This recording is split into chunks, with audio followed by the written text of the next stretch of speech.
You already know what it is. Live, uncut, unedited. Tell the truth and shame the devil. I love being black. You already know what it is. Live, uncut, unedited. Tell the truth and shame the devil. I love being black.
All right. Live, uncut, unedited. Tell the truth and shame the devil. All right, let's go, people. You already know what it is. Live, uncut, unedited. Tell the truth and shame the devil. All right, come on in, people. Black. Good evening, good evening. Make sure you share the video. I got the screen up where we can see all each other's comment. You can see YouTube and Facebook at the same time. So I want you guys to interact with each other because that's a lot. And that'd be more for me. I see you guys. I see you, Princess Black, Deborah, Miss Pendleton. I see you guys. Come on in, people. This is live, uncut, unedited. And this is real, people. This is real. We're back. We're back again. It's a lot going on, people. It's a lot going on. When I tell you it's a lot going on, it's a lot going on today. But if otherwise, tell the truth. That's what we're going to do. And shame the devil. That's what we're going to do today, people. And I love being black. All right, people, come on in. We got a video for you. It's probably like a little 13-minute video. We're going to show a little bit, play a little bit, stop, play a little bit, stop. We're going to talk about it. I'm doing great, Cornelius Nelson. I see you. I see you. I see you. Princess Black, you finally here. I appreciate you. Come on in. Come on in. I see you. I see you. I see you. Jules Smith, I see you. I see you. Sherry Ingram. All right. Right. We're going to talk about Tiffany spoke out today in a meeting today. So we're going to talk about her. I'm doing great, Cornelius. And we're going to talk about what's going on. And I put we all can see each other's as you see on the screen right there, you can see each one of our the comments and stuff like that. It's on the screen. I want you guys to be able to see it, but I need you guys to share the video, share the video, share the video. It's on the screen. So you can share the video, tag someone in the video right away, and I'll let them know we're going to get to talking. My YouTube is off the chain. I had over 200 some people on YouTube. On YouTube. So that's where we at, people. This is live, uncut, unedited. You guys are welcome to call in. Let me get the call-in lines going because I haven't got them going yet. And let me get the call-in lines going. I'm sorry, people.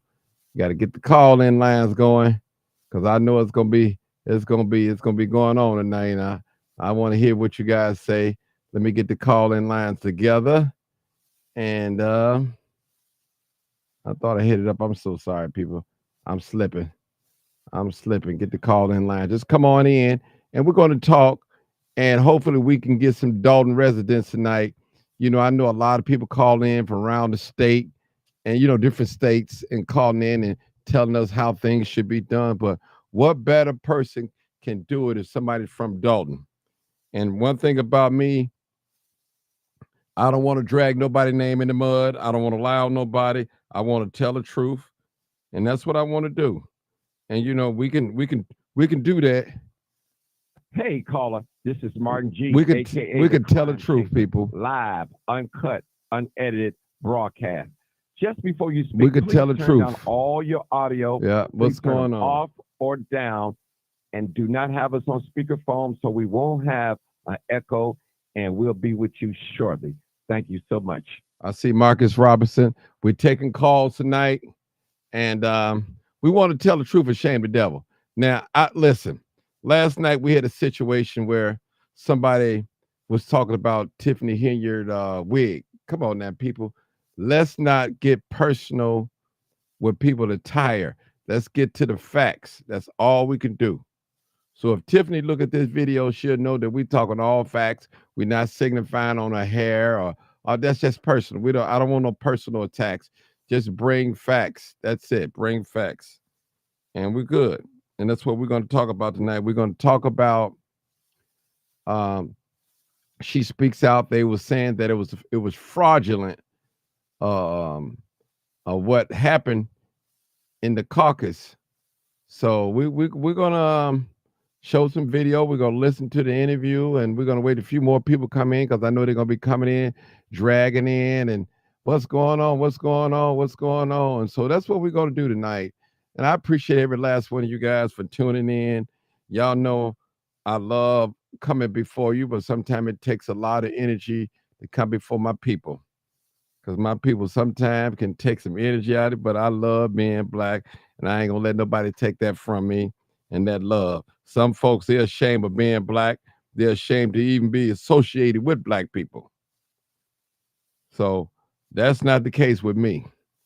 I'm proud of who I am. And if I can die and come back, I'd rather come back the same color. And that's it, people. Come on in, come on in, come on in. All right. That's right. Come on in, people. Like the same color. That's it. Come on in. Come on in. All right. I hope you guys can see the screen and see the comments on the screen. That'd be great. I got 4 shares. I need more shares than that, people. Come on in. I need at least 10 shares before I get started. I'm going to share a couple of them and put it out here. And I appreciate you guys for tuning in. Come on in, come on in, come on in, come on in, come on in. Come on in, come on in, people. All right. It's a lot going on. It's a lot going on. All right, I appreciate you. This live, uncut, unedited. All right. Yeah, Sherry Ingram said that they played chess. They definitely did. They played it. They played chess. They definitely played chess. All right. All right, people. Can everybody see it? Can everybody see what's going on? Can you read the screen? I want you guys to read the screen. I need you guys to tune on in, and we got a video waiting to play. And I need at least 10 more shares on Facebook. That's what I need. I need about 20 likes. 20. Let me see how many likes I got so we get that like button up. I got 11 likes, not 12 with mine. I need 20 likes. 20 likes, people. Got 11 so far. Let's get it going, people. Let's get it going.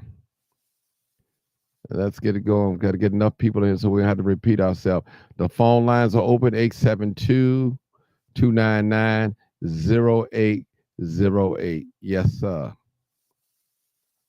Yes, sir. Yes, sir. I love being black. Yes, sir. Jules Smith, I love being black. That's it all day. I love it, people. Y'all just don't have a clue, boy. I tell you, some folks, they rather be called something else outside of black.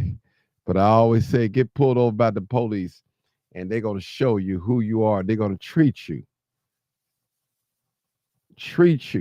black. That's what they're gonna do. All right, people. I'm going to hit this video up for us, and let's see. Let me make it screen. Let me make the screen a little bigger, and I'm going to put the screen a little bigger for us so we can play this video. And because I'm ready, I'm definitely ready. All right, let's make this bigger. All right, now that I can go in the screen, and I'm gonna play it. And let's see. Let's play the video. Let's see. Come on in, people. Come on in. Come on in. We're gonna play the video. And all right, we're gonna get started. Let me see how many likes I got on Facebook. I need 20 likes. People, y'all gotta like it on Facebook. I got what? How many people I got on Facebook right now? I got 38 people. I need at least 10 of you people that's listening to me right now. Like the video before we get started. Like the live. There's nothing wrong with that. Nothing wrong with it. We got 30-some people on Facebook right now. 36. And I can't get 20 likes out of the 36 people. Come on now, people. Come on. You know we got the ghost watchers. Come on with it, people. And this is Tiffany speaking. They called it election rigging. I don't own the rights to this video right here, so I'm just playing it. Probably won't play it in its entirety, but play a little bit at a time. Not trying to get copyright strike or anything from nobody. I appreciate you guys for coming on here. All right. I need some people to share the video. Where are my Facebook people? How many people? Let me look and see how many shares I got. Let's get them likes up. Okay, I got 20. Let's get started. Thank y'all so much. Thank you so much. I appreciate it. That's why I love black people. I love being black. Here we go. I'm going to just start with the caucus. So just so you know, this is strictly about the caucus. It's not about anything else. So if I decline to answer, I'm strictly talking about the caucus at this moment. And then y'all will get more interviews out of me. As long as y'all good to me, I'll be good to you. I have no issues. I just wanted people to say my side of the story and not just paint me as bad news, because it's not the truth, and y'all been witnessing it yourselves at the caucus. So that's kind of what's going on and been going on. So I pray that you pay attention to other people's, I don't want to say drama, but situations. Was it rigged? What happened Tuesday night? Yes, it's election rigging at its finest. So we got there at about 4:30. Some got there right before 5. When we tried to enter into the building, they told us we cannot come in because they had a party going on at 5 o'clock. Residents from throughout Thornton Township showed up in drones. We had buses out there, cars. You know, it was super cold. I know I ran into you outside, and I was out there with them. They didn't even let me in. So when I did try to go in originally around 5, they told me they had a party and we cannot enter into the building. I asked, can you please let the residents inside the building? They said, no, they have a party. I said, but this is our residents. Let them in. They said, no, they did not register for the party. I felt that was so disheartening because at the end of the day, this is somebody's mom, auntie, cousin, uncle. You should let them in. It was cold outside, super cold. So I had a problem with that. Was your name ever on the ballot? Did they ever actually, say Tiffany Henyard and they vote on it, or no? No, no one had the opportunity to basically be a nominee. And that's where they messed up at. You're supposed to allow anybody that wants to run for office the opportunity to nominate themselves, let alone a slate, let alone anybody in the room can say, hey, I nominate myself for supervisor. I nominate myself for clerk. But they didn't give anybody the opportunity to do that. He only nominated himself and his slate, which was wrong. And I was fighting for my people to get in the building because it was cold outside. How come nobody stood up to nominate you? Well, we did. If you watch the tape, I nominated myself. Is that what you were saying to Napoleon Harris from the board? We couldn't hear you. Yes. Somebody got it on tape. I had saw the video, and also my team have it on the tape. If you want the footage, we'll give it to you. But he did not acknowledge anyone or anybody's demand. I was the only one that stood up to him. As you guys know, I am a fighter. I would not be bullied. I would not let people do voter suppression. That was the biggest voter suppression I've ever seen. And we talk about history, right? Every time we talk about history, we're talking about people that fought for the right to vote. But yet, they didn't have the right to vote this time. Why? Why is that? Why mute the votes? Why mute the voices? Why mute the residents? I have a problem with that, because if he thought he was going to win, he would have let him in. But he didn't, because it was my base that was outside, because we couldn't get in. He said, and I quote, "We are not letting anybody in until 6:30.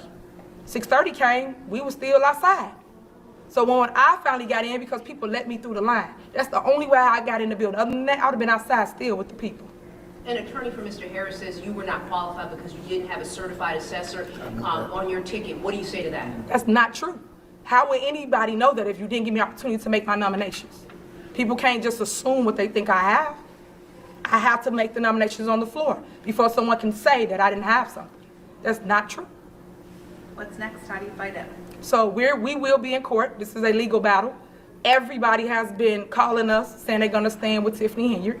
I appreciate that. Even the naysayers said they're gonna stand with me, because people like righteousness. They don't like this wrong way of dictatorship for government. That is not how you take over things. It was a hostile takeover. And the media was all out there. Y'all saw it firsthand. No one should ever get the opportunity to sit there and be a dictator in a community where you govern everybody. And that's why I told, I think it was Channel 32, that he's a coward. He did not want to face me head up. He knew that I was going to dominate in that room. And that's why he did not allow my residents inside of the building. What do you say to the allegations from Nikita Cloud that you tried to disrupt the event by mentioning yourself possibly a bomb threat, or the allegation that Mr. Price called and tried to cancel the event? The average person sees around 10,000 online ads daily. Here's how a man's life would change if he used Pi. Day 1. I'm sorry about that. So, to people that's got all these false accusations, false statements, I am suing for defamation of character. I am suing because that is not true. Be able to back up what you report. And that's what I tell everybody. Everybody using my name and my face for views and clicks, but no one got facts. Everything y'all been doing has been smear campaign, and I have a problem with that. And that's why rarely I come out and I speak with you guys, because you don't want the fact check. That's one thing I love about Nate. Nate came and sat down with me. He fact checked. We give him the information, he go check it. He don't just run a story just because. And that's why I ask all y'all to do, at least be fair in the reporting. Because people look up to your stations. You are news. Northwest, East, South, you are the news. But yet, you guys are reporting off of drama. I don't like it. It's not a reality show, but y'all making it as that. Do you know anything about tomorrow's meeting with Township, the electoral board trustees? For here? Right at 10 o'clock. Yes, we have that at 10 a.m. I will be here. It's for those that file for a independent or a political party. So people challenge their whatever it is in there. They challenge them, and on that day they get the opportunity to be heard before the electoral board. Will you write in candidacy, or? I'll be on the ballot. Are you a part of any of those challenges tomorrow? I am not. I am not. Today you said the township's on the verge of closing because of insurance issues. Can you explain what that means and when that could happen? Well, that's something exclusively for Channel 7. So that's why I told you before we stood here that it would strictly be about the caucus. How do you feel about the decision to have a caucus as opposed to like a primary? I think they took the right away for the people. And that right then, every single time, we always had a primary in Thornton Township. When Frank Zuccarelli was the supervisor, he always had a primary, because over 10,000 people come out to vote in that election. And I felt that the people was stripped of that right. Whereas they created a caucus, and now a handful of people get to come and pick township government. I just don't see how that's fair. But if that's the rules, we will follow the rules. But I still think that people should be able to go to the ballot, and people should have ballot access. I just feel that way. Why are you deciding not to talk about essential township services that are provided with the greater media group here today? That would y'all just saw me talk about that, and I talk every single time I have a special meeting. I literally sit here and talk about what's going on every single time. And it's your job to now piece it all together. So when we say something, they say something, now you go fact check it. But no one does that. Y'all put 4 years in for everything else. Check out the information that's being put out, but no one's doing it. That's why I gave y'all the emails. I gave you the facts, because they put information out, and it's all false. It's not even true. We'd like to be able to have the factual information about these services to show to our readers and our viewers. And that's why we gave it to you guys. We gave you exactly that. We gave you the information. So if you have more questions, please, by all means, send an email. Keith Price is my point of contact. Y'all can reach out to him, and he will definitely respond. He also have interview with several of you guys when I'm not here. He know what's going on. Any more questions about the caucus? No? Okay, go ahead, Kate. You got anything you want to say about your letter? Excuse me. First of all, I want to thank all of you all for coming in. I deeply appreciate it. I appreciate some of the stories I've been seeing ran lately. I want to touch on a very important issue. We had a caucus. There's a letter out from the DOT organization, Democrats of Thornton Township, which stated that they would not open the doors until 6:30. I will be getting you all that letter. I didn't print that out. My biggest problem with the caucus was the fact that there were people on the inside that was not from Thornton Township. There was children on the inside yelling and voting. We never had the opportunity to properly vet anybody that was in that party.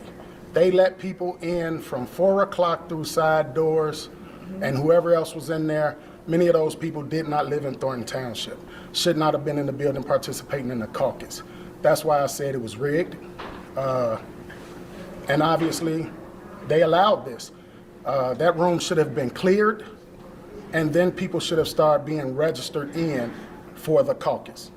We had computers on site so that we could check people that would be registering, making sure that they were able to participate in the caucus. Mike Smith wasn't allowed to do that. I wasn't allowed to do that. So essentially, they chose to leave everybody that they knew was basically supporting Super Mayor Henyard outside in the cold. And, you know, fair is fair. If the people would have had the opportunity to participate and we would have lost, we could have took that.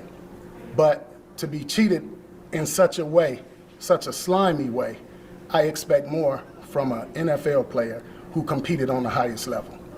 Compete in politics on the highest level. He couldn't beat us. We had the crowd outside. You all saw it.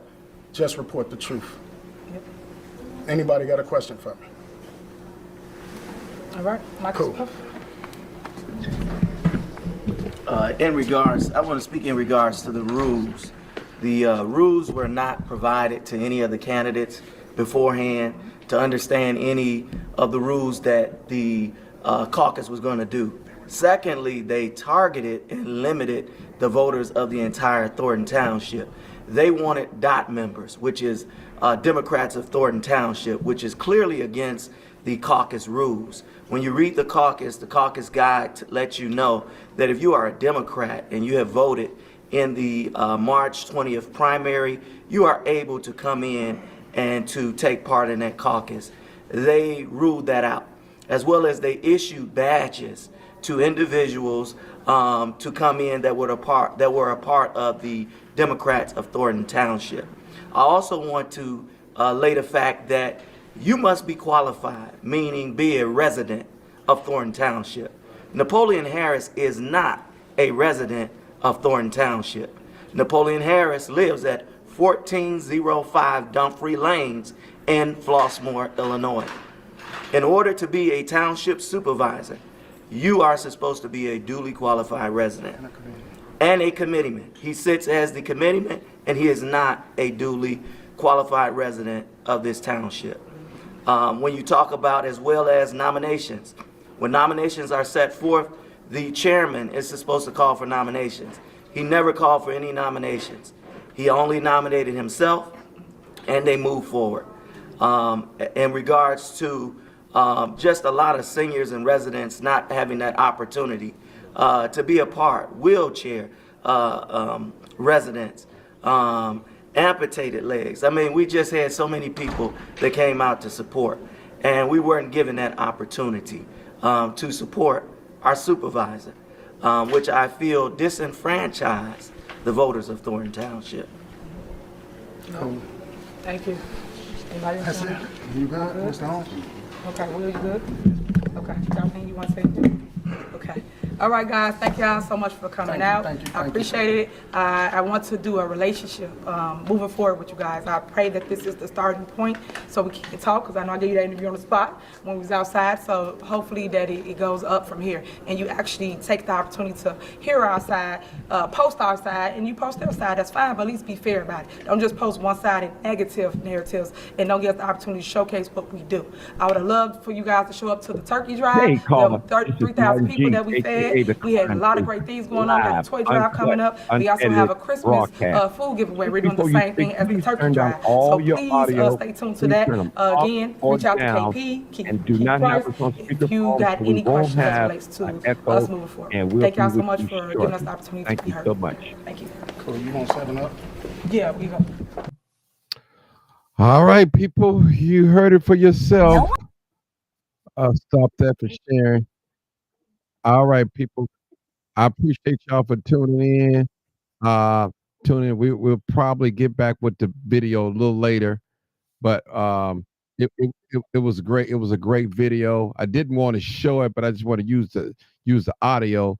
But we're taking calls. And what is your thoughts and opinions about Miss Tiffany speaking up? And again, people, when you come on this platform, I don't need to know nothing about her wig, her makeup, her attire.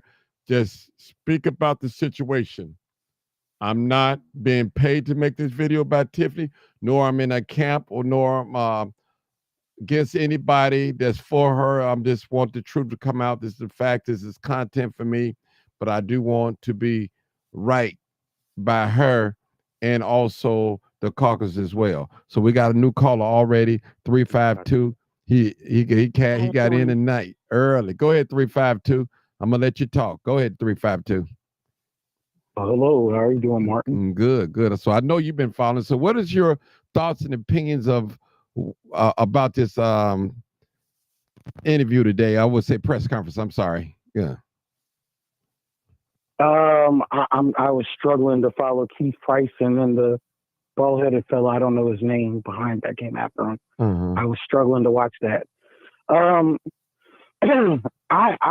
tend to not tune her out, and this is going to be my one shot, is when your subjects and verbs don't agree, it's very difficult to listen to her, and I don't take her very seriously. But really, where she really has a problem with me is credibility. The lack of credibility. It's kind of like behavior breeds behavior. You're doing all the same things, and now it's all coming back to you and how you treat people. You show up late. You don't let folks in. You violate judicial orders, and now it's done to you, and you want to cry. Every dog has its day, and sometimes too. So Ford has joined. Go ahead, bro. Go ahead, 352. Go ahead. I'm sorry, I didn't know what that was. No, somebody came in. So I just wanted to come from there, but I find it interesting that she's crying about who's not qualified. They say she doesn't live in Dalton. I don't know. I think it's, again, you don't try to correct something that's already wrong by doing wrong, and we don't encourage people to do wrong. So what I would say is that we want to be transparent and do what's right, and encourage, whether it be Jason House, Napoleon Hill, or whoever else, to just be above board and just do right and get it right. So, because we have to start leading, and it's time to have real leadership. And I just don't see that coming out of her administration, whether that be Keith Price. And Martin, my real issue also with Keith Price is that he apparently lied about being a veteran. And, I served this country, and I take great umbrage with that. So I don't know if he did. If he didn't even serve, then that's fine. But my understanding is that he did not serve. But he's up there taking credit. Yeah, let me ask you a question real quick, and maybe I'll do this to the panel. Did you hear the brother give out his address? The brother. Yeah, he doxed the brother. Yeah, I mean that's kind of dangerous. I mean, I understood he didn't have to give out the address, but you know, I understood. But that's who that fella is. Isn't that the same fella that got in trouble with the school district? Yeah, I know that. Yeah, I know him personally, Mike. Yeah. Okay. So I don't know Mike personally. I'm not gonna come for him because I don't know the brother. But Martin, I do appreciate what you do, man. I appreciate you having this platform. I truly do. This is my third day in a row talking with you, but I appreciate you. Right. Hold on, don't go nowhere. I know you watching doing planes, but let's go to the next caller. Caller. No, I'm home. Okay, 0023. Hey, caller, you're live, uncut, unedited. Hi, Martin. How you doing? I'm okay. I was calling to discuss Miss Tiffany. Okay, well, let's hear it. Let's hear it now. Before you start getting into it, I don't need to know nothing about a wig and makeup. I just need some facts with this because I don't. Yeah, all that signifying stuff. I don't want that on here. But okay, go ahead. Go ahead. First of all, I'm not that type of person. Okay. But I am a resident of Dalton. Okay, that's what I want to hear from. Okay. Right. I have seen the change. I had a meeting with Tiffany myself. She came to my home and she wanted to know why I wasn't for her. Mm-hmm. And I simply explained to her the things that you're doing is not correct. It's not professional. You have no respect for the scenes. I've been to the meetings where we've been locked out. I've seen where she's talking over people when people are trying to get their point across. Hold on 1 second. Hold on. Somebody got the audio on in the background and it's very irritating. If you got your Facebook or YouTube on, turn it down or mute your phones. Either or, one of the two. Okay, thank you. All right, go ahead, 0023. Go ahead. Yeah, and like I said, I had a conversation with her about. Hey man, hold on again. You sure? Who has right? Okay, hold on. Somebody has the audio playing. Take me off a loud mic. Take me off Bluetooth. It is not me. It's not 5011. Okay. But I just need listen. In order to speak, people. And it's not 352. Okay. In order to speak, you have to turn Facebook down and YouTube down. Okay. Please do that for me and take me off speakerphone. Talk directly into the phone. You can watch me at the same time while you're talking, but turn the audio down. Please do that. So I want to hear everybody. All right, 0023. Again, I'm sorry for the interruption. Go ahead. Okay. Now, like I was saying, when Tiffany first ran, she came to my house and she had a conversation with me and I asked her what she was going to do. All that changed. Tiffany has taken, I know people that know her. They talked about how they was going to steal the election. She's going to be the mayor for Dalton again. She had the trees destroyed. She's always talking about the trees, and she had the tree. She didn't trim the trees. She destroyed the trees. The streets are ridiculous, all except her mother block, which is very smooth from the top to the bottom. All the rest of the streets, you got potholes and craters, and when you bring it to her, she pretend like she's gonna do something, but she never do. Okay, can I ask you a question? And I know you're a Dalton resident. And take it in mind, I don't have a dog fighting. I'm not getting paid to make this video. I'm not on Tiffany's staff or no other staff. Nobody paid me to do it. Can you name me one thing that you believe that she's doing right in Dalton? You know, could you name me one thing if you can? That's kind of hard. No. Okay. She may be doing some things right, but us, the residents, don't see it. We don't see it. She was supposed to not have that party with Kiki Wyatt, and she had that party anyway against a judge ruling, and that was an extra $135,000 came from the taxpayers. So I don't know anything that she's done right. The skating rink belonged to her daughter. The residents cannot enjoy that part of the skating rink unless Tiffany is having something at that skating rink. So, yeah, what she's doing is absolutely incorrect, and I was willing to give her a chance, but she lied straight in my face. So I'm glad that happened last night. I was at that meeting. I'm glad it occurred, and I'm glad it took place. Just like she do everybody when she locked people out and she screamed about not letting her people in. First of all, your people were late. Even though the doors opened at 6:30, just like when the doors open and you're supposed to be there at a certain time, you show up 30 minutes, 45 minutes late, and you come in like it's nothing. So I'm glad what took place last night actually took place, because we need to take our town back. Okay. Wow. Well, don't go nowhere, because I'm quite sure I got some more Dalton people that's going to come in. And make sure you share this video on your page so they can hear your concerns. Because I know I'm quite sure Tiffany probably going to be listening in. 5011. Hey, caller, you're live, uncut, unedited. How you doing, Martin? Hey, this is a Dalton resident right here. How you doing? Hi, Park. How you doing? Hi, Park Indians. All right. What's going on? Talk to us. Yeah. Now the skating rink, I heard the lady speak about the skating rink. The skating rink has been open to anyone who wants to enter the skating rink since like early summer. So, but the other stuff, that's her, entitlement and opinion. I definitely feel the prior mayor was terrible. This administration had a lot of nepotism and things that I wasn't expecting, since Tiffany had called out the prior mayor on the things that he was doing. I wasn't expecting her to do some of the same in her own administration. However, at meetings where you have the public locked out and where Village Hall is still locked to this day, and I've advised her multiple times to open that building because it is a public building paid by taxpayers, that's unacceptable. But I cannot say that caucus was done correctly. It was not done correctly. He already had people in that room as early as 4:30, and I have multiple witnesses as to that fact. He also told media that they could not start recording, and I mean mainstream media, that they could not start recording the event until 6 o'clock, knowing full well that he had a private event in that exact same room that he was having the caucus in.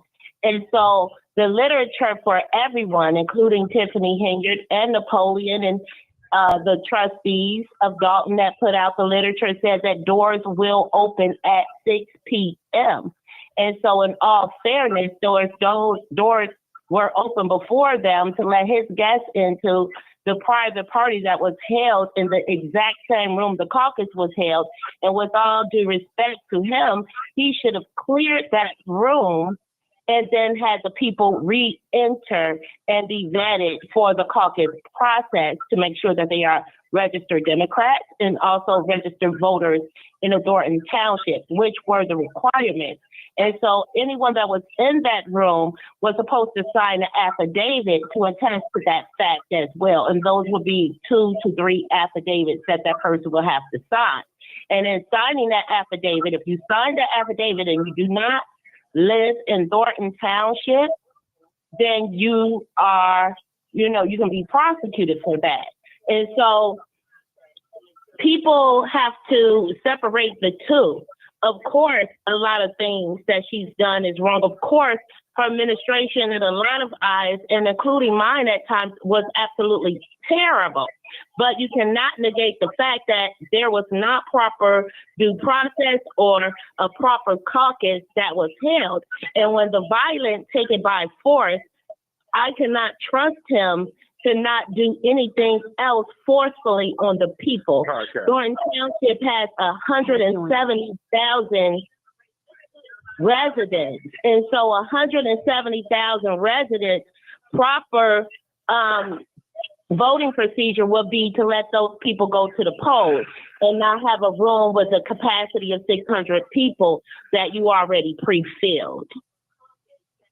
Okay, let me ask you a question real quick, and I'm going to go on to the next caller. We got so many callers.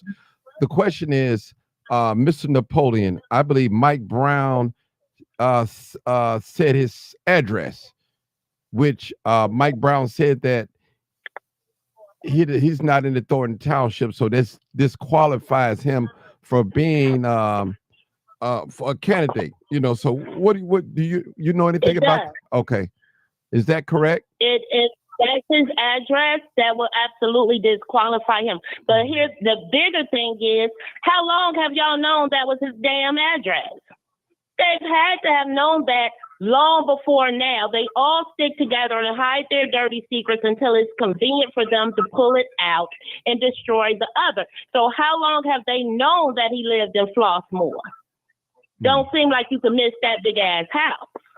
And it makes no sense for anyone to believe that a multimillionaire post-NFL player will live in Harvey.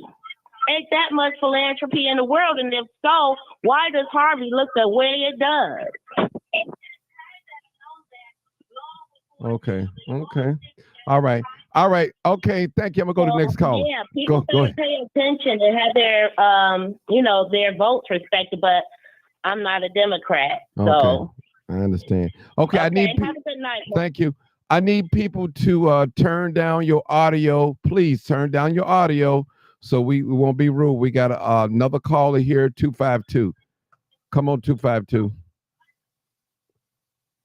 252. Thank you. I'm sorry. Go ahead, call.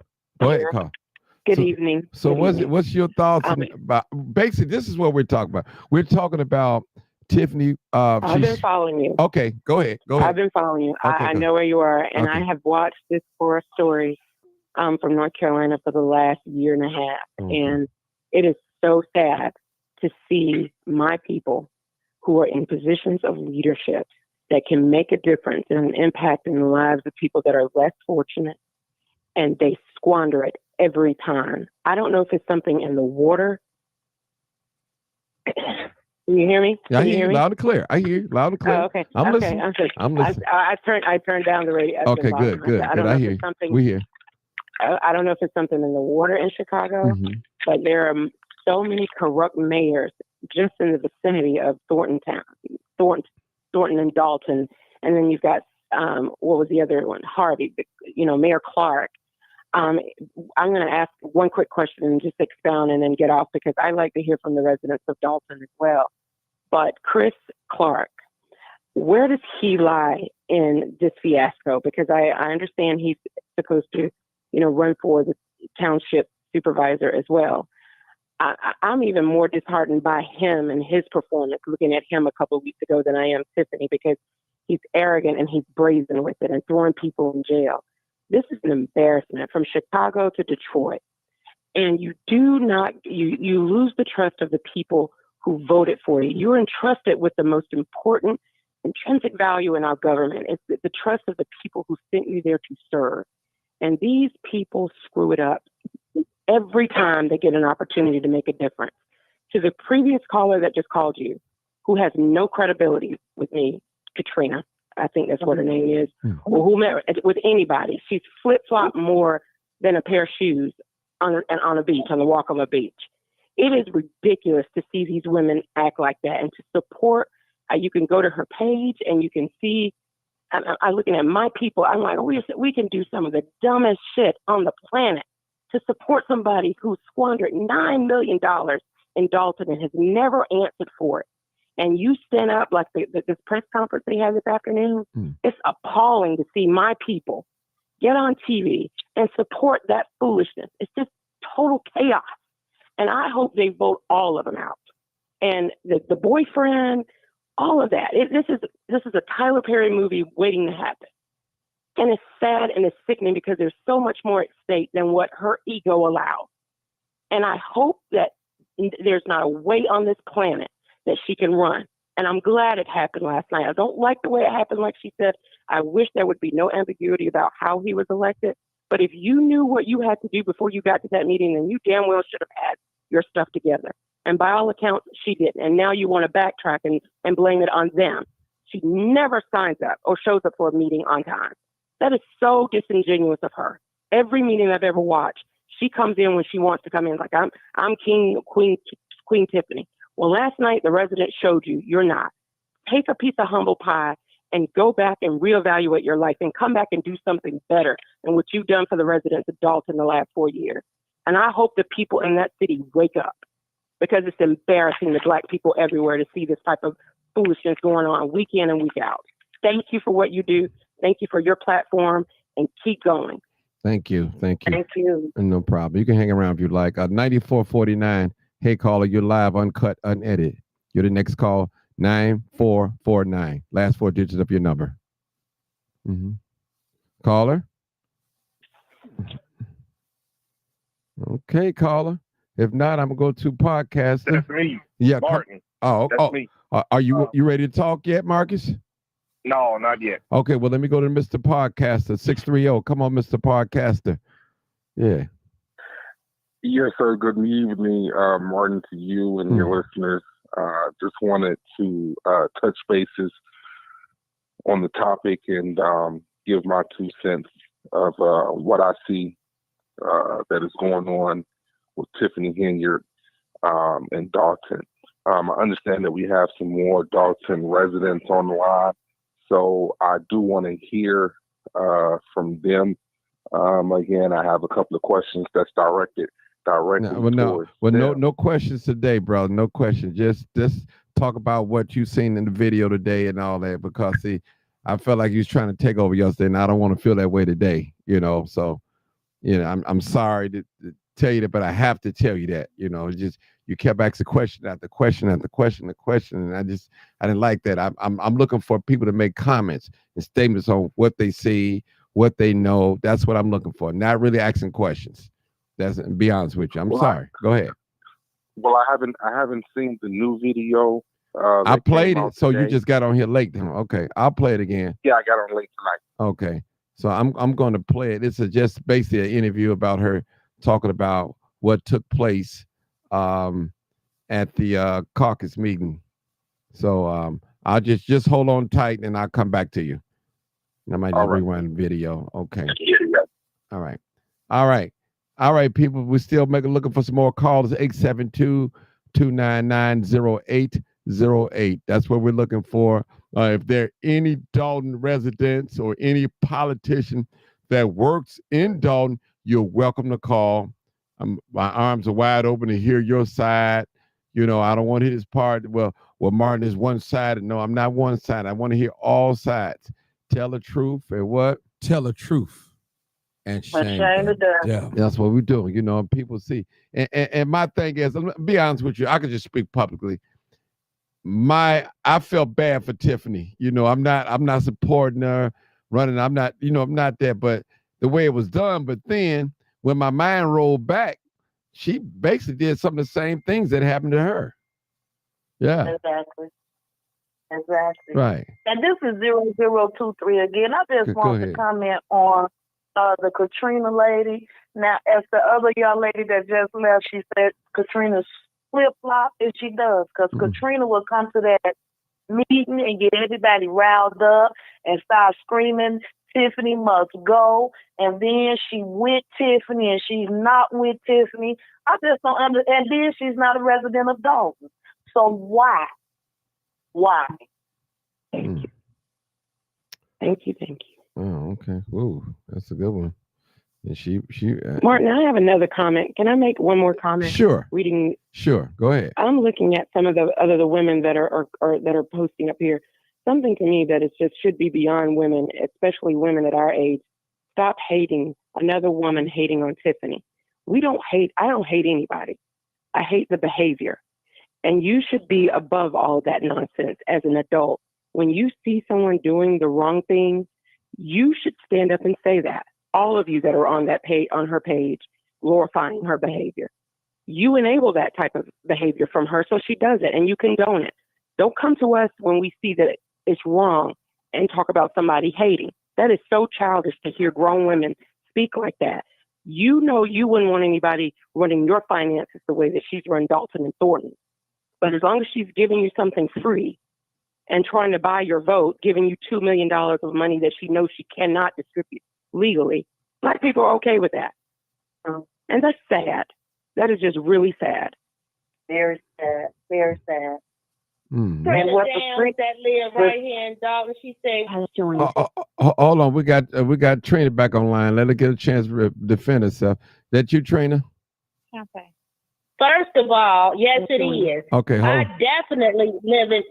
Woo. Go ahead, Trina. Baby. Just don't cuss nobody out. That Don't caller I know you live I'm in. not. Okay. I know that caller didn't just say I don't live in Dalton. You know that's a lie.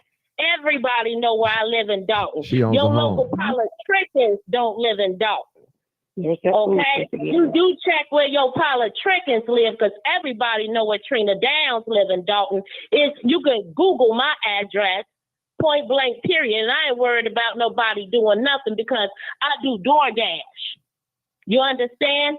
So don't act like I don't. I live right here in Dalton, and I'm not a flip-flopper because I speak on what the trustees do wrong and speak on what Tiffany do wrong. If you're wrong, you're wrong, and I'm going to say something. And I got the right to say something because that's what I pay my taxes for proper representation. You understand what I'm saying? So don't call me a flip-flopper because I keep my mouth shut. You do not. You do not. You show up at every meeting. No, you show up at every meeting, and you have a different position every time. And Exactly. And I should, because there's different things going on at every Be time. consistent, Nothing Katrina. stays Be the consistent. same. You're not consistent. You move What with do the you wind. want? If What am I something's going not in your favor, you have something favorable to say about this. Let me tell you. That's what it is. Hold it. Okay, ladies. Tell me where I'm not consistent. Okay, now give her a chance to respond. You got two women yelling. Okay, give her. Tell me where I'm not consistent. Trina, okay, hold on. Give her. I need y'all to respond to what you have. Trina, I need you to be quiet for a minute and let them respond. Give them a chance to respond. I want to be fair. Go ahead. One of you ladies, go ahead. Okay, I'm a resident from Dawson, and like I said, I've been to the meeting. I've seen Trina. One time she's holding up a sign with the microphone hollering, hell, hell, Tiffany must go. And then the next time she's out there saying, y'all wrong about Tiffany, this and that. So you are a flip-flopper. I said they were wrong about, hold on. You said I was out there saying, y'all wrong about Tiffany. I have not ever done that. When have I said that? And about what? You're defending her now. That's not defending her. You just stated that's not that I was her. out there telling people that they're wrong about Tiffany. Tell me when and about what? I didn't say you was out there telling people. I said you were at a meeting. I've seen this several times with your bullhorn. You were out there and you're screaming. I called her a super liar, absolutely, and everything else that I've said. And so when did I tell people that they were wrong about Tiffany? You're on here talking about it now. I have not said that anyone was wrong about Tiffany. You said that I've done this at meetings. When? Now you're talking about I've done that right now. You cannot lie on me because I stay truthful at all times. When That's did not I what tell I said, people? Katrina. No, you just stated, Martin. And I've seen you do this. I didn't say you're telling people at this moment. I said I've seen you at meetings. Said at what meeting and about what? Because I have not ever done that. Trina, you showed up at one meeting. Katrina, the first meeting that I saw you and told people they're wrong about Tiffany. Trina's been to multiple meetings. Hold on. And you said what meeting? Tell me the meeting. Can you let someone else respond? Okay, Trina. Okay, let someone else respond now. Okay, go ahead. 252. Go ahead. The first meeting that I saw you, one of the first meetings that I saw you on, you were up there complaining about your water bill. I believe is what it was, and how incompetent Tiffany was as a manager, and you don't call her back, and you don't follow up. Probably about 3 months later. Hold on, because I let her finish. Trina, let her finish. I've also seen you show up at Thornton Town meetings, castigating the other trustees who were not there and who were not voting for. I heard you one meeting about 2 months ago where you sat out there and where they were not allowing you guys to go in the meeting for some reason because she locked everybody out because she didn't want to hear any of the protesters or people having anything to say about her. I heard you that entire meeting out there screaming about what the trustees were doing. You went back to Dalton the following week, got up and said got up and spoke, and it was about like what you just said. Yes, it was about the trustees, but you also gave her a pat on the back. What is she doing? She's doing what she's supposed to do. No, she's not. She squandered $9 million. I said that she was doing what she was supposed to do. So you are in the meeting. You don't have to believe it or go or understand it. Hold it. Trina. Hold it, Trina. I'm gonna give you a chance to respond. Trina. Trina. Trina. Hold on, Mark. No, I'm gonna give you a chance to respond. That was heckling me in the meeting earlier today. I know exactly who you are. Okay, I'm very observant. No, you do not. And no, so you do not. Let me tell you this. Your argument is very evasive and weak. Because I tell what the trustee's doing, I've taken Tiffany to federal court. If you look up the document, Trina Downs versus Tiffany Henyard, I amended the complaint to add her to the complaint in federal court. And so when you say I'm a supporter, and I was one of the first people to sue her in federal court, and yes, the first to sue her in federal court, and everyone else, federal court cases came after mine.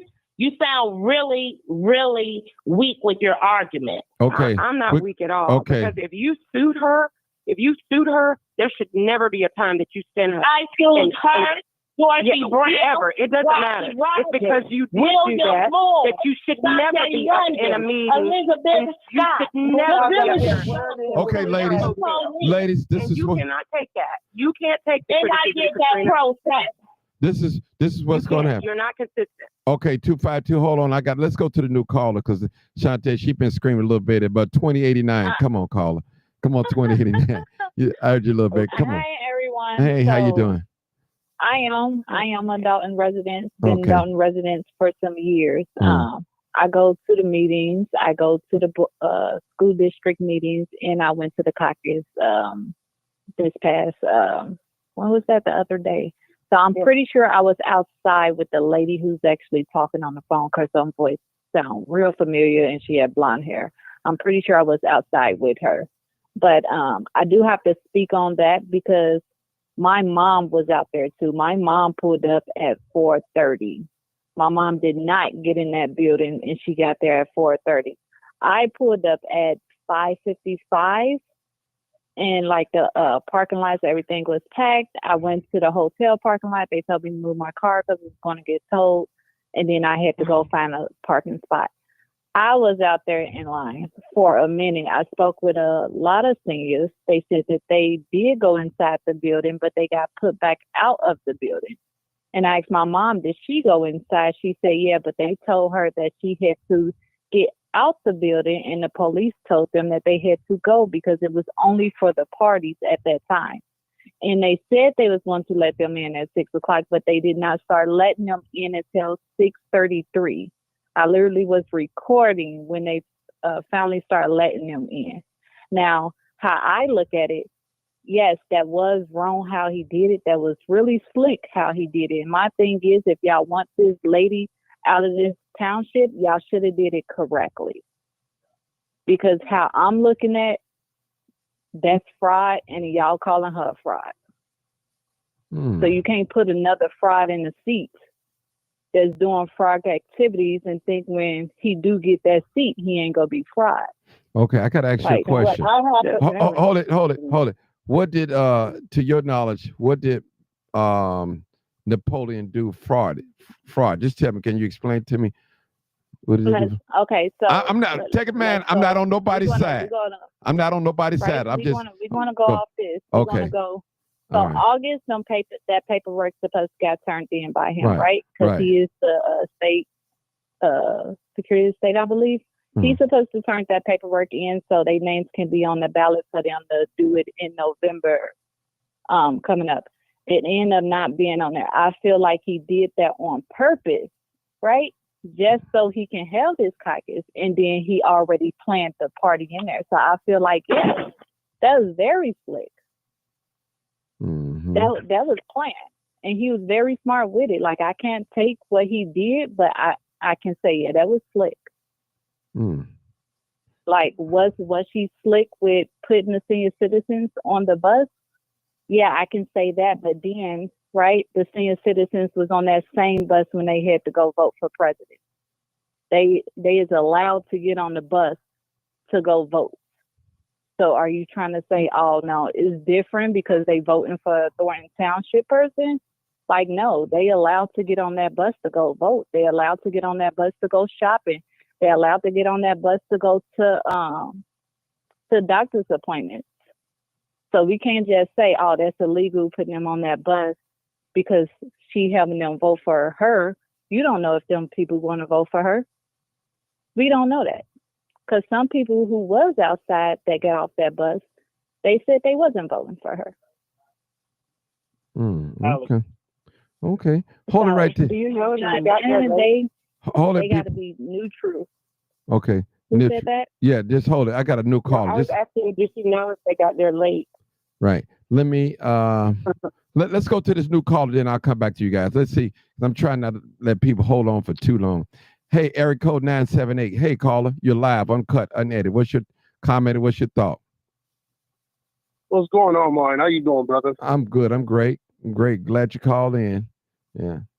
Okay, before you start, hold on, brother.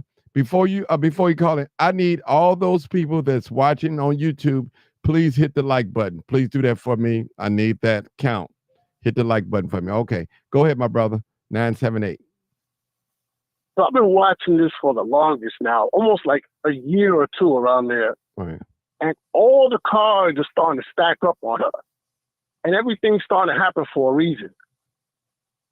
I'm noticing first with the cancer charity, it turned out that she said, oh, I didn't do it. That wasn't me. That was Keith Freeman, blah, blah, blah.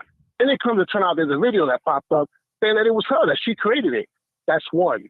That's a federal indictment right there, because that's fraud. You can't use charity money or what's it called? I forgot the name of the CARES Foundation. Yes, that's right. Thank you, Tria. Appreciate that. To use it as your personal benefit, charity money, the city money to use it. Second, how the hell Kamar Woods got all these outfits on and nobody calling on that? And that's the Youth Center program director makes $100,000 a year? Oh, hell no. Then you got Keith Price. Smells like hot ketchup. There, talk about the food administrator. Come on, man, nobody need all that. And the people of Durham has been speaking out. They've been on the news, they've been talking, and nobody's helped them out for nothing. So when you got FBI indictments and stuff like that coming at you, everything's been falling. Look at BBW Chief Lacey. Look at Keith Freeman. Now look at her. Everything is happening for a reason. Every single thing is going down. I see this woman locked up. Truth be told, brother. Okay, well, let me ask you a question. Now, yeah, go ahead. What do you think about this situation, the meeting that happened yesterday about them? Oh, I seen that. She was crying. She was crying crocodile tears because she was all late. Her own people even had flyers out saying that she had to be there at 6:30. 6:30. You couldn't make it? He always goes late to every meeting. We all see that. She wasn't late. She wasn't yesterday. She was waiting for those swingers to get there. And that's when she have food. And what they don't understand is when she do like this big bingo and stuff, these are taxpayer dollars. She's not spending her money giving away 85-inch color TVs and smart TVs and lawnmowers. She's not spending her money. So she hasn't been late to no meeting. She's been on time to every single meeting. She's been late. She's been late. Sweetie, there you go. Last Caucus, she was not late. She was there. We don't know that. We don't know that. There. She was there. We don't know that. Y'all don't know that because y'all wasn't there. Hold it. Hold it. See, all y'all do is sit up there and talk. When she's late for meetings, I file an OMA violation with the AG's office. But then y'all want to say, who's a flip-flopper because I say something about No, hold on, sweetie. Nobody called you a flip-flopper. I'm not calling you a flip. I'm not saying that, my love. Not you, sir, at all. I'm talking to the young ladies on the phone who first lied and said I'm not a resident. So listen. I don't know. Okay, Trent, it's not your turn to talk. Situation. It's this gentleman talk 978. Go ahead. I don't live in Dalton. I'm an outsider looking in. I'm gonna call it like that, okay? What we see on TV is the residents talking nonstop, understand that they got their license canceled. It didn't vote for Tiffany. They got retaliations. There's just a whole bunch of residents that come out on TV, and we see this on our side of the. Please, y'all, let him talk. Let him finish talking. Let him finish. Go ahead. So they're not lying. So there's always proof in the pudding. So when things like that happen, there's a domino effect that takes place. You got to understand that. It's time and time again. What happened to Chief Lacey? He got indicted for fraud. What happened to Keith Freeman? He had to flip and turn. Look at Andrew Holmes. Y'all believe that he's innocent after what he did? She covered that up. She didn't say nothing about that. But check this out. We have a board here at the Village of Dalton. And so Chief Lacey had to be voted on by the board to be chief. They shouldn't have voted for him to be chief. They know his background. They know he shouldn't have been chief. Why did they vote for him to be chief? Keith Freeman, someone had that he had a felony fugitive background. Why did they vote for him to be village administrator if they knew that he was no good? That takes the vote of the board, sir. It's not just one person, it's the entire administration. God don't like ugly. God don't like ugly. Everything is falling apart for her. I don't see not one good thing happening for her in her favor. She said she's gonna be back like Trump. Listen, there's a lot of people out there that voted for that man, and I'm not one. No, hold on, Tina, hold on. Let me just say this with all due respect. I didn't vote for that man. I respected that he won.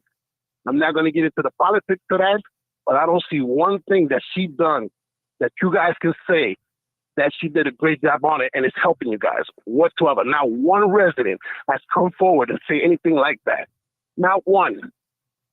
Right, and I'm not doing it now. I just stated that Village Hall is still locked not too long ago. But what I am saying is that everyone must follow the law and that everyone is part of a terrible administration. The board should not have voted him in as chief. The board should not have voted Keith Freeman in as village administrator.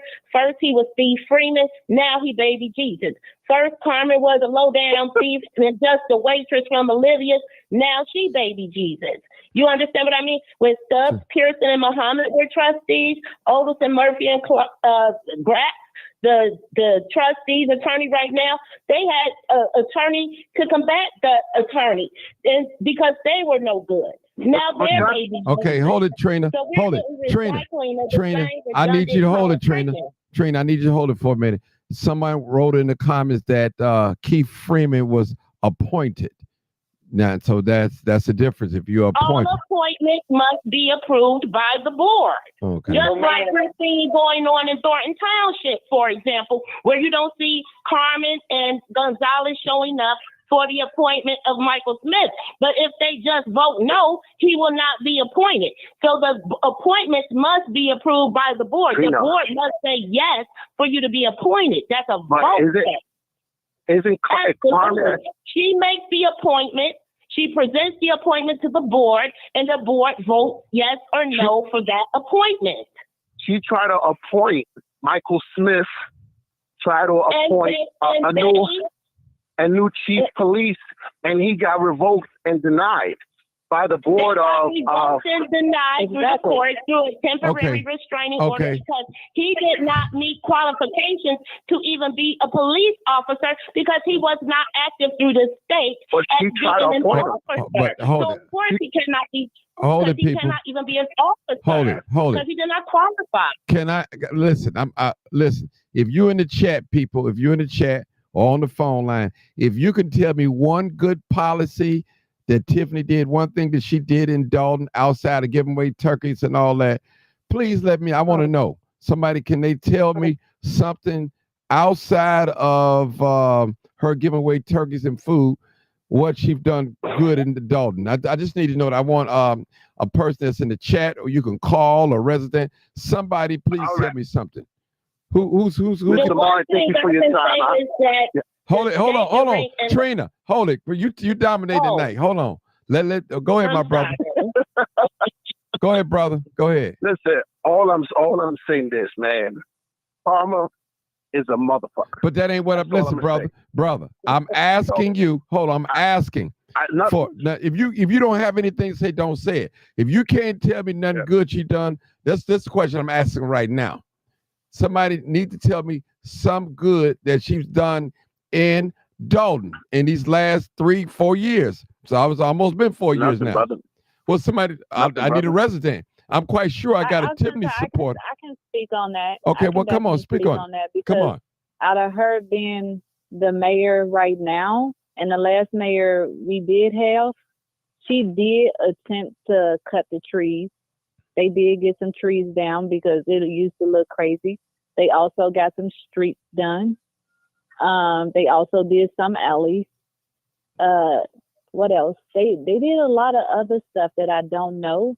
But our park district, they also been doing stuff too. So before now, the park district is separate. Park district is separate. Got in, right? Okay. Before he got in and before Tiffany got in, Dalton used to really, it was going down the drain.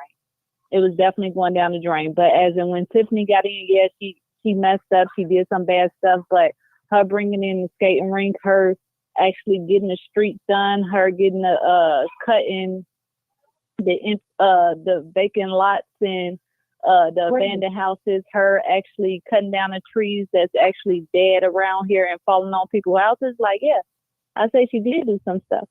Okay. Was that part of a policy? Sir, please. I'm looking for anybody else. Thank you. Anybody else on here, or could you call and tell me what has she done that was so good in Dalton outside of giving away turkeys and all that? I need to know that for the village of Dalton. I need, I'm just trying. The opening of the basketball court. Okay. The park district does not even have basketball courts. That is a sport these young men like to play. So the reopening of the basketball court and that skate rink for me, because the children get to enjoy playing basketball. The young men love to play it, and that was a good thing because that's something that they did not have at all. And it's, a nice part of town. Because when I took pictures at the Christmas event, everybody was like, are you downtown? Where you at downtown? And I'm like, no, I'm right in the hood. I'm right in Dalton. I'm down the street. So that part I like. But the policy, the locking of the doors. Okay, we're not talking about we know all that. But I'm just trying, by you being a resident, I'm trying to find something good she's done. I know everything about her is not bad. Is it? Some people say yeah. Some people say no. The community events be popping. Right. Yeah, I was going to say she's supposed to been trying to do the water park, but then they got shut down by the trustees. Oh, okay. Yeah, because that would be across the street from the Dookie factory. So how would that really work when you got raw sewage coming out and water park water? I'm good. Yeah, because I understand. Can I add to what you were asking about what something from those of us on the outside looking in? Okay. I know that she had a second chance program that she started with the city of Dalton. If you've got somebody in an office like that's mindful that she's been through something herself, I don't think everything she's done is bad. I just think she's done too much wrong and in the wrong way. And if you've got a heart for people like that, saying that they need a second chance, that has to be good. Well, it has to be. It should be something that someone in that community can use to start over or to better themselves. If she applied it correctly, that's a whole nother issue with the first hire she had. But I got to believe that someone like, with that kind of heart to say, I know that this is a blight in our society with Black men, have been to prison, the school to prison pipeline. She's trying to eradicate that and give people a second chance. I think that's something that's commendable, and I hope that it's in play there in Dalton, because there are people out there that actually need it. That's just my take. And if I could say something really quick, because I did go in on Katrina. I don't know you from a can of paint, and we are passionate about go in on me. Trina. Let me give you my phone Trina. That's the problem. Let her talk. See, Trina. Outburst. Come on now. You go ahead. I want.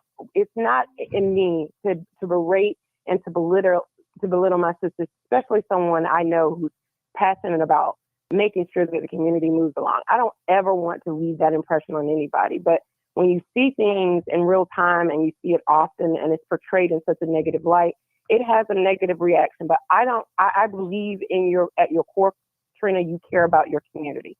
And I don't want to leave that impression with you of me, and you've never met me and I've never met you. Trina, Miss Trina, Trina, can you just hear her out? I'll give you a chance to respond. I promise you I will. Hear her out. We know, all right. We don't want to make this about you two guys. We talking about Tiffany, but she's giving a personal, she vetting back to you. Go ahead, my dear sister. Go ahead, 252. Go ahead. I mean, that's pretty much it. I just think if we spent more time trying to find what we have in common and where we differ, Dalton and every community that we live in can get a lot further. The hostility and the rudeness, that takes away from the conversation and it doesn't move the conversation forward. And I'm not there. You're there in Dalton, Trina. And I hope that this new guy, if he's going to be your guy, that he comes in and he makes a difference in Thornton, and that you get a mayor there that's going to work on your behalf. I hope that all crooks. Well, I hope that the rest of crooks is on the board. That's all I got to say. Okay, Trina. Now you can respond. I'm gonna give you 3 minutes, and we got to go on to the next person. Go ahead, Trina. Okay, 3 minutes. She started off saying that I'm not a resident, and then I see people in the chat there putting things out that they have me on video protesting against Tiffany and all of this. Absolutely, because if I see somebody doing wrong, I'm going to say something. So if you see me because you see me give her a hug, I know her personally. I've known her for over 13 years. You only see what you see out in these streets. And when I come to the podium, when I come to that podium, I'm not adamant about what I said. Trust me, I've talked to her 20, 30 times via telephone and told her that I don't like this shit. I want you to stop doing this particular thing. So when I come and bring it publicly, I'm adamant about what I'm saying. When I'm saying about what the trustees are doing, they're doing things wrong as well. I'm not telling you any lies. Can't nobody call me a liar. You can call me a flip-flopper, but you can't call me a liar. That's absolutely appalling and ridiculous that people say these things. And I've been leading in the front about everything that's been going wrong. When the Rachel man came, I was in the front. Now you guys treat him like he's baby Jesus. When Dorothy Brown came, I was in the front. Now you guys, you suddenly forgot about it? This is absolutely ridiculous. I don't like the people, when people attack me, they think they're attacking Tiffany Henyard or a Tiffany Henyard supporter. I absolutely know her personally. I support anyone who want to do anything for the community, as I should. But when I see wrong as a constituent and a voter and a taxpayer, it is my prerogative whether I want to say something about it or not. So you can't attack me for being a flip-flopper or whatever you want to label me as, because I call everybody out on the wrong that they're doing. And I guess the code is if you don't like a particular person, then if you're trying to get this particular person out of office, then you don't say anything about the wrong that the other people are doing. That's absolutely absurd. I'm not an ostrich. I'm not going to stick my head in the sand. If I see something, I'm going to say something. I don't give a damn who it is. And you can attach to the fact openly that I said things about Tiffany. And so why can't I say anything about the board? They are not benevolent people, and they do hold a responsibility in the breakdown of this community. Okay. You're absolutely supposed to do that, Katrina. Okay. How you do it, that makes the difference. We're gonna. And I'll leave it there. Okay. Hold it, Trina. Trina. Trina. Trina. Hold it. We finna play the video. Hold it, because I can't make this all about you now. I understand you want to defend your name, but that's why I'm going to leave this conversation, because they make it about me, because they feel that my words support her, because I talk about everyone, and they all need to go. Every last one of them. You need to turn Dalton red. Bye. Right. Okay. Start with the caucus. So just so you know, this is strictly about the caucus. It's not about anything else. So if I decline to answer, I'm strictly talking about the caucus at this moment. And then y'all will get more interviews out of me. As long as y'all good to me, I'll be good to you. I have no issues. I just wanted people to say my side of the story and not just paint me as bad news, because it's not the truth, and y'all been witnessing it yourselves at the caucus. So that's kind of what's going on and been going on. So I pray that you pay attention to other people's, I don't want to say drama, but situations. Was it rigged? I mean, what happened Tuesday night? Yes, it's election rigging at its finest. So we got there at about 4:30. Some got there right before 5. When we tried to enter into the building, they told us we cannot come in because they had a party going on at 5 o'clock. Residents from throughout Thornton Township showed up in drones. We had buses out there, cars, you know, it was super cold. I know I ran into you outside, and I was out there with them. They didn't even let me in. So when I did try to go in originally around 5, they told me they had a party and we cannot enter into the building. I asked, can you please let the residents inside the building? They said, no, they have a party. I said, but this is our residents. Let them in. They said, no, they did not register for the party. I felt that was so disheartening because at the end of the day, this is somebody's mom, auntie, cousin, uncle. You should let them in. It was cold outside, super cold. So I had a problem with that. Was your name ever on the ballot? Did they ever actually, you know, say Tiffany Henyard and they vote on it or no? No, no one had the opportunity to basically be a nominee. And that's where they messed up at. You're supposed to allow anybody that wants to run for office the opportunity to nominate themselves, let alone a slate, let alone anybody in the room can say, hey, I nominate myself for supervisor. I nominate myself for clerk. But they didn't give anybody the opportunity to do that. He only nominated himself and his slate, which was wrong. And I was fighting for my people to get in the building because it was cold outside. How come nobody stood up to nominate you? Well, we did. If you watch the tape, I nominated myself. Is that what you were saying to Napoleon Harris from the board? We couldn't hear you. Yes. Yes, somebody got it on tape. I had saw the video, and also my team have it on the tape. If you want the footage, we'll give it to you. But he did not acknowledge anyone or anybody's demand. I was the only one that stood up to him. As you guys know, I am a fighter. I would not be bullied. I would not let people do voter suppression. That was the biggest voter suppression I've ever seen. And we talk about history, right? Every time we talk about history, we're talking about people that fought for the right to vote. But yet, they didn't have the right to vote this time. Why? Why is that? Why mute the votes? Why mute the voices? Why mute the residents?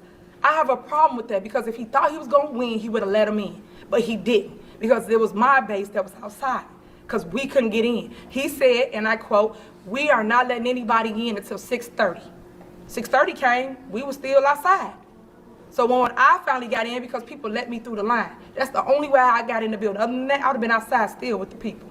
An attorney for Mr. Harris says you were not qualified because you didn't have a certified assessor on your ticket. What do you say to that? That's not true. How would anybody know that if you didn't give me an opportunity to make my nominations? People can't just assume what they think I have. I have to make the nominations on the floor before someone can say that I didn't have something. That's not true. What's next? How do you fight it? So we will be in court. This is a legal battle. Everybody has been calling us saying they're going to stand with Tiffany Henyard. I appreciate that. Even the naysayers said they're going to stand with me because people like righteousness. They don't like this wrong way of dictatorship for government. That is not how you take over things. It was a hostile takeover. And the media was all out there. Y'all saw it firsthand. No one should ever get the opportunity to sit there and be a dictator in a community where you govern everybody. And that's why I told, I think it was Channel 32, that he's a coward. He did not want to face me head up. He knew that I was going to dominate in that room. And that's why he did not allow my residents inside of the building.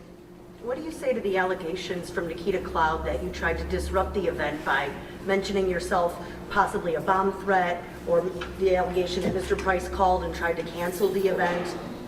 So, to people that's got all these false accusations, false statements, I am suing for defamation of character. I am suing because that is not true. Be able to back up what you report. And that's what I tell everybody. Everybody using my name and my face for views and clicks, but no one got facts. Everything y'all been doing has been smear campaign, and I have a problem with that. And that's why rarely I come out and I speak with you guys, because you don't want the fact check. That's one thing I love about Nate. Nate came and sat down with me. He fact checked. We give him the information, he go check it. He don't just run a story just because. And that's why I ask all y'all to do, at least be fair in the reporting. Because people look up to your stations. You are news. Northwest, East, South, you are the news. But yet, you guys are reporting. We're going to hold it right there. We'll hold it right there. We'll come back to that. All right. We got a new caller, 352. Come on, caller. Come on, caller. 352. So you want to continue with You want to continue with what we were talking about, or where did you want to go from here? I wanted to go focus on this. She said, okay, it's two things I learned from this interview. She said that she was there on time. She was out there. She was about 5 o'clock. She was advocating for her people to come inside. Also, she said that it was some people saying that she had a bomb. She's going to make a bomb threat or something. You heard it out of her own mouth. And she's going to sue for defamation of character. I'm just saying, going by what she said in the interview. And she said that was go ahead, my brother. Go ahead.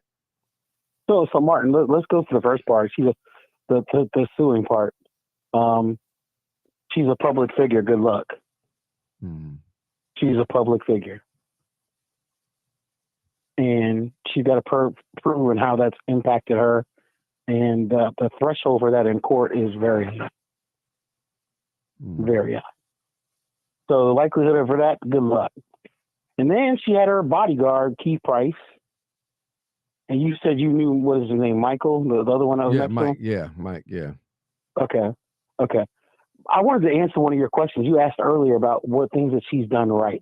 Yeah, you were asking it earlier, right? Yeah, answer that. Yeah. Well, so I'll answer it, and then I'm going to come back with a rebuttal to it as well. She's paved streets and she's paved alleyways, right? That's things that she's done, and we know that she's done that because we've seen video of her having that done. And for any leader or elected official or that's running as the head administrator, that's good work. But that's also their job. It's like, Martin, I don't know if you're a dad, but if you're a dad, granddad too, and you feed your granddad. When you look young enough to be a dad, I don't bother granddad, but I believe you. 5 times granddad. Okay, my brother. Well, you a young granddad. Thank you. You young looking grand. Black don't crack. That's right. If you have children and you're feeding your children breakfast, lunch, and dinner, or taking them to school, I'm not going to give you an attaboy. That's your job. Mm-hmm. That's what you do. And so for her to say that, I'm paving streets, that's what they elect you to do, to pave streets, to get them fixed. Now, if they weren't getting done, then I am going to recognize them, because I don't believe that any elected official does everything wrong. I don't believe that, including her. So I'm there with you when if she's been paving the streets, and I think the water system is really in bad shape. Because I heard the brother that was running that public works department, that's important to run and get that fixed. And I hope Jason House and whoever else is paying attention is to get the water infrastructure fixed. That's important. So I will recognize and acknowledge the street paving and the alleyways and the sidewalks. Those are important things. Infrastructure is especially important. So I did see her do that. And then I heard one of the callers bring up the interview with Roland Martin. Roland Martin threw her so many softballs. I mean, she was bobbing and weaving. He wasn't even giving her. And then the next day, he had all this energy and anger for Jason House. I'm like, Negro, the time you were supposed to have this energy was for Tiffany, and you just let her bob and weave and sucker punch you left and right. And he fell for the count. Now he got ticked off. But I just want to say that, Martin, again, it is important to recognize that nobody does everything wrong. Nobody. But I will say that this woman definitely has got an ego out this world. And I don't know. Everybody deserves their day in court and deserves, but if she's talking about suing people, I could think of things that people should sue her for the same behavior that she demonstrates. So I've seen one of the callers, the comments in your YouTube page, is in the streets are raggedy. I believe that alone. So I want to hear from your residents. I'm enjoying this. So I digress. I'll listen. Okay. Any more residents that's on here for Dalton want to say anything? You're more than welcome. Marcus, you want to say anything? Any comments, Marcus? You have go ahead. Yeah, I would say, based on seeing that video and seeing past videos of how she was acting, if she is, let's just say hypothetically, if some of the stuff they're saying about her is a lie, then why would you act like you don't care in the media? That's the worst time to be acting like you don't care, like you untouchable or like you unstoppable. I don't live in Dalton, but we've all driven through Dalton. We've all been to Dalton, and we've seen the condition that Dalton and Harvey is in. Some areas look just as bad as Inglewood, or worse. So something ain't right out there, and whatever it is, it's gonna come to the light, and the voters will have the last say. And some people think they got so much power that they can't be brought down. They're that arrogant. And I think she needs to rethink her strategy, because right now it don't look too good for her, based on what I've heard on your show, based on what I'm seeing on video. And she's become a laughing stock of the nation. Has joined. Okay. We got a new caller. Hold it, Marcus. 7897. Hey, caller. Caller? Hey, what's up? What's going on? Yeah, I'm here. Go ahead. You I free to wanted talk. you to pay attention to that interview that she just did. Okay. Help us out. Tell us.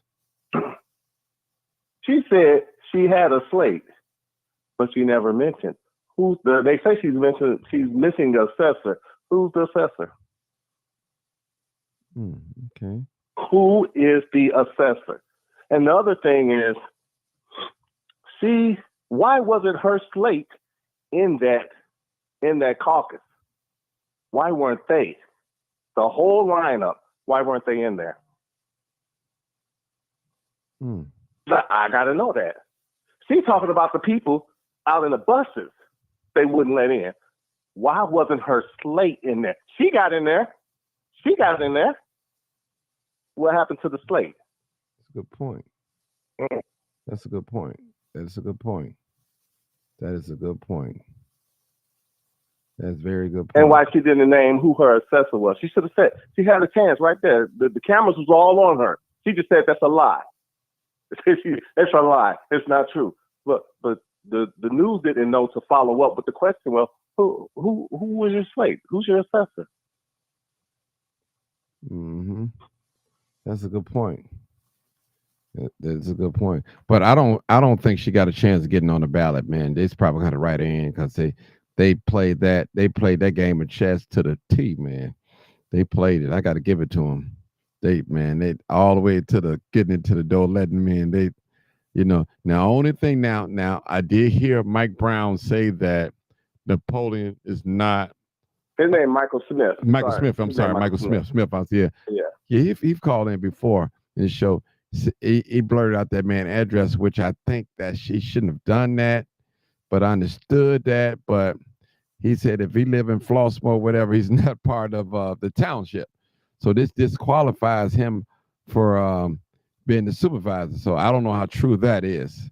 Could be. I don't know. I don't know the process. So what's your thoughts on that? No, I don't have any thoughts on that one. I focused in on that interview that she was given, and that's the way she is.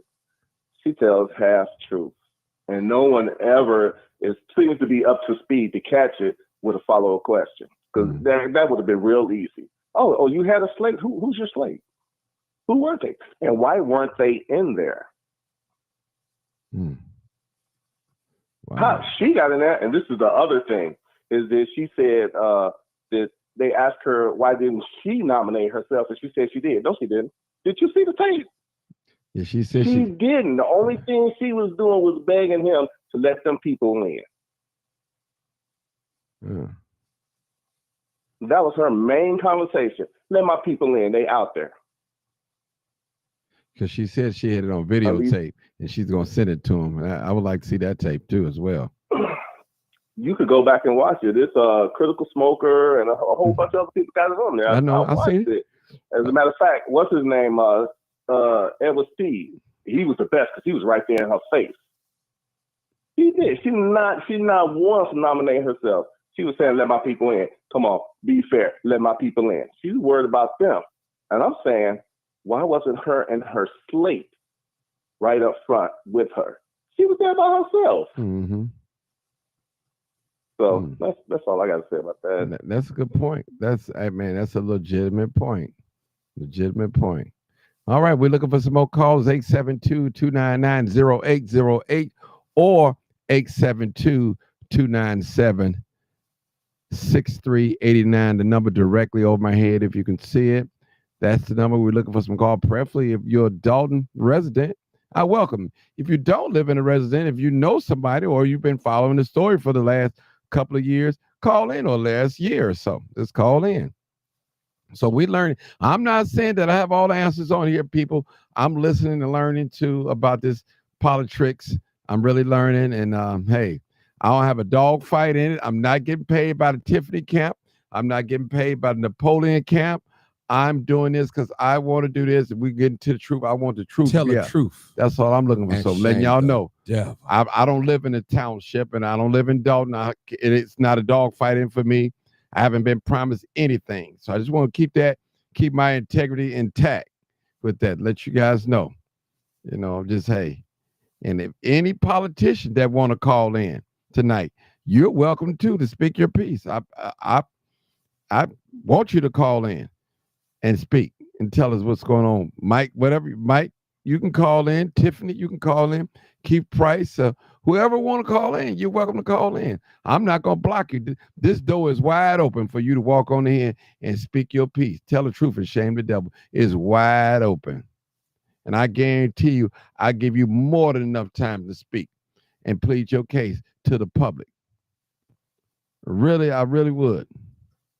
Now, let me ask you people, this is another question I want to ask. Now, all these allegations that's on Tiffany, and a lot of us are waiting on her to be arrested, I would say, by the FBI, but it haven't happened. Even if she get arrested, I'll just say this, she still can run, though, because she have not been convicted. In the court of law, you are innocent until proven guilty. You know how that works, though. Only in America. Yeah. But in America, you're guilty first, then you have to prove you're innocent. That's real talk. Marcus, you've been quiet. Go ahead. Well, yeah, you're right. You're innocent first in America until proven guilty. Maybe I said it the wrong way from what you said, but it's not much I can. There's not much I can say because I don't live out there. Mm-hmm. I'm going on what I'm seeing as far as video, and I do know that people, you got to be careful who you surround yourself with, being a leader, because at the end of the day, you said it a lot of times about the airline. If something go wrong, the pilot is not the one that people look at. They look at the airline as a whole. So I want to be cautious because things can go the other way and we'll all be looking stupid. But I'm not saying that the people in Dalton are lying because my cousin live out there and she don't like her. And she probably haven't been showing up at all the meetings, but a lot of the residents know what's going on out there better than we do. And when they don't like that mayor, something got to be wrong with her. I'm seeing on video how arrogant she is. Like she thinks she got this. I'm quite sure she won't get reelected. Even if she gets put on the ballot, she won't get reelected. Mm. And if the people do reelect her, well, I don't know what to say. Because I was just trying to find out something good that she did in Dalton, because she always say that the media always report on the negative and all that. So I'm giving her the benefit of doubt. So maybe some of her supporters can come on here as well and tell us those are even just neutral. Tell me something positive that she have done in Dalton in these last 3 going on 4 years. And I welcome it. Well, I will say this. Based on the videos, if you go on her page, based on the videos that she's posting, I've seen some things that she's done in Dalton. I mean, doing stuff for the kids, that's a good thing. Helping the seniors, that's another good thing. But at the same time, she complains about the media reporting on the negative. We all know that the media won't come in the hood unless somebody got shot, unfortunately. because all the bad that is being done seems to overshadow the good. Good don't bump up ratings. Good things don't bring up ratings. Just like myself, when I would cover a protest, I wasn't going down there to cover people handing out leaflets talking about keeping the peace. I was going down there to see some fighting with the police arresting people and all that. That's how dirty the media business is. And anybody who knows about the media is entertainment. It doesn't matter which side you own. Mm-hmm. Okay. 252, you still there? Yes, I'm still here. I'm Okay. listening. I'm just listening. Are you listening? You have no comments? Nothing to say? Well, I don't want to say too much. I do have. Okay, go ahead. You're welcome to say. I mean, right now we have no new callers, so you're more than welcome to speak now. Go ahead. Okay. The thing that baffles me is in those meetings when we were saying, trying to elicit some good things that she's done for the community. They mention, the elderly, but it escapes me in the Dalton and in the Thornton meetings. And I looked at an old meeting today. Is it beyond anyone to tap her on her shoulder, lawyers or whomever, to say to her, these people coming here, like the guy that did the video recording for and all that and hadn't been paid. These people come in here and they do a service for you, and you don't pay them, and y'all pay who y'all want to pay, and that type of nonsense. Did it escape her, or does it escape her that she has a board to report to? It's good to do all those things for seniors, bingo night and all that stuff, but that's taxpayer money. You did it on the backs of the taxpayer. Nothing is free, and that's how she got so many people in Thornton so gravitating to her so much.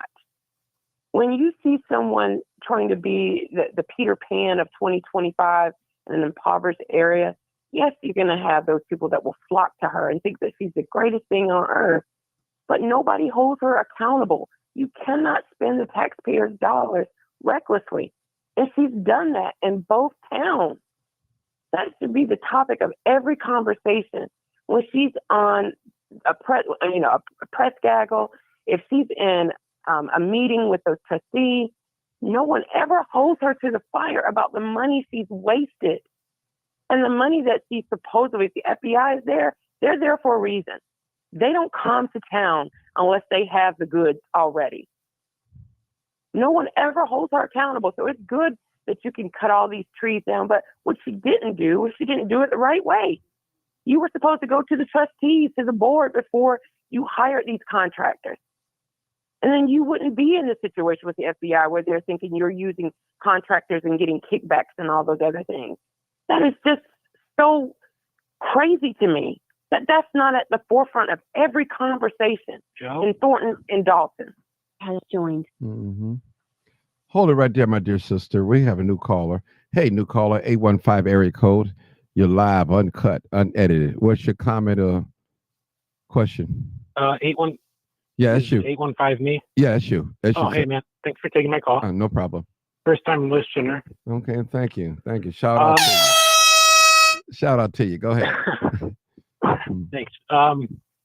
Yeah, I was just thinking about how everybody's saying how obvious it is that Tiffany broke the law. That's what people are saying. Mm-hmm. And there's sort of an expectation that it's going to be like the FBI, because I know that they're doing investigations. So people think that it's going to be the FBI that does something about it. I'm just kind of putting out like just something for people to think about. Like, how come it's never Kim Fox or Kwame Raoul? Why is it always like the feds that have to come in and fix everything? Why can't we handle our own business? I don't get that. That's a good. But yeah, that was okay. So let me. How long you been following this story? Man, I don't know, a long time probably.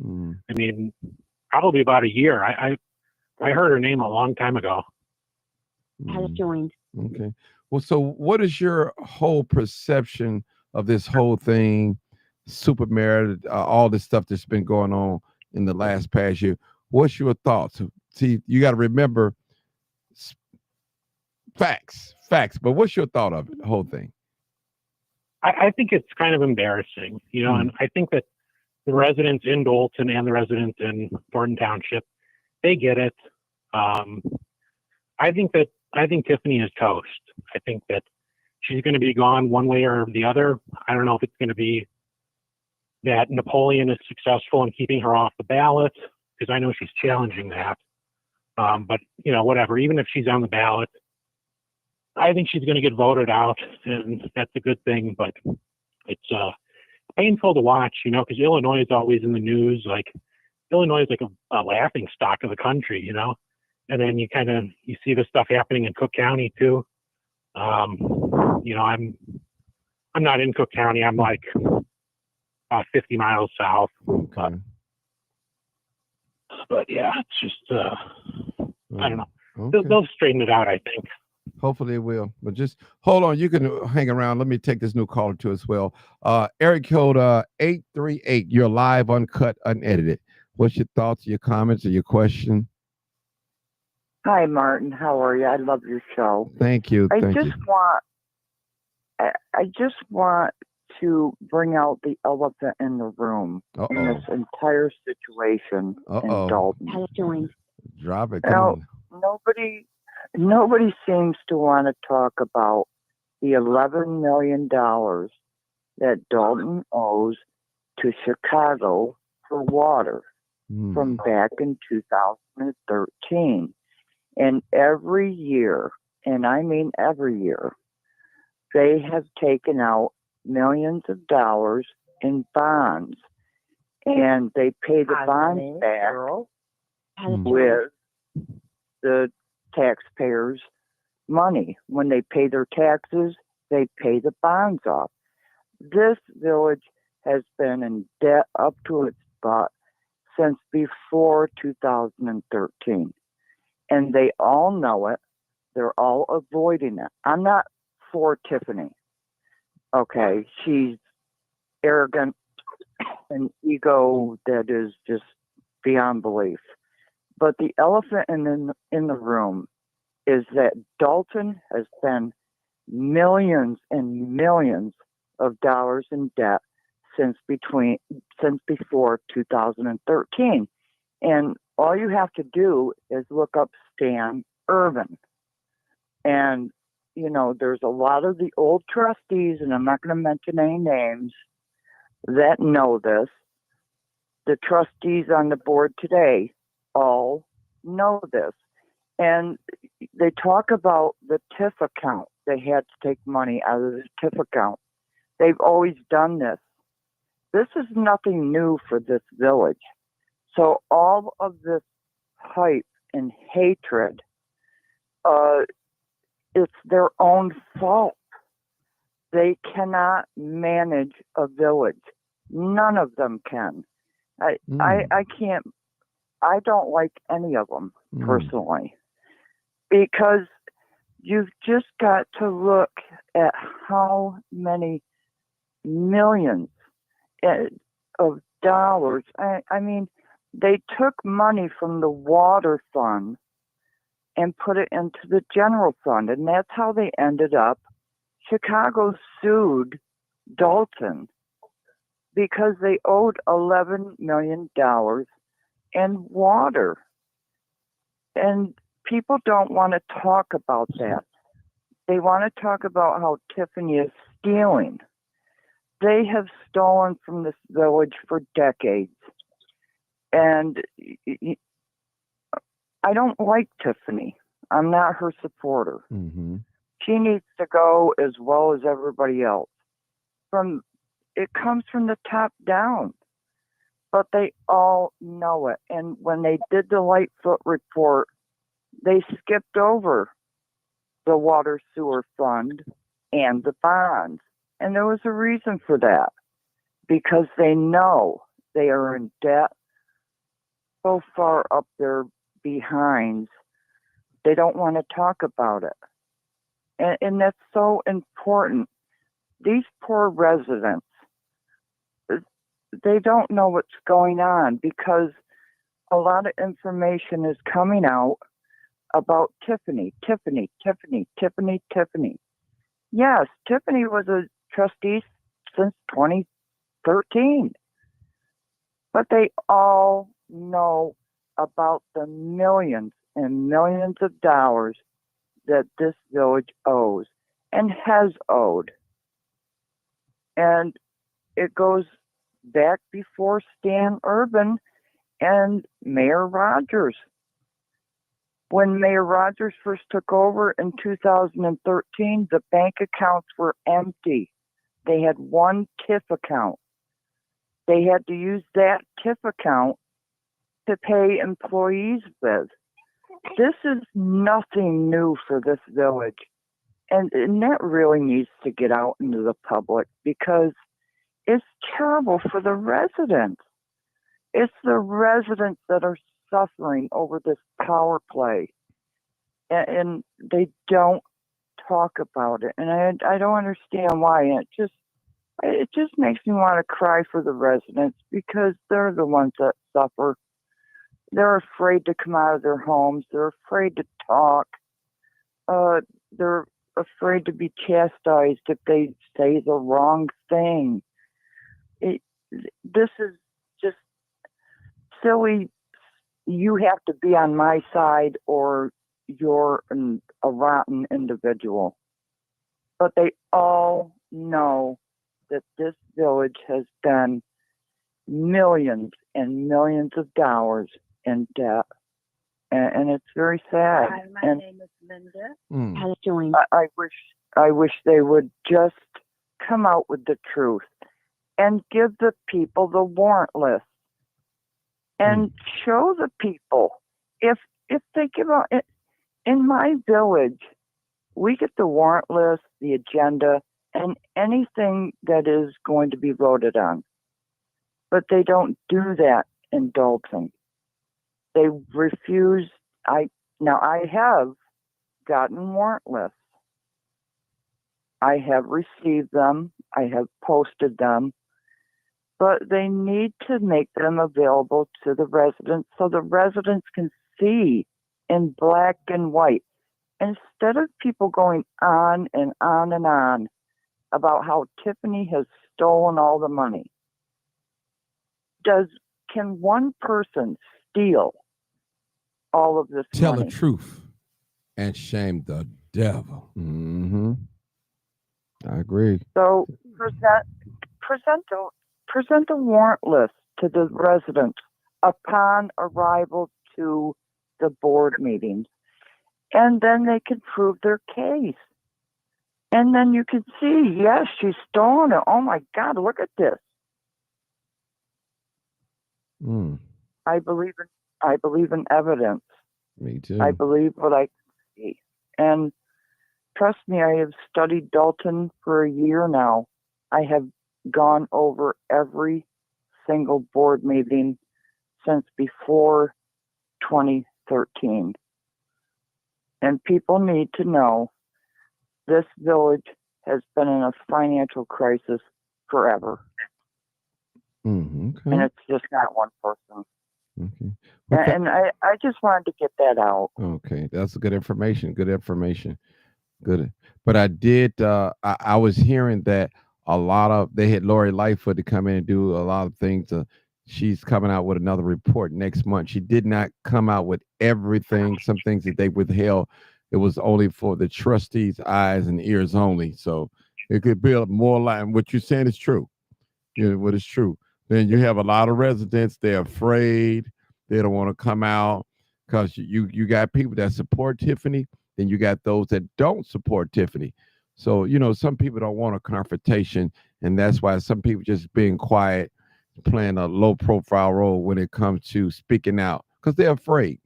They're afraid. Right. They're afraid. They are. And it's terrible because all of these officials took an oath when they went into office. And they are not, all of this mess is not helping the residents. The only thing they need to do is show in black and white on those warrant lists, because those warrant lists are very detailed. They list everything. And I mean every dime that is being spent, what is being approved, what is not being approved. That's all they have to do. It's a very simple process, but they won't, because they know that they have been millions, and when I say millions, I mean millions in debt. And they are still paying Chicago for water because they had to do a settlement since 2013. And they've reneged on that deal a couple of times. And you still have the same lawyers representing the village that were representing the village way back then. Could you hold it? But they all know it. Right. Hold it right there. You can welcome to stay. I got like 3 more callers just called in. I want to get them real quick and see what they're talking about. Okay. Thank you so much. Area code 954. You're welcome. 954. Hey, caller. You're live, uncut, unedited. Caller. Hey, Martin. How you doing? Good, good. Can you hear me? Yeah, I can hear you loud and clear. Go ahead. What's your comment? Well, first of all, I got a friend. I'm out here in Florida, but I do have a friend that does stay in Cook County who's kind of deep into politics out there. And he's a pretty good researcher, but he doesn't want to come on and get involved in stuff like that. But he was telling me that there is, and I always tell people, hey, verify before, just verify. Because if I say something and it's not true, I know how my state works. But what he was saying is that first of all, the trustees are holding out, are not showing up until December 7th, because that's the date that Tiffany Henyard can no longer appoint someone. It'll be up to the people to decide. Okay. I heard that's true. True. I heard that to be true. I heard that. Yeah. So I noticed you guys notice how she's squeezing in these special meetings now? Calling them. She's squeezing them in because she's squeezing them in because she knows about that deadline. And she want to avoid an election. Yeah. For that trustee. Yeah, just hold on, sir. Let him talk. Oh, just hold on, sir. Let him talk. I'll let you. I'll come to you next. Go ahead. I'll give you a chance to respond. Go ahead. Yeah. So basically, it's like I wouldn't be surprised if they start showing up after December 7th, because then now it's out of her hands. Because she can't really appoint anybody because now it's I guess it's a time frame to where now it's just up to the people to decide who the next trustee thing is.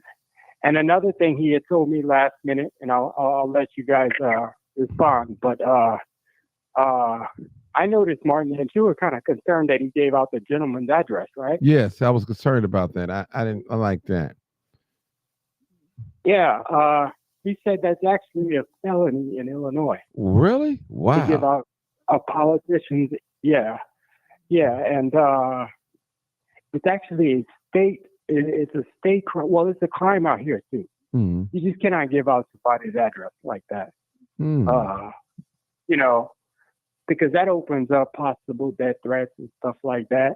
But again, all of this, I just don't have time to verify it because I was just hearing about it. But when I'm back on your show, please do. And I call in again, I could definitely I'll have the research next time. I just wanted to give you guys a heads up because I know it's looking like the trustees don't want to show up and stuff like that, and they're coming up with reasons. I just think they're waiting for that that December 7th date to pass, and then they'll be back, and then they'll probably conduct business as usual. And that's why she's probably tried to hold this meeting today. She knew they weren't going to show up, but she's using everything like insurance and all of that. And if the insurance lapsed, she would have just said it to the media. I mean, why does it have to be exclusive, right? Mm-hmm.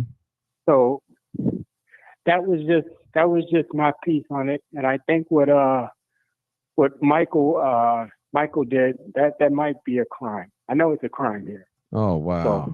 Wow. Because I felt that was bogus. I mean, he could have said the area. He could have just said Homewood Flossmoor. He could have said the area. Right. And I saw you when I was watching your video. I saw that you were kind of concerned about that. Like that don't sound right. Right. Right. You know, that is. So, go ahead. Okay, so make sure you come back with that proof. You know, we love that. We see one thing on here. You have Democrats, you have Republicans, you got white, you got black, rich, poor. We all come on here together. It's more like a community, and we talk about things, and we try to bring facts and things like that. That's why I told people, don't come on here talking about her wig, her makeup. I don't want to hear none of that. I want to hear some facts, some truths, and that's what I want to hear. That's keep your personal opinion about her appearance. Keep that, you know, you take that somewhere else. But I'm trying to hear some things because I'm learning. There's some things that I don't know. Yeah. There's some things that I have some genuine concern about. I know Tiffany personally. I know her personally. I did support Tiffany when she ran for mayor. I supported her behind her 100%. I fell back when all these allegations was coming. I said, hold on, let me wait a minute and just fall back and make sure that these things are proven. You know, that's why you don't hear me on this platform ever dogging her out. I'm not a supporter of hers or not a fan of hers. I tell people, if I was, I wouldn't allow people to say anything about her. I cut them off. And, you know, like some stations, they will, if you don't say what they want to hear, they hit that delete button, hang up. That's not me. Only thing I ask you to just be respectful. And that's it. This we hear. Exactly. That's why I call it live, uncut, unedited. This is where we tell the truth and shame the devil. You know, if I get caught up in some mess, hey, y'all got me. It can happen to me. It's her today. It might be me tomorrow. God forbid. So we got to do the right thing. Let's go to the next call. Yeah. Okay. Thank you, sir. Thank you. You can hang around if you want to. All right. Okay. Your area code was 954, right? You was okay. I was just like, okay. Next caller, area code 980. Area code. You're the next caller. Hello, Martin. How are you? Hey, how are you? How are you? I'm great. Hi, my name is Cheryl. I'm from Washington, D.C. All right. First time caller? Yes, this is my first time calling. I watched you last night. All right. Okay. Did you learn something? Yes, I did. Also, that gentleman was absolutely right. Okay. It's called an ACP, Address Confidential Program. Ooh. Okay. Say that again so I can get that. I'm going to put that in my psyche. Say that again. What is it called? It's called Address Confidentiality Program. Okay. It's called ACP. Okay. I'm gonna interrupt you real quick, and I'm gonna let you go. But I knew it was a bunch of alphabets. I just couldn't remember the name. Oh, okay. And that's why I looked it up for you so I can help you. Thank you so much. And you see how by us working together now, a lot of us from different backgrounds and stuff like that. Some of us on here are supporters of Tiffany. Some of us are not. But we just got to get the truth out there. You know, one thing about me, I always said, if this platform will go down, it's going to go down for truth. No lies. We're not going to lie on nobody. We're going to keep the truth. Tell the truth. Okay, go ahead, ma'am. 980. Go ahead. Okay, my problem I have is I know Tiffany has done a lot of things, but I feel sorry, like the lady said, for the community, and I feel sorry for her daughter. Her daughter eventually is going to get a certain age, and these things will come back to her, and she will see these things. You know, there's going to be videos, there's going to be negative talk, and this child has to live in that community unless she moves and see that about her mother. And I feel sorry for Tiffany because she's not looking at her child in this whole process. It's not all about money. So it's a little politicians must give their name and where they live. Hold on, Trina. You can't come here and do that. You can't do that. We got a lady talking. No, I was still leaving a message. I'm so sorry. Okay. All right. Go ahead, ma'am. 8980. Go ahead. You know, I feel sorry for her child. You know, I know there's a lot of people, including myself, that have had, you know, I've seen her from the beginning. I saw great potential with her. Yes. And I still see great potential with her. But my problem is that she has to see the potential in herself. Mm-hmm. You know, she can't continue to say everybody's attacking her. Sometimes you have to, like they say, take accountability for yourself. You know, we all have made mistakes. And I feel that she needs to stop for a moment and reflect on herself. And I'm not trying to put her down as a human being or a woman, a Black woman. I'm lifting up our Black women. Mm-hmm. That's the problem we have now, that we put ourselves down or people put us down and they point fingers at us. And I had to reflect on myself because I was pointing my finger at her also. Mm-hmm. But I had to think back. How many people are pointing their fingers at me because of the things I have done? But you have to also carry yourself in a way that you want that respect.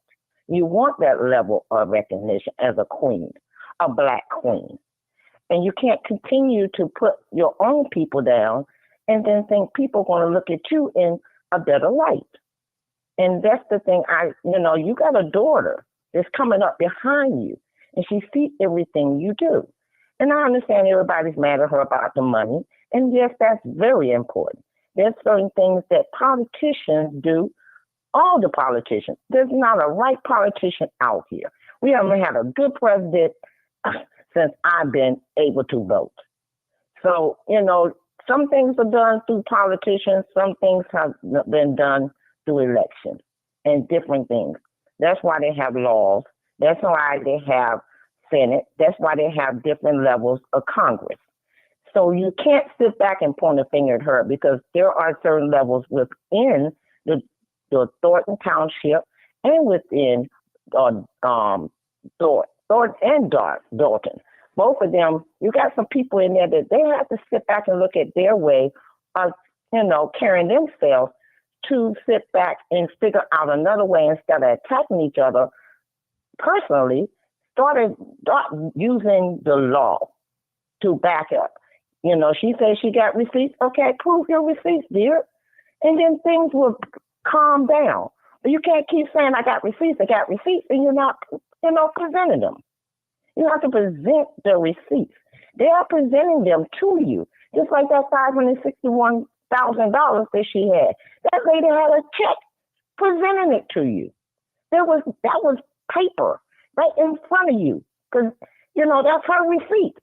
We need yours, dear, so you can get this monkey off your back. It's just like anybody out here that's doing drugs. If you're doing drugs and you got to get that monkey off your back, you got to change something to get that monkey off your back. And she got to do the same. And I just feel sorry because her daughter is watching this. You're sleeping with a married man.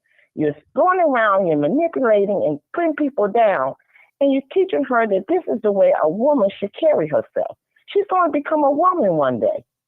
She's going to want the respect that you want.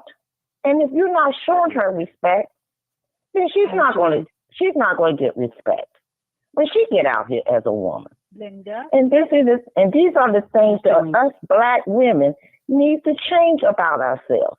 You have daughters or sons. What you bring in the house is what these boys see.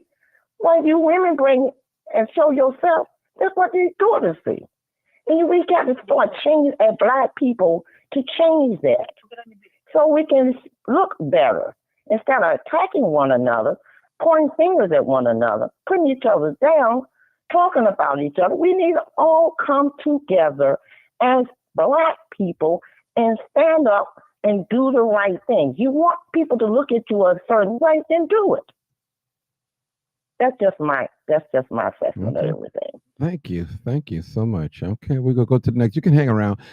Next caller, 9449. I believe that's Marcus. Hey, caller. Yeah. Yeah, go ahead, Marcus. Go ahead. I'm still listening. You could go to somebody else. Okay, go ahead. I believe it's Trina next. Is that 5011? Hey, caller.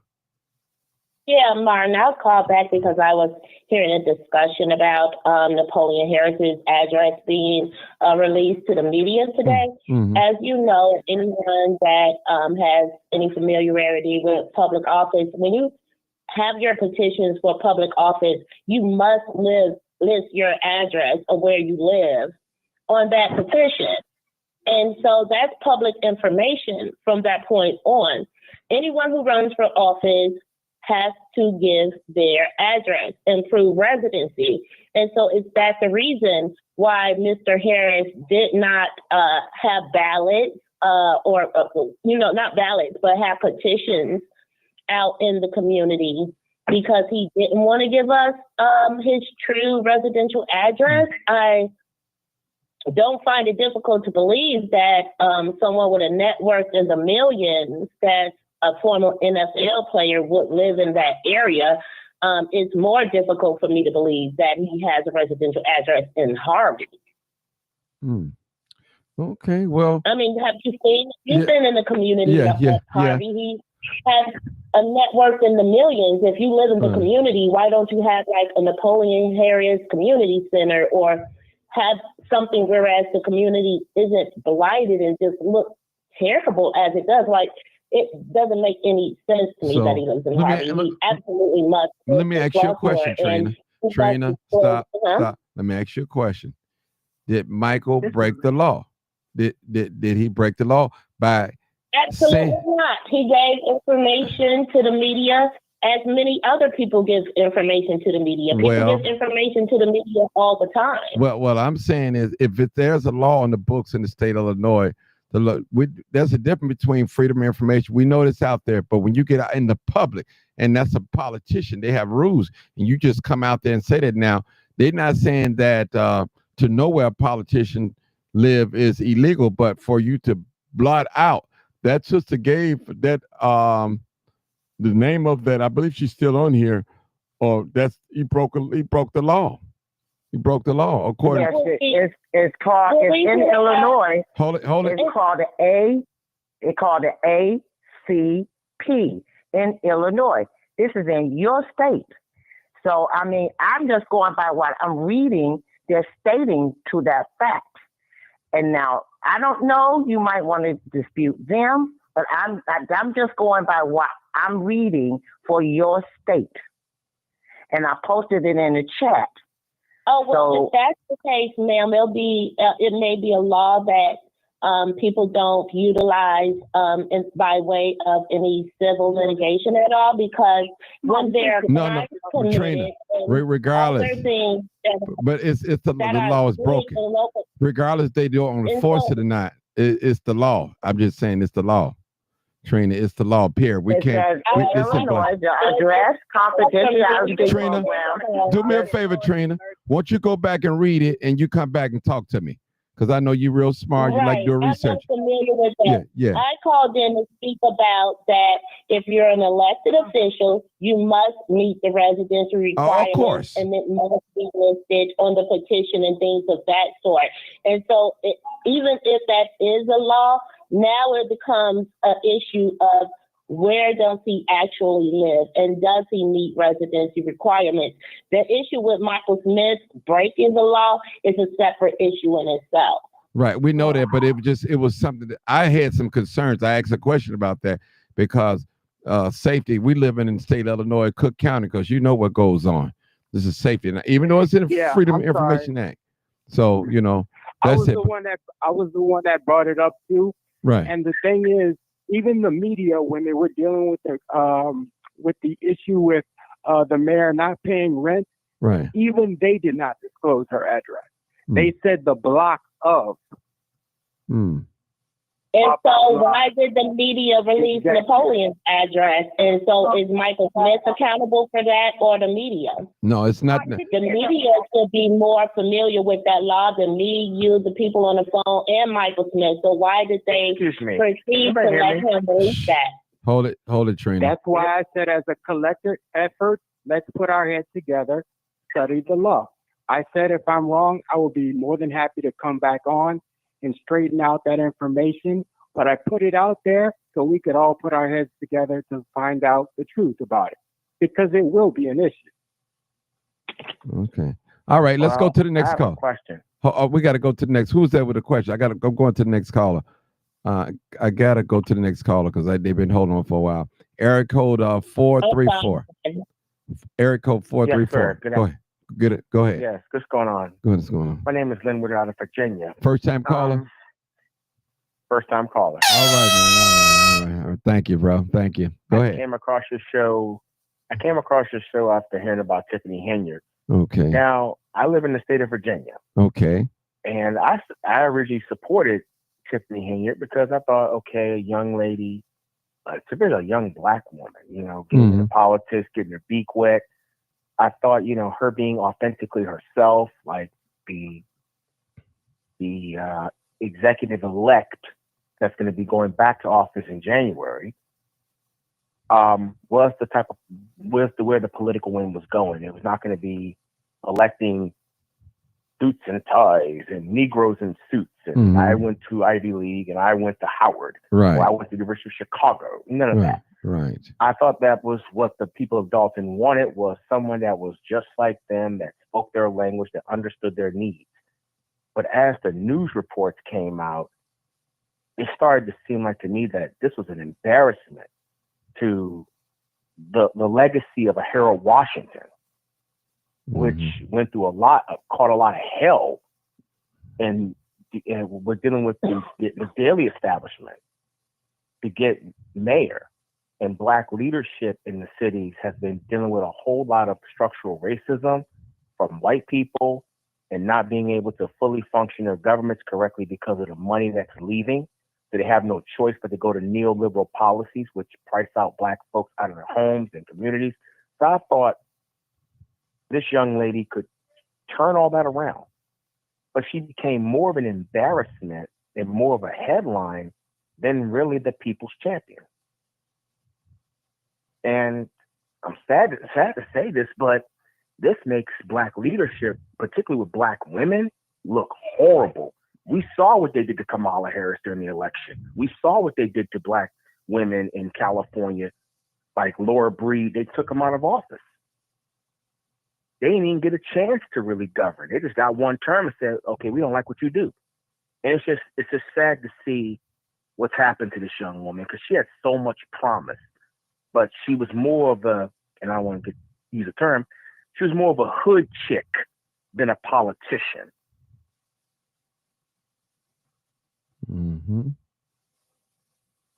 Okay. You still there? I'm still here. I'm scratching my woman's Okay. head. Okay. All right. Okay. That's cool. All right. Wow. Okay. Wow. Okay. Yeah. Let me know when you're done. I'm waiting on you to finish, and you're done. Hey, Martin. Yeah. Hold on. I got another. So I really. Go yeah, ahead. I'm sorry about that. Go ahead. But she had so much promise to really take this thing to another level, but it now makes black women look incompetent to run government. So like I said, what happened to Harris? People rejected her. And, I believe it was because she was a sister, but also she was a robot. And this just sets us back even further. And as far as her daughter is concerned, you got to set example for these young girls, because if they see mama's a hood chick, and I mean, the racist comments she's had to deal with from white people, the white supremacists, about her looks, her being ratchet, her being, excuse the term, the N-word, all the things between, we should have been defending her against those attacks from non-blacks, not us going at each other about her. but she brought a lot of this on herself, and we got to clean this up. We really got to clean this up. Now, as far as what they did with the caucuses, I believe they overplayed their hand, because if she does have supporters out there that are like Donald Trump supporters, they're going to come out for her and put her back in office. All because the political prosecution of a political opponent is good for Tiffany Henyard, just like it was good for Donald Trump. So I think they've overplayed their hand a little bit, and they did not deal with her in a way where, okay, let's see where the voters really stand on her. Let the voters really speak. And if she's got the heat, damn it all, let it be. The people have spoken. But to take her off the ballot, that's just going to give her more press. You don't kill an opponent by giving them more air. You kill them by suffocating them. And I'll leave it at that. Okay. All right. Thank you so much. We go to the next caller. Eric code 443. Hey, caller, you're live, uncut, unedited. What's your comments and your concerns? Hi, Martin. This is my first time calling. I ran activism today. Thank you. And I absolutely love your platform. And I like the fact that you, exemplify letting everybody have their say. But this is what I want to say, and I will be following you and subscribing. Thank you. Appreciate you. I feel Tiffany didn't just get this way. We all know she has had a criminal background, and she has that criminal mentality because everybody that she surrounds herself with has a criminal background. So she feels comfortable in that environment. And when you have that type of environment, you act on it. And another thing I'm wondering, as a child, I'm wondering where some of this falls on her mom, because she's always mouthy, she's disrespectful, and I don't think she just got like that. I really don't. And it's sad, like they said, because she has a daughter. First of all, you flaunting a married man around in public, and you're a public figure. Then you have this foul mouth. You have no respect for your board, and all this criminality, hood rat stuff that she's doing is just unacceptable. And I can't believe that people are following her and want to see her win again to repeat the same thing, and she's only going to be worse the second time around. So that's just my take on it, and I really feel sorry for the daughter because, like you said, she's going to grow up, and kids can be cruel. She's going to see this. She's going to see this, and we all know she's paying for that guy Kamal. He's over there for the money. Once the money's gone, he's gone. And then another thing I can't believe, she's been sleeping in the circle and got everybody right there that she sleeping with. Michael Smith, all of them she has slept with. What is going on with this girl? Let me just say this. I know you're the first time caller. Now, we really can't prove that. But so I kind of like, it may be possible, it may be true, but we can't prove it. Now, we know that she's with Kamal. Now, if he's married or not, I don't know, but I heard that he's married. So we can see that. But for her sleeping with these other guys, that's just hearsay. We can't, I don't want to build this platform off of, her wig is ugly. Okay. That's all I want to say. You're free to talk. Go ahead. I'll just say this, keep your ears open. Okay. I will. And thank Trust you for letting me speak. Thank you. I will. You know what? I'm fair on here, and I allow anybody to come on here. I don't care if you're white or black, you're Democrat or Republican. All I ask for the listeners and the people on the panel, hear them out. Even if you don't agree with what they say, just hear them out. Right. And I'll give you a chance. I'm fair, and I rebuttal, and I appreciate. Yeah, and a lot of people they don't like that. This is for our people, for our community, and I try to be the voice for our people. Now, I don't represent every black person. Now, don't get me wrong, I'm not that. But I want this platform to be for the voiceless. If you want to get your word out, get yourself, come over here at Martin Johnson platform and put it out there in the atmosphere, and let's see where it lands at. It might, Go. And one more thing I Go would ahead. have loved to have seen Paul Roberts and his wife run for some type of office because I like his platform too, and he's very knowledgeable when it comes to a lot of things. So I would have really liked to seen him, be a trustee or something.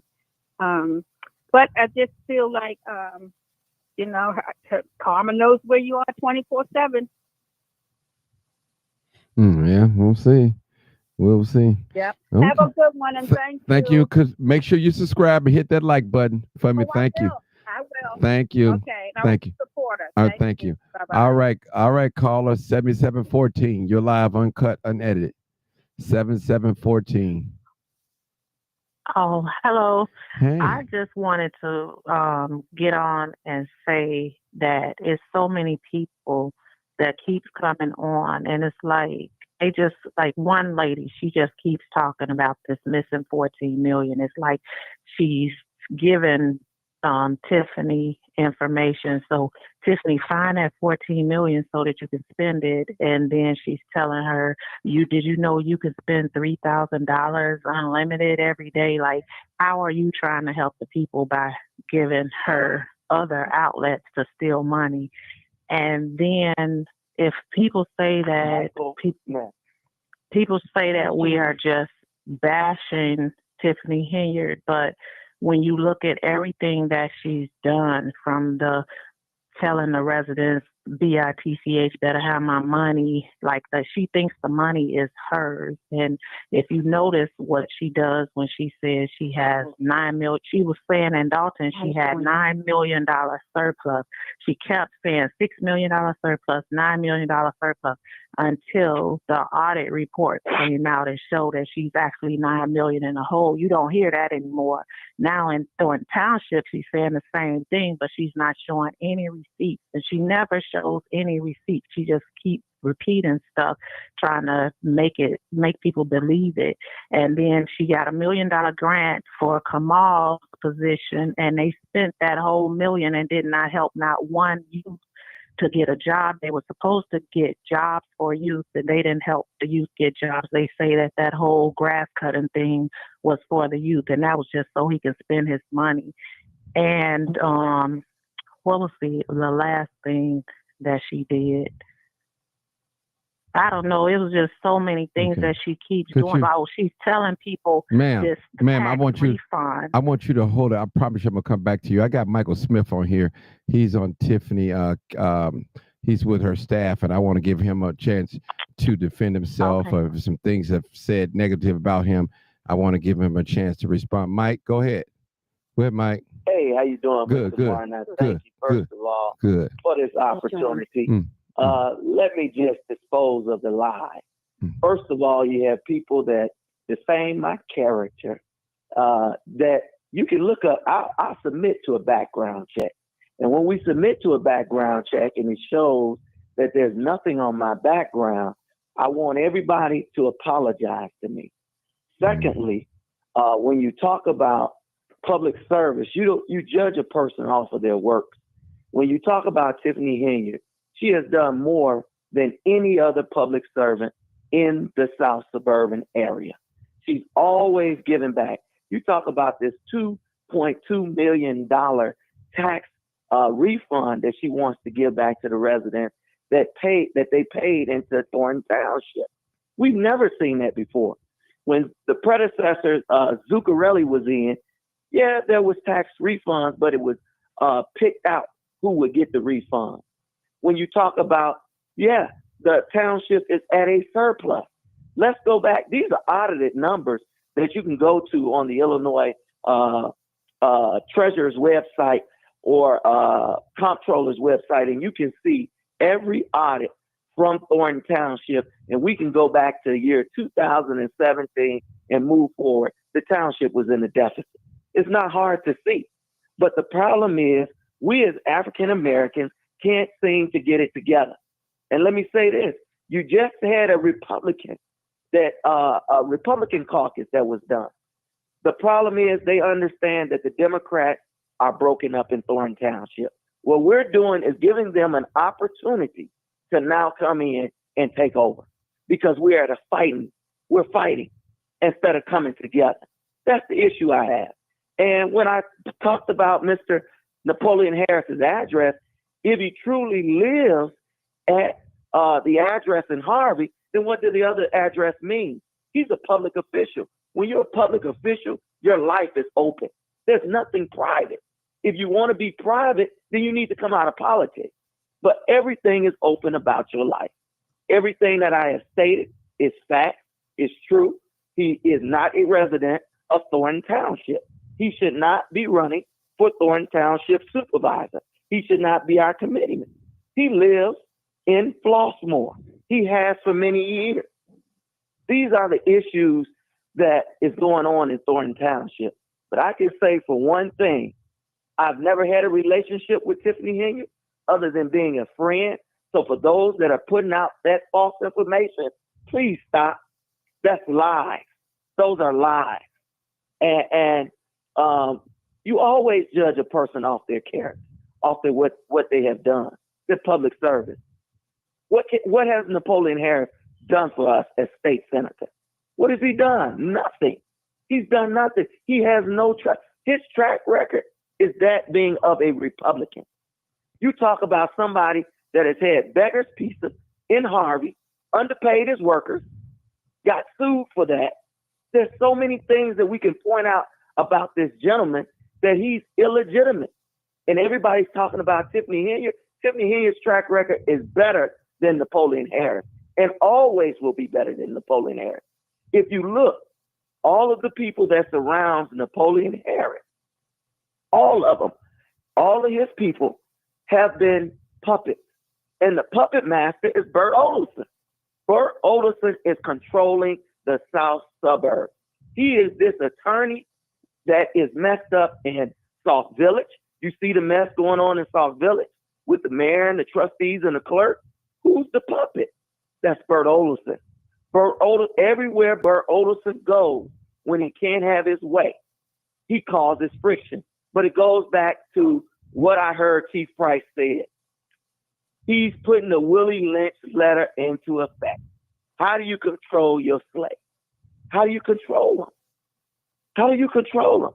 And he's doing that by pitting the African American community against one another. And at the end of the day, he's getting paid. That's the big thing out of this that we're not paying attention to. If you look at his legal bills in the village of Dalton, he's been paid over hundreds of thousands of dollars. Mm-hmm. Over hundreds of thousands of dollars. For what? What has he done? And then I'm going to tell you the most illegal thing. This is where you got to go back and you got to see where they targeted Tiffany. When she first got elected to be mayor, what was the first thing they did? They went to recall her. And they had already tried that years ago under Riley when they were all trustees. It was unconstitutional and illegal then. You cannot recall any elected official here in the state of Illinois. It's illegal. What did she do within her first month of being the mayor? She started doing too much. That's the problem. She started hitting the ground running, getting the alleys, the streets, the sidewalks done. You see a big difference in Dalton than you did years ago. And I get it. Everybody got something to say because you've had all of this media pressure. And I told somebody, Tiffany has more. I think the person that comes tiptoe to Tiffany maybe with the media pressure is Kellogg, Mayor Eric Kellogg in Harvey. He faced the same criticism. I always say same that, thing. He was under FBI investigation. He was going to jail all these years, and it's the people around him that fail.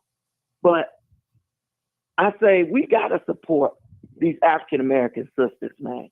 We got to. You got to messing with Figs in Calumet City. You got to messing with there's another female sister, the older lady in Calumet City.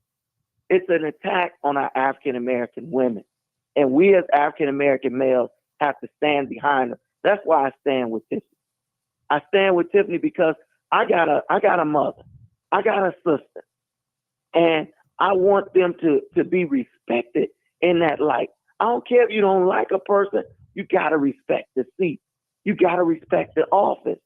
and she's been so disrespected, Martin. Mm-hmm. So disrespected as being an elected official.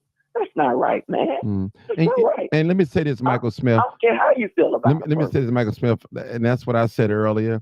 You've never heard me ever bashing Tiffany on my platform. I know her personally. I'm not a supporter or a fan of her, but I do respect her position. I would never get on here talking about her hair weave or fingernail polish or anything. Anything negative won't have to be strictly facts. That's all I'm about. Nothing else.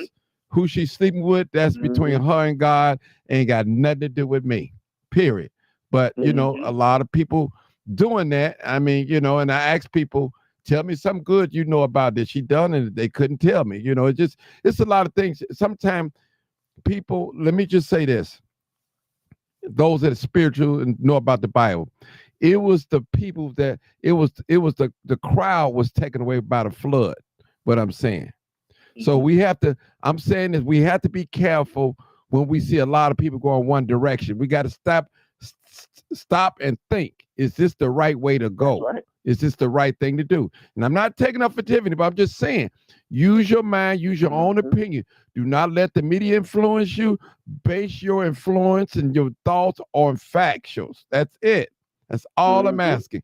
That's it. You know, that's all I'm asking. And that's all I'm saying. What if she stole anything? Can anybody prove it? Has it been proven? Yeah.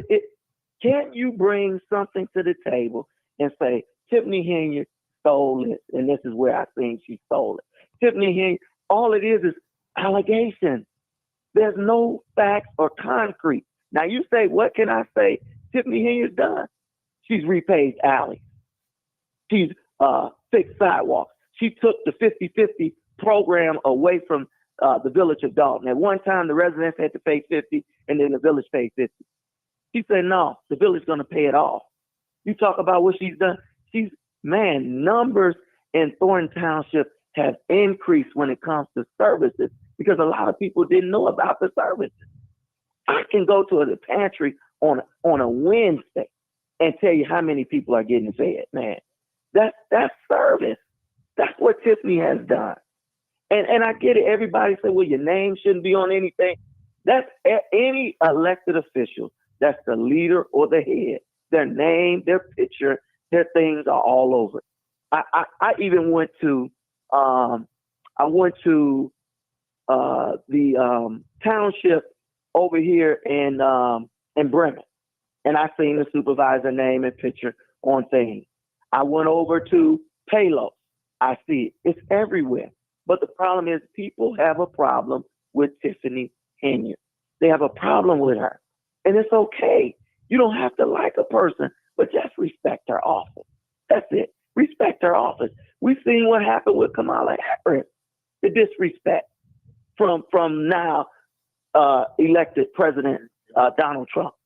So we have to protect our African Americans. Hold on, sir. Let him talk. Listen, Mike, if you want to hang around and answer a few questions, it's cool. If not, put in some. I got one right now. Okay. Who was the assessor? Matter of fact, I got three. Who was the assessor? Why wasn't the whole slate in that caucus? And what was the? Yeah. So who's the assessor? Who was the assessor on the slate? First of all, when you talk about slates, you would know the Libertarian Party for Illinois. That's the case law that deals with this. And I ain't going to talk too much because that's part of what's going on. But I just give you a little hint. Look that up. When you talk about slates, those are no longer things or barriers that can hold an individual. So there was if you want to talk about rules, when you want to talk about the caucus rules that were never published publicly to everybody as a whole, and the rules that laid out different things that violated the Illinois State Caucus law, that should have never been one of the rules in the first place, because that has been ruled unconstitutional about a slate. That's unconstitutional. So why weren't you all in that caucus? standing said, there. why wasn't I at the caucus? I was at the caucus. And everyone that was running with her. Why weren't you there by her I was side? at the caucus. I wasn't allowed to protect that inside black the woman. caucus. Hold Why up, bro. weren't you there by her side to protect that black woman? Hold on. I'm answering your question. Why wasn't I at the caucus? I was at the caucus. I was standing By her outside side. I said by with her the side. 200 and something. With the She's 200 and something. 708. Hold it, Y'all brother. let me answer. Let him answer it. Don't try to overtalk. We're not gonna get the brothers here to answer some questions he may not be able to answer. But let him talk. Go ahead, Mike. The reason why I wasn't on the inside is because they had a party already at 5 o'clock that started. And then by the time it got to 6:30, when they say it was going to open up the doors, they did not. They didn't start letting people in the place to almost 7 o'clock. So I was still in line. I was not able to come into the facility because they said at that point it was already at capacity. They wasn't letting anybody else in. That's why I wasn't able to come in the inside. But I was there at 4 o'clock. At 4 o'clock, me, my grandmother, and my wife was at the facility waiting to get in. And they told us it was a private party. There was a private party that happened before the caucus. And that private party, everybody was asked to bring 25 people. They came with their 25 people. They had their delegate tags of being a part of DOT. And at that point, they had the fire marshal counting to see the numbers. And then that's how they knew how many people they were going to let in of Tiffany Henyard party. And that's what happened. Okay, let me go to the let me go to the next question. Okay, all right, is that cool? Okay. All right, thank you. 9433. What's your comment or question? I thought I was up. Okay. My comment and question is, Tiffany did some good things by the village, and I can totally agree with the young man. He said that the black women are being under attack, which we are in so many different ways. We're being disrespected in so many ways. Yes, we are. Okay, thank you. Area code 470. You're live, uncut. Any your comments or your questions? Yes, sir. Thank you, Martin, for allowing me an opportunity to speak. I'm from Atlanta, Georgia, and I've been following this story simply because I am a black woman. And I just heard Michael Smith talking about black women, stand by black women, respect black women. What about the respect for Kamal Wood's wife? What about the respect for Fania Dukes? What about the respect for all the black women Tiffany has fired, single mom, for no reason, just being evil? What about the respect when Fania got up there in a meeting crying her heart out and Andrew got ready to respond and she told him not to. She told him not to. What about the respect that for black women when Tiffany talking to seniors like they were children? What about the respect for black women when Tiffany locked the doors of the village hall so they can't even come inside and pay their bills?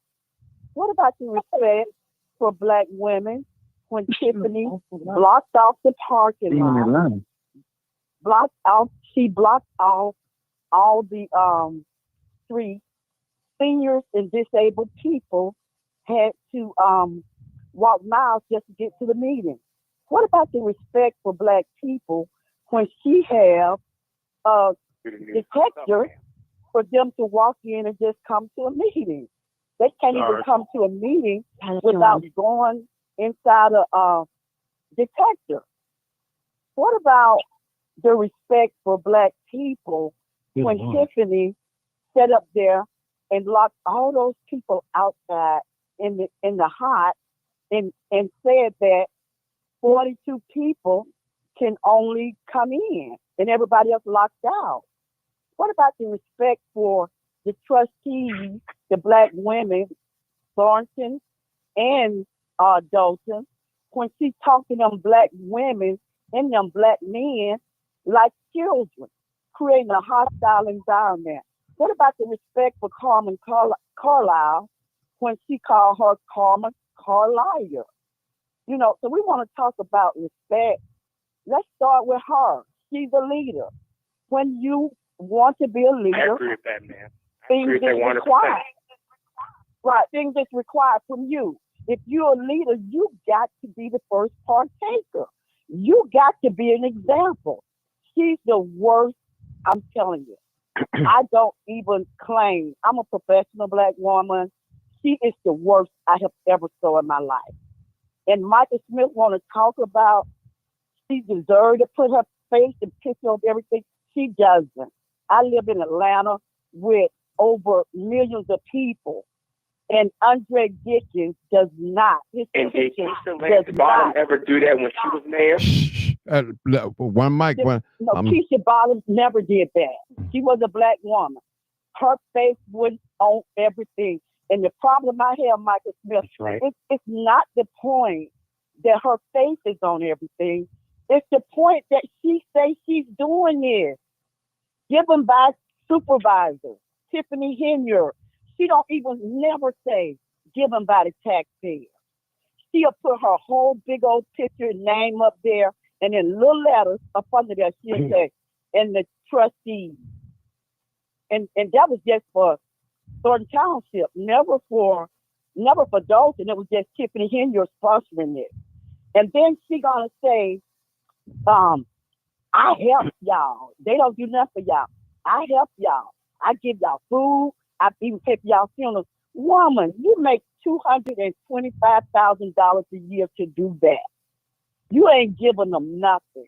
It's their taxpayer. It's their money. They taxes. And you supposed to be supervising over it. You're not giving nobody anything. Like one time she said, look at my haters in my line. I'm feeding my haters. I'm feeding my you feeding them. It's the taxpayers' money. But you know what? I'm going to say this real quick and I'm going to get off. Tiffany has done a lot of things, but Tiffany didn't do all this by herself. Tiffany did not put Dalton in the hole by herself. And that's what a whole lot of people not saying. You know, I'm very logical and I'm very fair.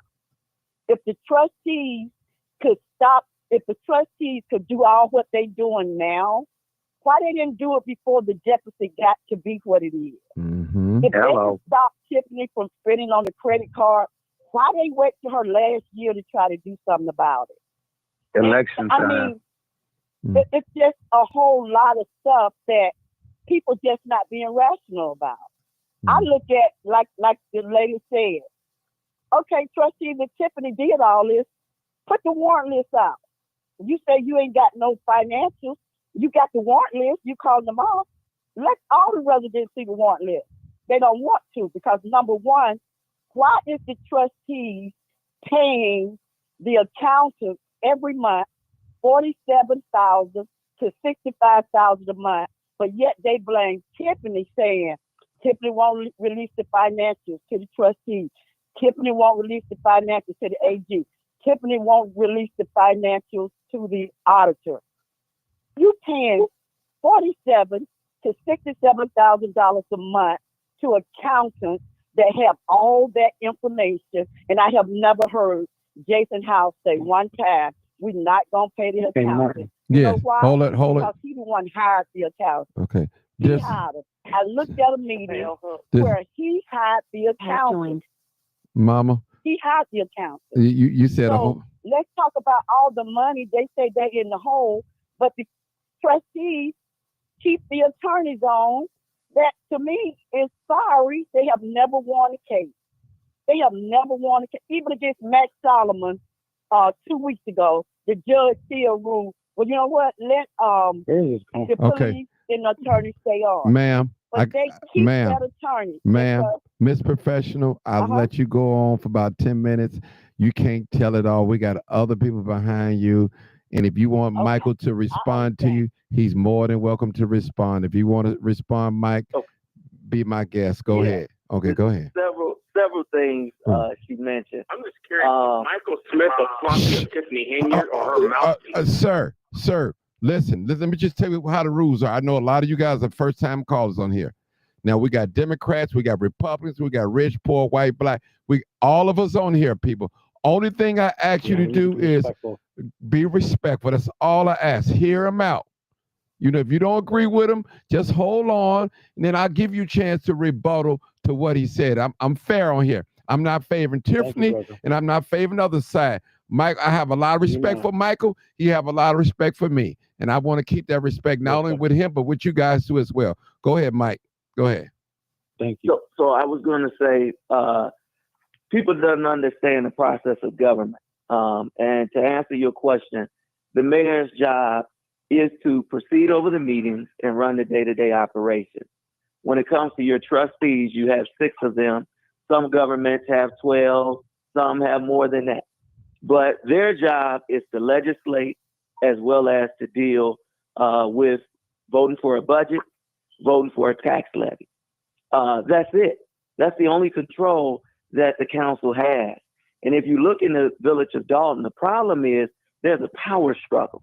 And the power struggle is one wants to take over the executive branch. And in order to take over the executive branch, which is the mayor, you got to run. And you run and you win. And then you become the leader.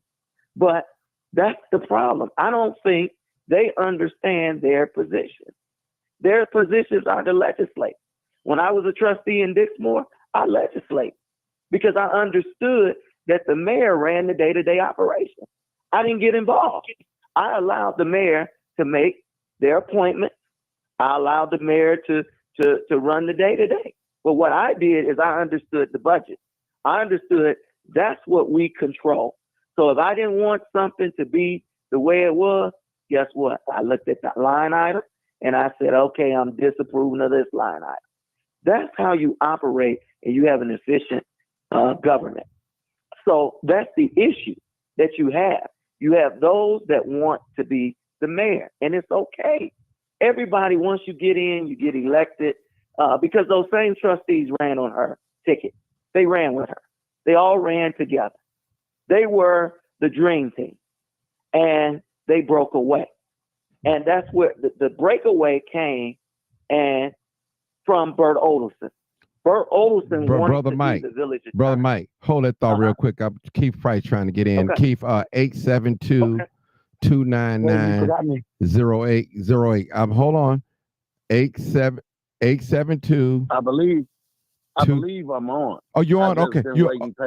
Okay. Okay, I got you. I get you. Okay, I bring it. Okay, first, I just want to make sure I'm reading the comments. Like, go ahead, Mike.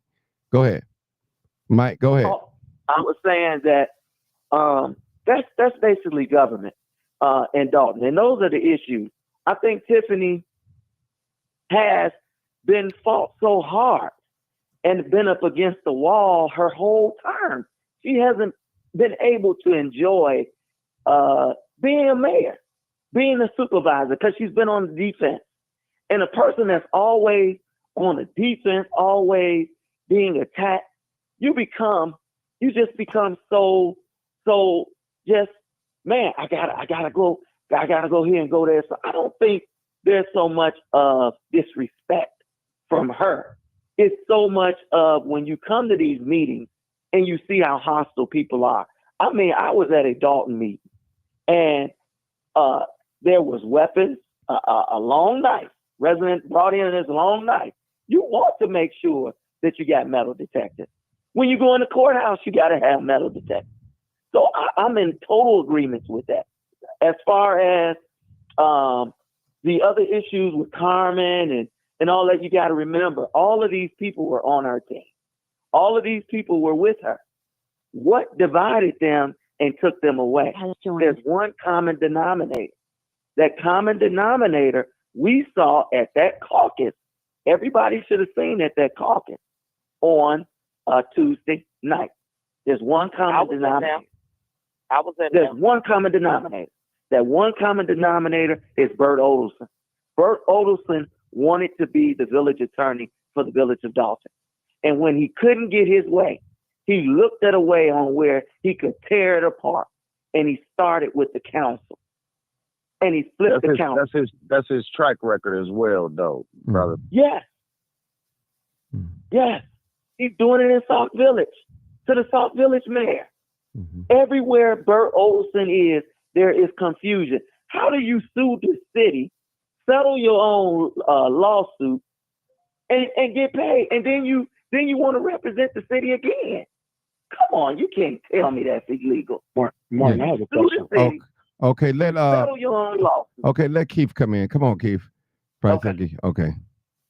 Keith, come on. Hey, how you doing? How you doing, Mr. Martin, man? Appreciate you all. Hey, man, I never met you, so I'm glad you came on. This platform is open. Anytime you guys want to come on, it's always open, brother. Go ahead.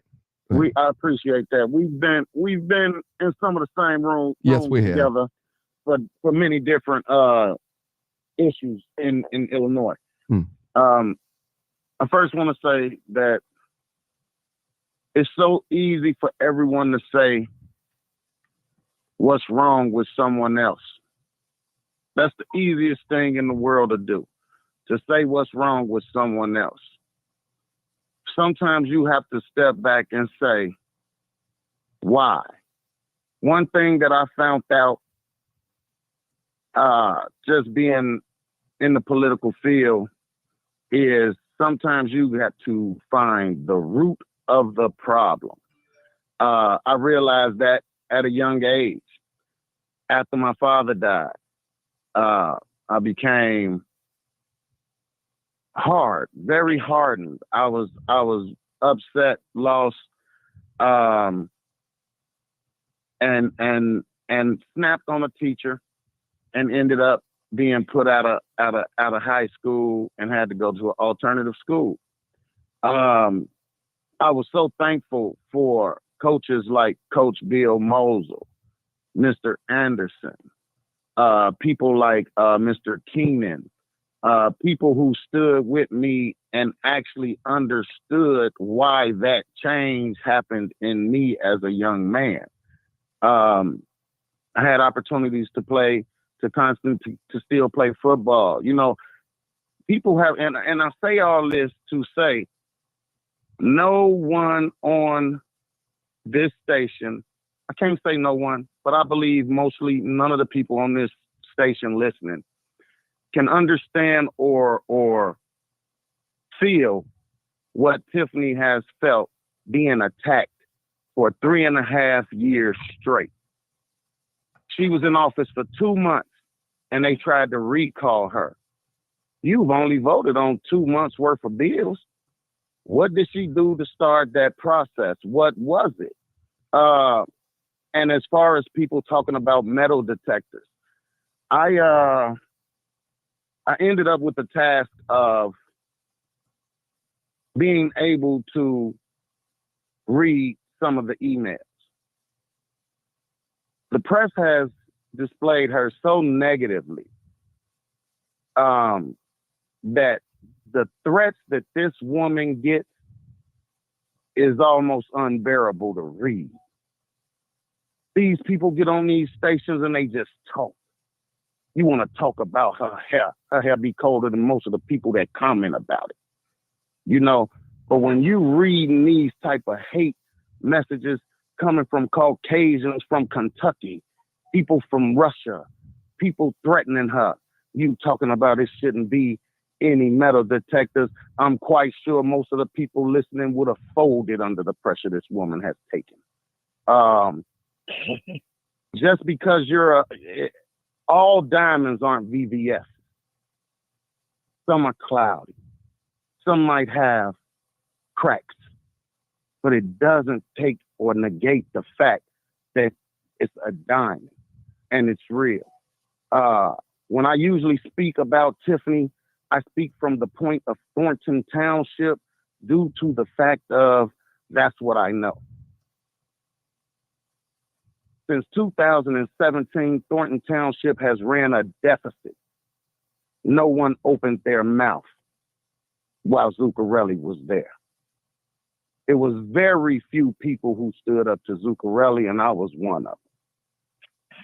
So when you talk about a lady who was appointed to a seat basically at the end of fiscal year of 2022, Thornton Township had a $4.6 million deficit. It's listed. Currently, Thornton Township has over $8 million surplus. They don't mention that about this lady. They don't. They keep all the negativity up.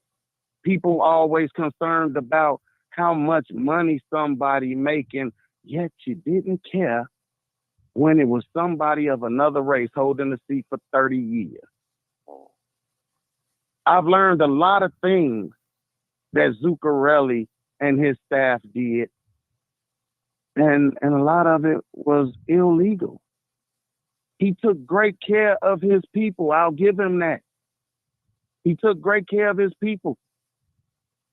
But when you're giving away $1.4 million in bonuses over a couple years to your staff and not giving it back to the people who pay taxes, I have a problem with that.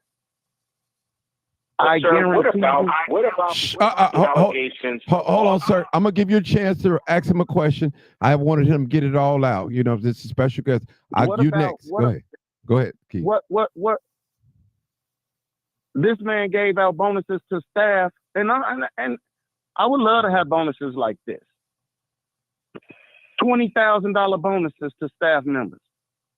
$17,500 bonuses to staff members. Multiple bonuses, big bonuses.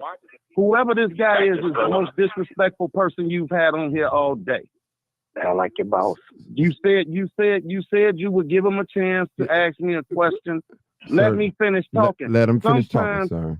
Go ahead. Keith. Sometimes you have distractors that's only sent to get you off topic. The bottom line is that the people don't. Sir, I'm gonna ask you one more time. I'm gonna have to mute you. Sir, I'll give you a chance. You're next in line, okay? As soon as he done. I've been waiting for like. Ma'am, I'm going in order. Ma'am. We got special guests. We got two people that works with Tiffany. Okay, that's okay. All right. 504. 504, can you please hold your because if not, I'm gonna have to boot you off. I don't want to do that. I want to be fair on this platform. Let you want me to call back? Yeah, let Mr. Keith well, sir, I apologize. speak. Okay. Correct to the gentleman. Okay, well, no, you're gonna get a chance. You're next. You're gonna get a chance to say whatever you want to say, as long as you're respectful. Go ahead, brother Keith. I'm sorry. I can tell you right now that this gentleman is confusing Dalton with Thornton Township before he even asks his question. He probably doesn't even stay in Illinois. Now, Brother Martin. Yes. If Tiffany gave Keith Price a $20,000 bonus, what do you think would happen? Oh, man, it'd be all over the news, man. It'd be all over the news. Thank you very much. It'd be all Yet over the news. It was never mentioned. It was never addressed. It was never. All the audited numbers and financials is on the Thornton Township webpage. You can look at them. They're there. She's not hiding that. Yeah. Again, when I started speaking with you, I told you I speak from the point of Thornton Township because that's what I know. I do not know everything or try to know everything that happened at Dalton. I have a hell of a job keeping up with the township. So I don't know if you wanted this guy to ask me a question. Yeah, he wanted something. Sir, 504. 540. You're open now. You're open to ask a question. It's your time to speak now. Okay, my question is I have two questions for the gentleman. Well, if Dalton had this $8 million surplus, sir, he's only answering questions related to the Thornton Township, not Dalton. He said that clear. The numbers I spoke if you got about Thornton Township. In my short period when I was there, I can kind of answer those. I apologize. Oh, okay. 504. 540. Okay, ask the question, dog. Maybe Mike can answer it. Go ahead. Maybe Mike can answer it. Go ahead, ask the question. I'm talking, Tiffany doesn't have authorship over Thornton Township. She's just the supervisor. But the question that I have about Dalton is that if Dalton had this $8 million surplus, as you say it had, why did the residents during a meeting say that their property taxes went up absorbently? And why hasn't, and why, and another question I have is, why is Andrew Holmes still on the council after allegations of him engaging in sexual aggression towards a staff member? Hey, Mike, why is he I'm gonna answer this, bro. Okay, go ahead. I'm gonna answer Being this. a criminal on the bench? Are we kidding ourselves here? Okay. First of all, I'd like to ask you. I would like to ask the gentleman, where are you from, sir? Oh my goodness. I am from Virginia, and I see Okay. this on the news all the time. And I'm from the Commonwealth of Virginia, and she's on the news nationally. She was on Roland Martin, and then she made an ass out of herself on that show with the whole ghetto-fied hood shit gimmick. I mean, come on, man. Come on. Okay. You're from Virginia. Your business has joined. You're from Virginia, and I respect that. Your question was about Mr. Holmes. Mr. Holmes was cleared of any wrongdoing by the Las Vegas police. Did you see that on your news in Virginia? No, he's still under investigation. That's why the guy named Jeremiah Brown came there and said, "Why is your ass still here?"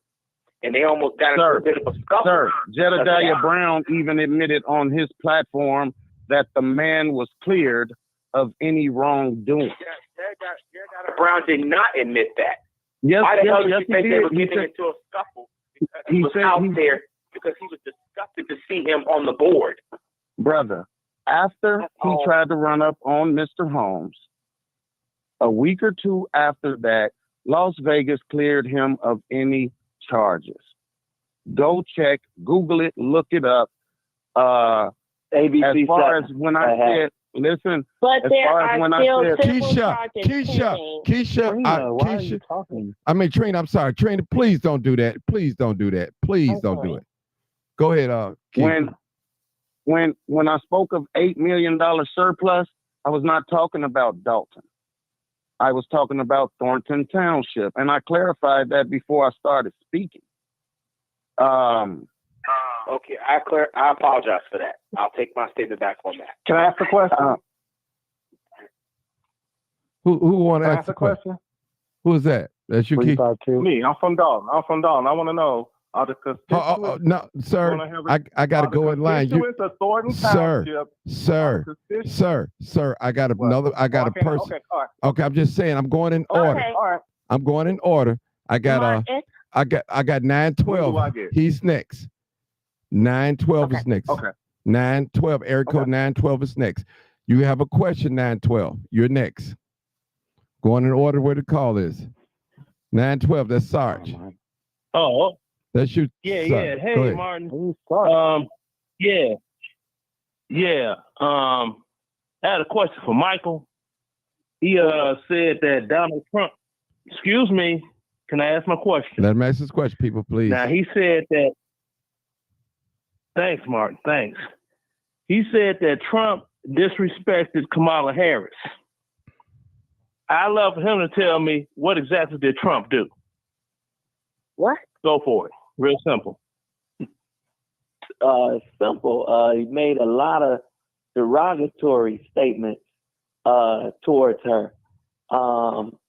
I can, man. It was just the tone. Name one. And the tone nothing. You just hold on, brother. You just said he said something derogatory. Now you can't tell me what he said. Name one derogatory Everybody seen the blatant disrespect. Oh my goodness. See, Martin? Okay, hold it. Toward Kamala. I'm waiting. We seen it. It was nationally. We seen it. I'm gonna leave it at that. You saying what? Okay. I'm gonna leave it at that. You did not. Okay. Now, did you? You got another question, Sarge? Hold on. Come on now. Come on. Yeah, I got one more question because that one didn't get answered. Okay. Now, there was somebody that called from Atlanta talking about Keisha Lance Bottoms and everything. Okay. Now, in July 2020, there was a 7-year-old girl that got deleted at a Wendy's after there was a police shooting of Rashawn Brooks. When they took over the Wendy's area, and this white chick Sarge, is threw this a fireball? Sarge? Hold up. No. Is this related to what we're talking about now? I don't need to talk about another state. What's going on in another state? Yes, it is. All of it's politics. It's related, Mark. Listen, I got a panel. They waiting to hear from Keith and Mike. These two, they are two employees of Thornton Township. So it's rare that we have two on, even one person on, to answer these questions. So I'll come back to you. Let me get to the person behind you. Maybe have. When am I next? Oh, my goodness. Okay. All right. Thank you. He didn't answer my question, though, did he? Okay. Let me. I'm going to the last four digits. 0854. You're next. 0854. Okay, go ahead. Yeah. You're next. Hi. How you doing? Yeah, my name is Chappelle Hooks. I'm from Harvey. Keith, Mike, hey, what's going on, y'all? Hey, Martin. Hey. What's going on? Yeah, so I mean, a lot of this, and I respect Keith. That's my fam. Mike, I respect you. We all from Harvey. In this political arena, I decided to step in, and I'm not gonna lie. My inspiration was, Keith Price, because I seen him change. I watched him grow and change, and he always been a fighter for the people. Now as far as with Tiffany, and he knows, and Mike knows, I'm not a Tiffany supporter because for one, I don't live in Dalton. But as far as Thornton Township, that's my tax dollars that's being, used or whatever. But I was at the caucus, and I just think that it was a mess. It was a mess. I just felt like it should have been done in another order. It should have been done to where at least she could have had a chance to be nominated or to bring her people in.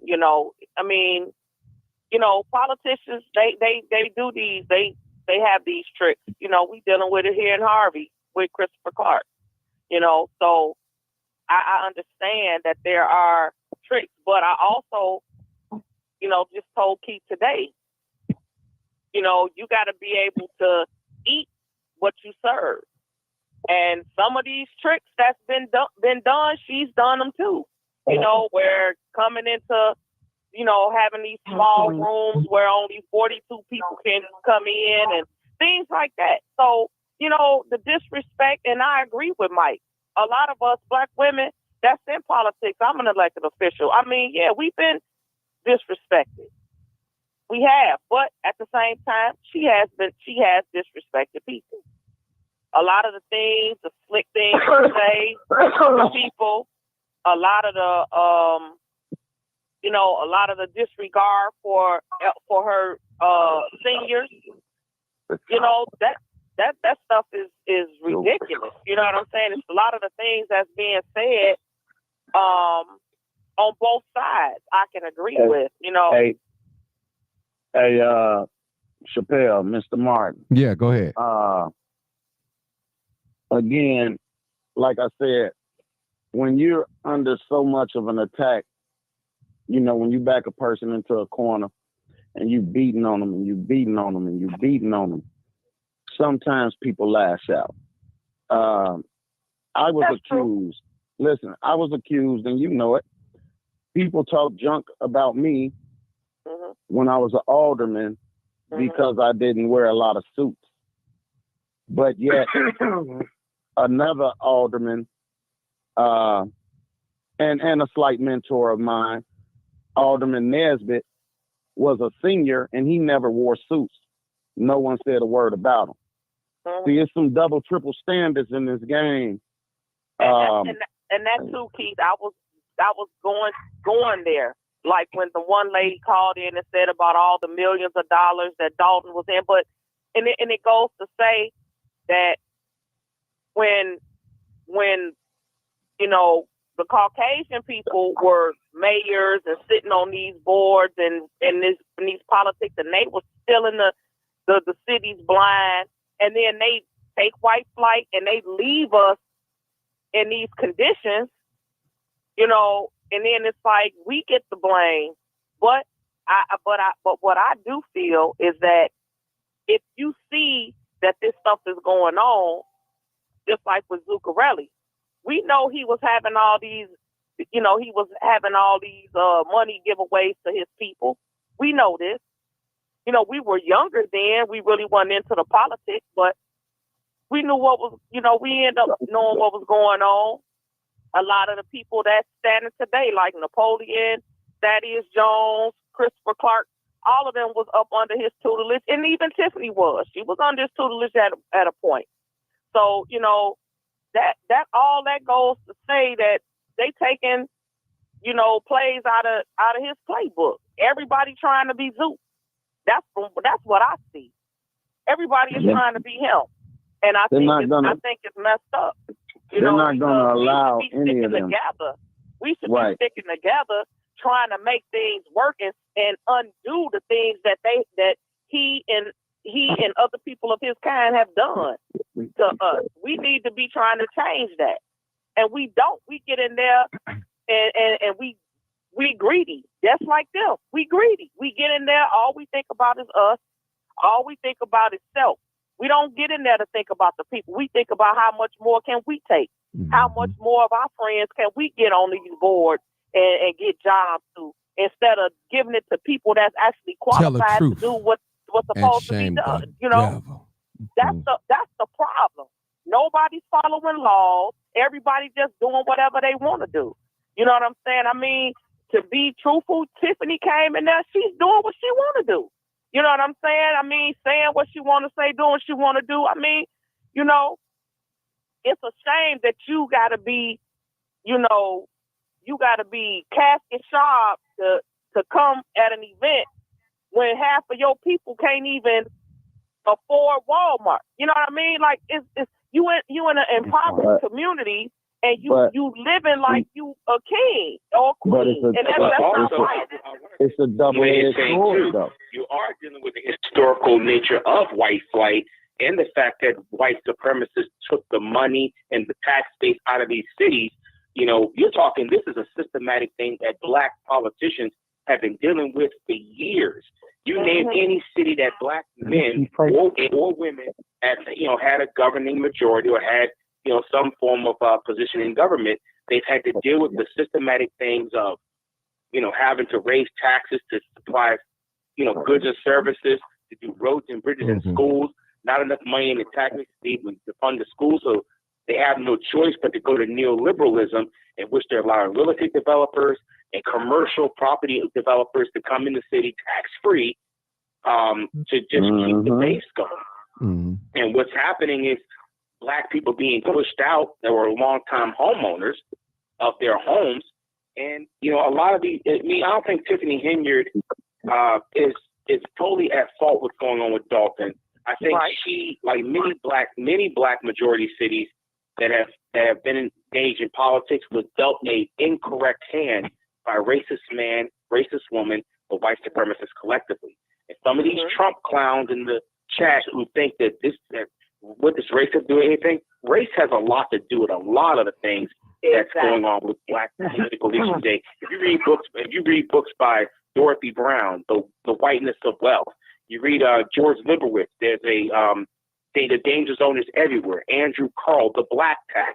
Go back and pick up these 3 books and understand that the history of how taxation is benefiting white people at the expense of Black oppression.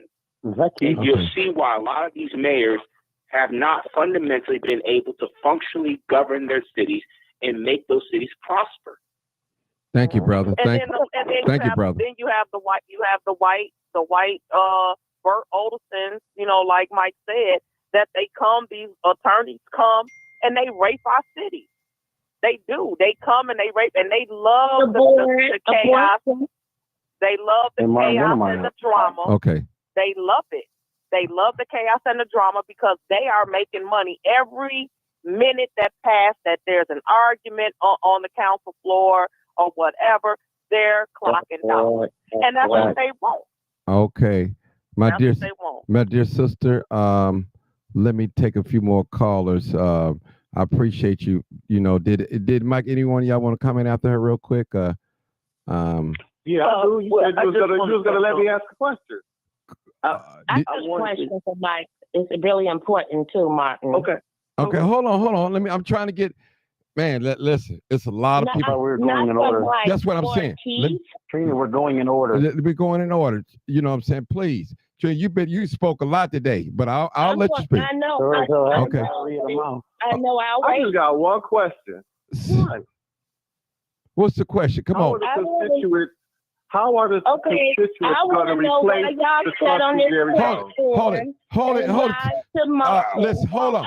Trina, no, please. I'm sorry. Let's if we get everybody can get their questions in. Let's respect each other. Till you call my Let's name. respect. Okay. Go ahead, my brother. Go ahead, real quick. Just the one question. We got to replace a trustee, Jerry Jones. What is Thornton? What's the township's plans to replace Jerry Jones?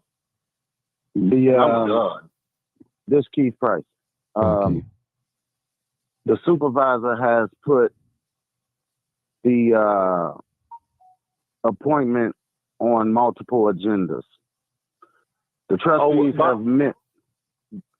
You want me to answer you, right?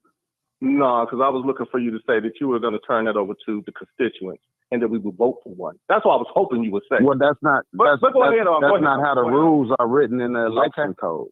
Okay. It gets to that point.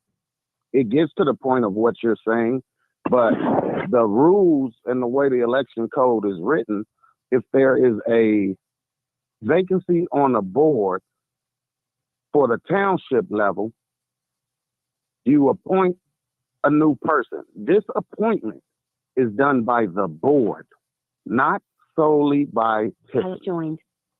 Now, if it's a 2-2 tie, because it's a 5-member board, and of course one is gone, it's a vacancy. If it's a 2-2 tie, by law, that is the only time that the clerk can vote to break a tie. They have tried to put this matter on the agenda approximately 4 or 5 times. If anyone has been paying attention, the trustees have not been coming to not only regular meetings, but neither special meetings. After a certain amount of days, brother, it then goes to a public caucus. Now, I don't even want to use the word caucus because of the horrible experience I just had with one. But it goes to the public, like you were saying. But that's the process. It's normally those steps. That's the only time that the clerk would ever have a vote is when it's a tie to fill a vacancy. After a certain amount of time, that then goes to the public. Then anybody can bring a gang of people in the building, just like what you saw recently with the caucus, and they can make their point to appoint who they want to that seat. So it will get to the point that in which you're speaking, when the time has expired. You have heard, well, I don't know if you have heard, but it has been said on news stations that the trustees aren't coming to meetings because they don't want Tiffany to make the appointment. Well, Tiffany can't make that appointment by herself, so that's more fluff, more of a political football to kick around. They'll try to load the room when it gets to that point to put whoever they want on there. That would just be totally against, more than likely, Tiffany. I hope that answers. But if it was a vote, she has the numbers, right? What do you mean? When she appoints, they're gonna call the roll, take a vote. Right. She has the numbers. No. How does she have the numbers if it's a 2-2 tie? Who's voting? Tiffany votes. Tiffany. Darlene votes. Trustee Gray. Right, and then who's gonna vote? And then you got Trustee Carlisle. Then you got Gonzalez. And Gonzalez. Who's gonna break it? The tiebreaker is the clerk. Right. That's why I said she got the numbers. What is it? No, I don't know. That lady's not gonna roll with this. What is? I don't know where you get that information from. What do you mean? Which part? I don't know why you think automatically the clerk will go with Tiffany. Oh, yeah, I don't know. I don't know why you got that. I'm assuming. I'm sorry. I'm assuming. No, I'm serious. I'm serious. Bro. I'm being serious. I'm assuming. Oh, okay. I thought you were being sarcastic. I thought no. I've been watching it. I've been watching it. Okay. I live here in Dalton. I'm watching it, so I'm familiar. To answer your question, did you not know that the clerk's husband is the mayor of Phoenix, and he's also That's what I was the chairman of the college, the South Suburban College, and he is a part of Napoleon Harris. Is that a real thing? What do that have to do with what we're talking about? We're talking about the clerk township right now. Yeah, but he's talking about the possibility. And if they vote, what do that look like? Come on. What do it look like? That's what I'm telling you. The clerks vote. It's up in the air. You think it's up in the air? 50-50. I do. Honestly. Yeah, I do. Okay. I think that's what we should go for then. Like, Okay, let me get it. They've been trying to go for. Gentlemen, let me get another person here. 9440. Where you at? Go ahead. Thank you. Go ahead. That's me. Go ahead. Come on, caller. I got two questions. I got one for Keith and one for Mr. Smith. Okay, go ahead. And I'd rather come at Mr. Price and just not accuse him, but no disrespect. Please don't disrespect nobody on here. Please. Okay, go ahead. No, I'm not going to be disrespectful. Okay. When have I been disrespectful? No. I just go ahead. Okay. Mr. Price, it's rather than come at you, it's been my understanding that has been made public that I'm a veteran and you had said you were a veteran. Did you serve in the military? Yes, I did. What branch did you serve in? I was in the Army, but one thing I don't do is try to have people quiz me about my service, bro. I don't do it. I'm not here to quiz you. I just asked you and you answered, and I'm good with that. I was in the Army, yes, sir. Okay, so we're both Army. And I served during the Gulf War, brother. Okay, so you served before me. Okay, then nothing but respect. Yeah, we wasn't allowed. You know, my son's serving now. This whole thing of they got no. I meant no respect. I came at you respectfully. No. I feel you. I'm not no disrespect taken, and you probably understood exactly what I said when I said I don't allow people to quiz me about my service because to me it's very disrespectful. No, I will never disrespect somebody's service. Not really. It's not really.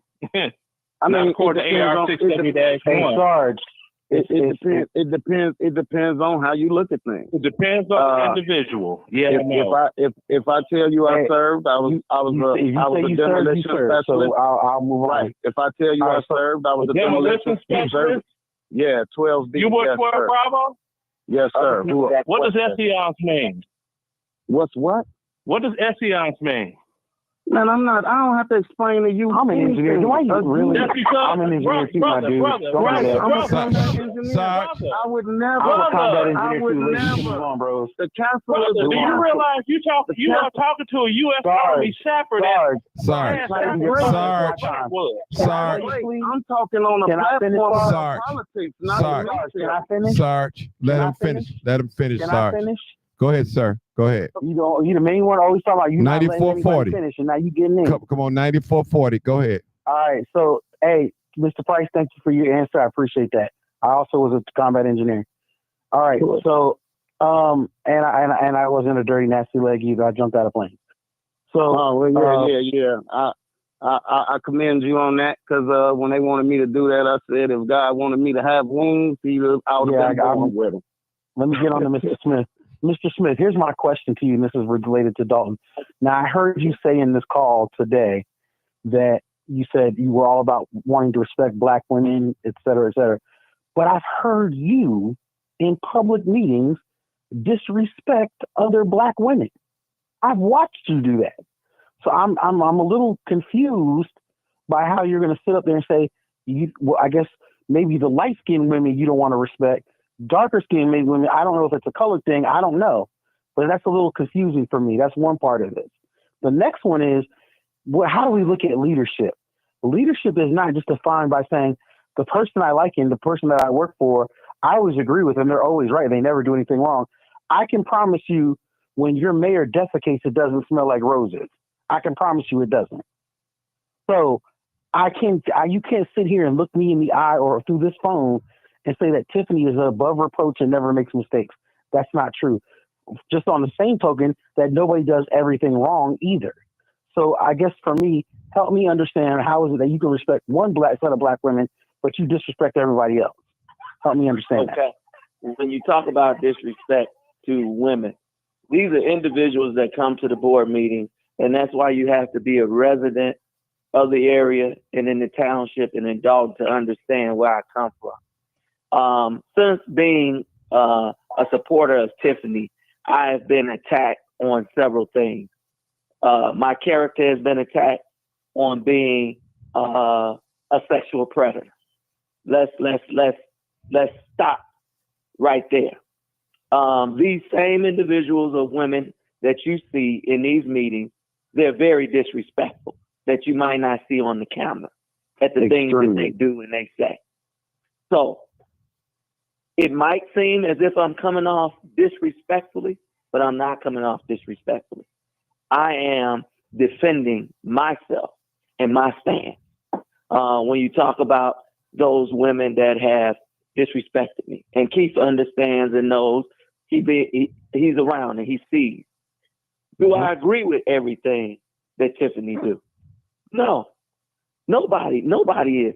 First of all, I'm going to take you to the scripture where it says, he that is without sin cast the first stone. We all have done things in our lives that we're not proud of. We all have. We all have made mistakes. But that's called grace, brother. God gives us grace. He gives us grace because he understands. Guess what? The hell's going on with the residents of Dalton? Sir, you can no blurting out. 540. Don't do that. Somebody else can go. I'm done. Okay. Keith, thank you. And Mr. Smith, thank you. Thank you. Thank Have you. a good one. Thank you. Thank Marty, you. can Okay. I just respond to Keith real quick, and I'm gonna get off the phone. Okay. Well, come on. Hurry up. Make it quick. Okay, Keith and Michael, you all said that the village of Dalton needs the metal detectors because there's so many threats. That's the only place to have the metal detectors. Not only that, Tiffany have the room filled with more police than the president of the United States. So you need the metal detectors and all those police for the same seniors that come every meeting. It's the same people come every meeting. So that's just my response. No, Thanks, Martin. I don't. No. I disagree with you. Are you there? Wait, are you there, ma'am? Yes, I'm here. I don't think the metal detectors are so much for the seniors, although anybody's finger can be strong enough to pull a trigger. I think the metal detectors, I talked about it a little earlier, and it almost, it really makes me emotional because I had to stop reading her emails that she receives. She every time I talk about it, it makes me emotional. If y'all read the stuff that people from all over the world has threatened this lady with, swore they would do, you would want metal detectors there too if you really understood the severity of the risk of fanatics that could run in a room and just boom, or that could run in a room and just shoot everybody. We don't know if it will be because they're black. We don't know if it will be because they're white. We don't know if it'll be because of all the negative press. We don't know. Sometimes we take some blessings. Just believe me, the stuff I read, and I told her, I said, Tiffany, I can't keep reading your emails. They're they bother me. And she said that's exactly why I had to stop. So the metal detectors, I think that's more of a safety issue for everyone. But it's only at the village hall. She's at That's the not park district right now. There's no metal detectors at the park district. There's no metal detectors. But she doesn't govern the park district though. She doesn't govern the park district. She doesn't govern the park district. That's a separate entity. And she doesn't do the day-to-day operations of the village of Dalton. Therefore, there needs to be metal detectors, and so therefore there should be doors open at the village of Dalton every single day. Young Just lady, like she has personal security. Hold there it. You needs just to be see. We can't listen. We just can't keep having these outbursts, people. I can't do it. I can't do it now. I'm gonna give you a chance. 50-11 in a minute. Hold on, Marcus. Okay, the lady, are you done? Talking to Keith, are you done? Yes, sir. I just still didn't understand his answer. He got it in one place. That's the smallest area in the building, and she had about the whole police force in the village of Dalton. But at the park district, I watched every meeting. There's no metal detectors. At Thornton Township, there's no metal detectors. So his answer for the village is just not acceptable. But hold on, ma'am. Let me just say. Don't go nowhere, man. Let me say this, Keith. Let me just say this. Just put yourself in Tiffany's shoes. That's all I'm asking. You know, I don't have a dog fight. I'm not being paid by Mike or Keith. They didn't ask me to have this program today. But if she's getting the threats the way Keith's saying she is, listen, I don't blame her. Trust me, she's a woman. She's a whole woman. So I don't blame it. Because, I mean, everybody know you can just type in Tiffany. It's going all around the world. It's pressure. Trust me. And believe me, the dividing. Fair, Martin. Yeah, go ahead. Self-inflicted. Yeah. Every woman in the world, her mouth is ridiculous. It's disrespectful. It's self-inflicted. Let me ask you something. If I don't speak with sarcasm, and I think a lot of times once people really get to know me, they be like, damn. But if people were attacking you the way you've seen in videos, how would you react if this was all the time? No disrespect, Keith, but this is who Tiffany is. I've been watching the videos. That's not what I asked you, though, now. I'm saying I've been watching the videos since she was a trustee. Yeah, I mean, It don't cost nothing to be nice. That's nothing to be nice. Look, I agree with you. Service. I agree with you, and the one thing that amazes me is when people try to. So I'm happy you said that because you jarred something in my mind. I always said they act like she acting so different. You hit it on the head. She was Tiffany when she was a trustee. She was Tiffany when she was a trustee, and it got her elected to mayor. And then after all the people that rode her coattail turned on her within 2 months, I don't know what the hell she could have done. But it seems like it was all a political play when you look at all the players in the game in the South suburbs and who they are supported by and who they support. I think Tiffany just has been under attack by the whole Democratic Party. Whenever most people are in office that the status quo cannot control, they want you gone. Whenever you're giving too much back to the people, now until you're in a lot of people's eyes, they might be like, oh, she don't do nothing, she don't give back. It's all type of concerts. And some people would say, oh, concerts, whatever. But you know how many people that live in the South suburbs that have never been downtown? Chicago, it's a lot. It's a lot, a metro ride away, and it's a lot of people that haven't been there. She brings things to the community that we don't have to go outside of the community to experience. And she gets attacked for it. She gets attacked for taking... Let me ask you a question. Hold on. No. Go ahead, Keith. Answer your question. When she gets attacked for going to conferences, every elected official has expense accounts that they can spend, and they're for travel. All mayors go to conventions. All mayors travel to different, not even just mayors, because it's not just on the municipal level. It's on the park district level, the school board level.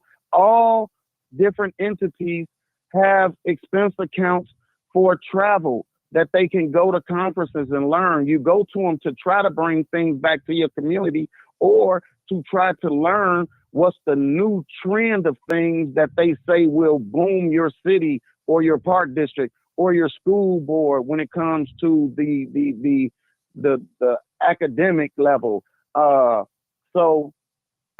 know, it was a big conference in Florida.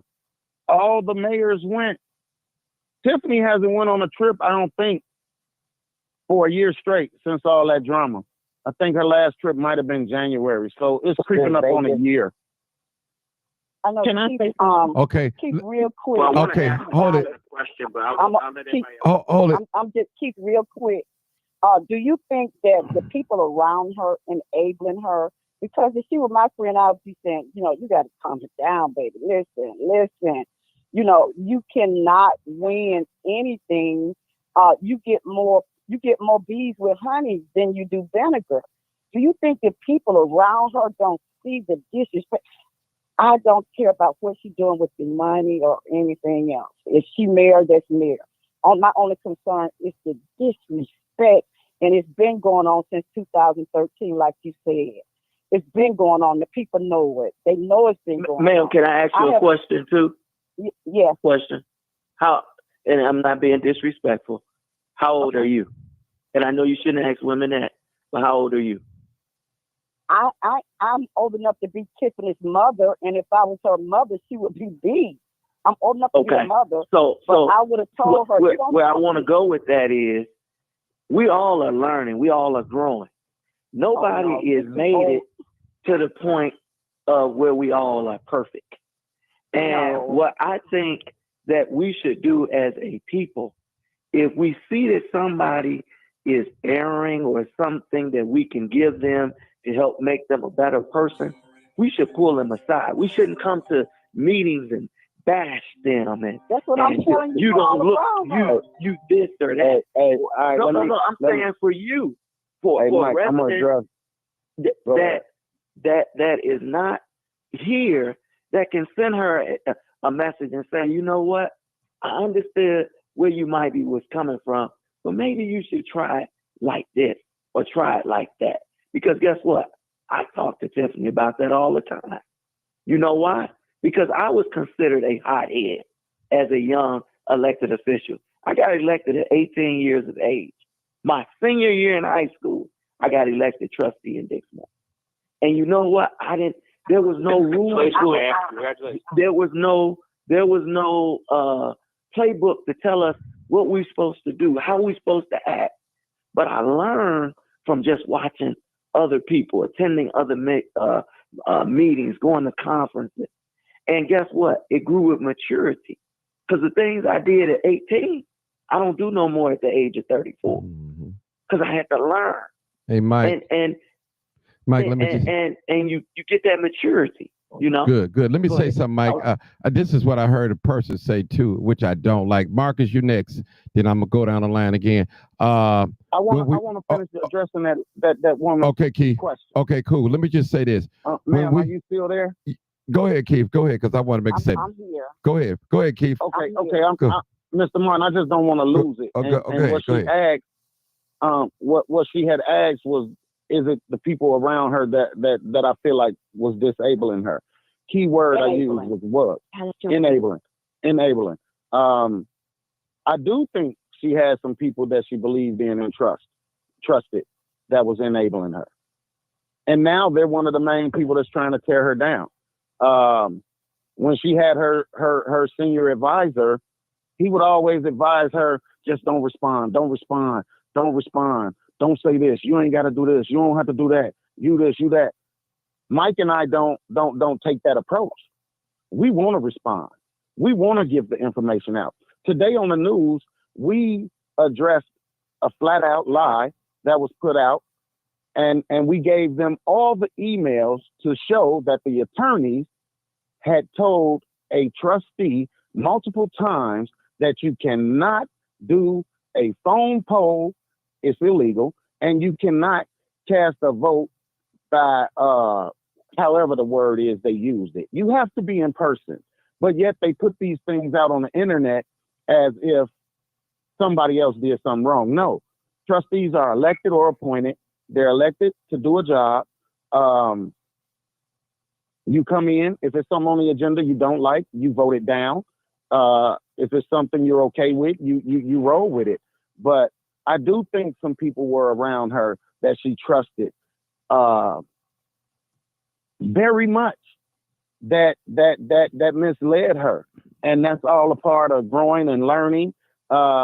It's just unfortunate. Listen. It's just unfortunate that for her, it's global. I tell my children all the time, I'm so happy that I didn't grow up when everybody had phones. You know, if something happened at a 21 and you might have gotten into a little scuffle with somebody at the park, only those 4 or 5 people that was at the park knew. Now they want to embarrass you. They record you. They put you on the internet. You know, you have to live with certain things now that just wasn't the same as when I came up. But yes, to answer that question, I do think it was people she put hella trust in that was misleading her. Yes, I do. I don't. I mean, Mr. Smith, I want to say congratulations for winning office. Okay, sir. Sir, listen, ma'am, listen. We got other people. Let's consider other people too. We can't get it all out tonight. All right. I know these guys got a big schedule. Listen, ma'am, Miss Senior, you got people behind you that they want to say they've been waiting patiently. I'm trying. I mean, you got enough out. Man, they both responded. Let somebody else get a chance. We can't get it all out today. All right. I just wanted to tell the gentleman congratulations for winning office. When he was 18. That's a great accomplishment. Okay, but that's what I wanted to say. Okay, thank you, sir. But I need to go. I need to go down this line. Did I do 0854? Go ahead, Marcus. Go ahead, Marcus. I'm sorry, Marcus. Go ahead. I just wanted to say this. Yeah. Because people talk about the park district. I believe somebody from Dalton can correct me if I'm wrong.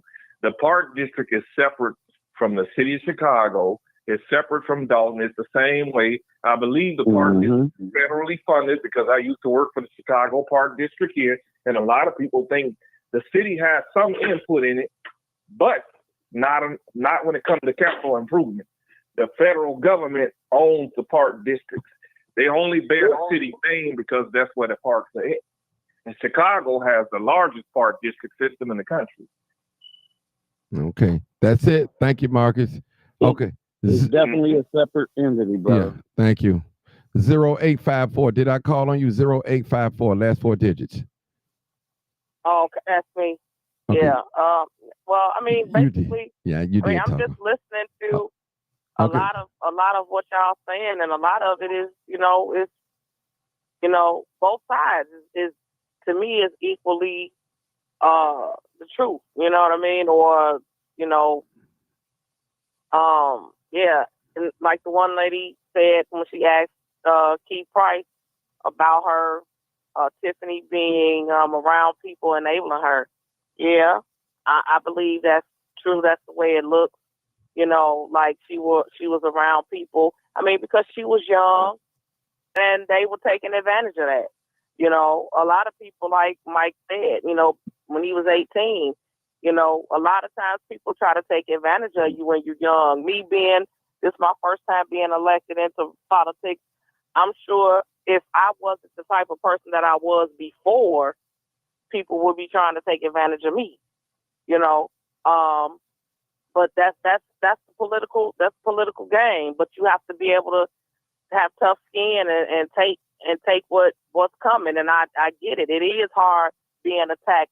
Keith, Mike, y'all know I've been attacked, and I'm being attacked to this day, still.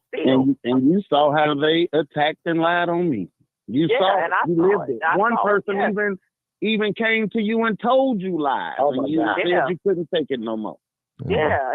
And I mean, and that's true. So I see, and it's both sides for me. I see the both sides of it. And it's just, I feel bad for her at a point. So how she is being attacked and being, talked about But I also know that a lot of it is self-inflicted too. Mm-hmm. A lot of it is. I mean, you know, it's just like in the game when you roasting each other. You know what I mean? You got to know how to come back. And if she can't come back, and you know, and to me right now, you're in a position and in a seat that it's not even about the comeback. It's about the facts. You need to show the facts. You need to, if people out here putting this stuff out about you, you need to come with the facts to shut all that down. And Keith, you know, you was always good at that, always bringing the facts. So, I mean, I think you need to holler at your girl. Okay. All right. Let me go to the next person real quick. Somebody else talk. Yeah, I'm finna. I'm coming to you right now. 7332. Go ahead, 7332. Go ahead. Then you next, Trina. 7332. Come on. So I've been listening to everything that's going on, and I don't have a stake in it because I live in Chicago, but I have family that has homes in Dalton and Riverdale and Thornton Township. And it's really sad, you know, that we as individuals, period, women, men, whatever, you know, for this to go on like it's going on, it's just like dragging out. You know, I watch this every day, a different YouTuber with the same stuff going on. And I heard Keith Price said she hasn't took a trip, you know, and then I also heard Keith Price say that, you know, things are not being said because of the fact is that, let's talk about the Vegas trip. It was stated on Dalton floor that it was not, the money wasn't taken from Dalton, it was taken from Thornton Township. All these people went on vacation. We're talking about the taxpayer money. I have an auntie out there struggling to pay her bills because taxes then went up so bad. And here it is, we got people going on trips, we got all this stuff going on, you know, and then the cartridges came in and you guys said that it was wrong. I said it was wrong too. However, we can't get mad when somebody pull a Tiffany on Tiffany because Tiffany has locked everybody out. Y'all want to talk about y'all being locked out, but y'all not on the other side when y'all in the room and everybody else out. So we have to be fair about this. You understand what I'm saying? They just did Tiffany like Tiffany been doing people for the longest. Tiffany is not no 18-year-old young lady. Tiffany is grown. And anybody that is watching the Dalton Township as well as Dalton, back in the days when she was a trustee, Freeman shouldn't have been able to tell her nothing because guess what? She was always boisterous. She wasn't concerned about the threats then, and she was very boisterous. Sir, I need you to ask a question. Did you just name someone? Yeah. You said who shouldn't be able to tell her anything? I said Keith Freeman shouldn't have been able to tell her anything because she had a matter of her own. That's why the people voted her in, because they seen that she was boisterous and that she didn't have a problem by saying. It's that when people get in power, they get big-headed. And so the thing is this, I agree with the young lady as well. You know, when the seniors was outside and y'all put barricades all up around the thing, that's not fair. So when y'all went to there and they did y'all like y'all did them, it was a problem. The only thing I'm saying is this. Can I finish? Because I've been listening to y'all for 4 hours. I heard you. That's right. You know what I'm saying? And then my thing is Keith, are you her sports person or are you the manager for the food pantry? Because now it seems as though there's double dipping again. And so it's just funny. It's real funny because like I said, my family is there struggling to pay their bills because taxes then went up so high, but everybody else doing what they want to do. Yeah, I just want, as far as your double dipping accusation, it's not double dipping if I'm not getting paid twice. Okay, that's fine. That's right. You true. I am the pantry manager. Yes. And anybody that, well, many people will, and some people may not. But since I've been there, the numbers have raised drastically because of the way Tiffany promotes. You done ate all the food. Oh, there go Jed, big head Jed. So can I ask you a question though? Can I ask you a question? I'm trying to answer. One person, one mic. No. Keep talking. Keith is talking. Go ahead. You posed several questions in your statement. Okay. We raised the type of food up drastically. A lot of fresh produce, a lot of good things going now. Anybody that knew it in the past and knows it now knows the difference. You also talked about the taxes going up. That is dealing with every entity. Every entity every year passes a tax levy. Most entities, school board, I'm talking about mosquito abatement, I'm talking about everybody that's on the bottom of your tax bill usually raises their tax levy 4.99% every year. That's the highest you could take it without sending it to a ballot for the people to vote on. They do it automatically every year. So when we talk about the taxes, believe me, I live it. It's horrible out here. I think they say the South suburbs pay some of the highest taxes, period. And that's unfortunate, but that's no one person's problem.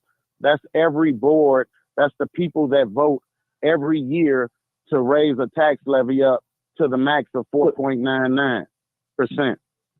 But we got to be honest. That's Springfield. Because we don't. So I just want to make a statement. And Martin, I'm done. I just want to make a statement. I'm done. The problem is that they should not allow, and this is where the problem is going all around the suburbs.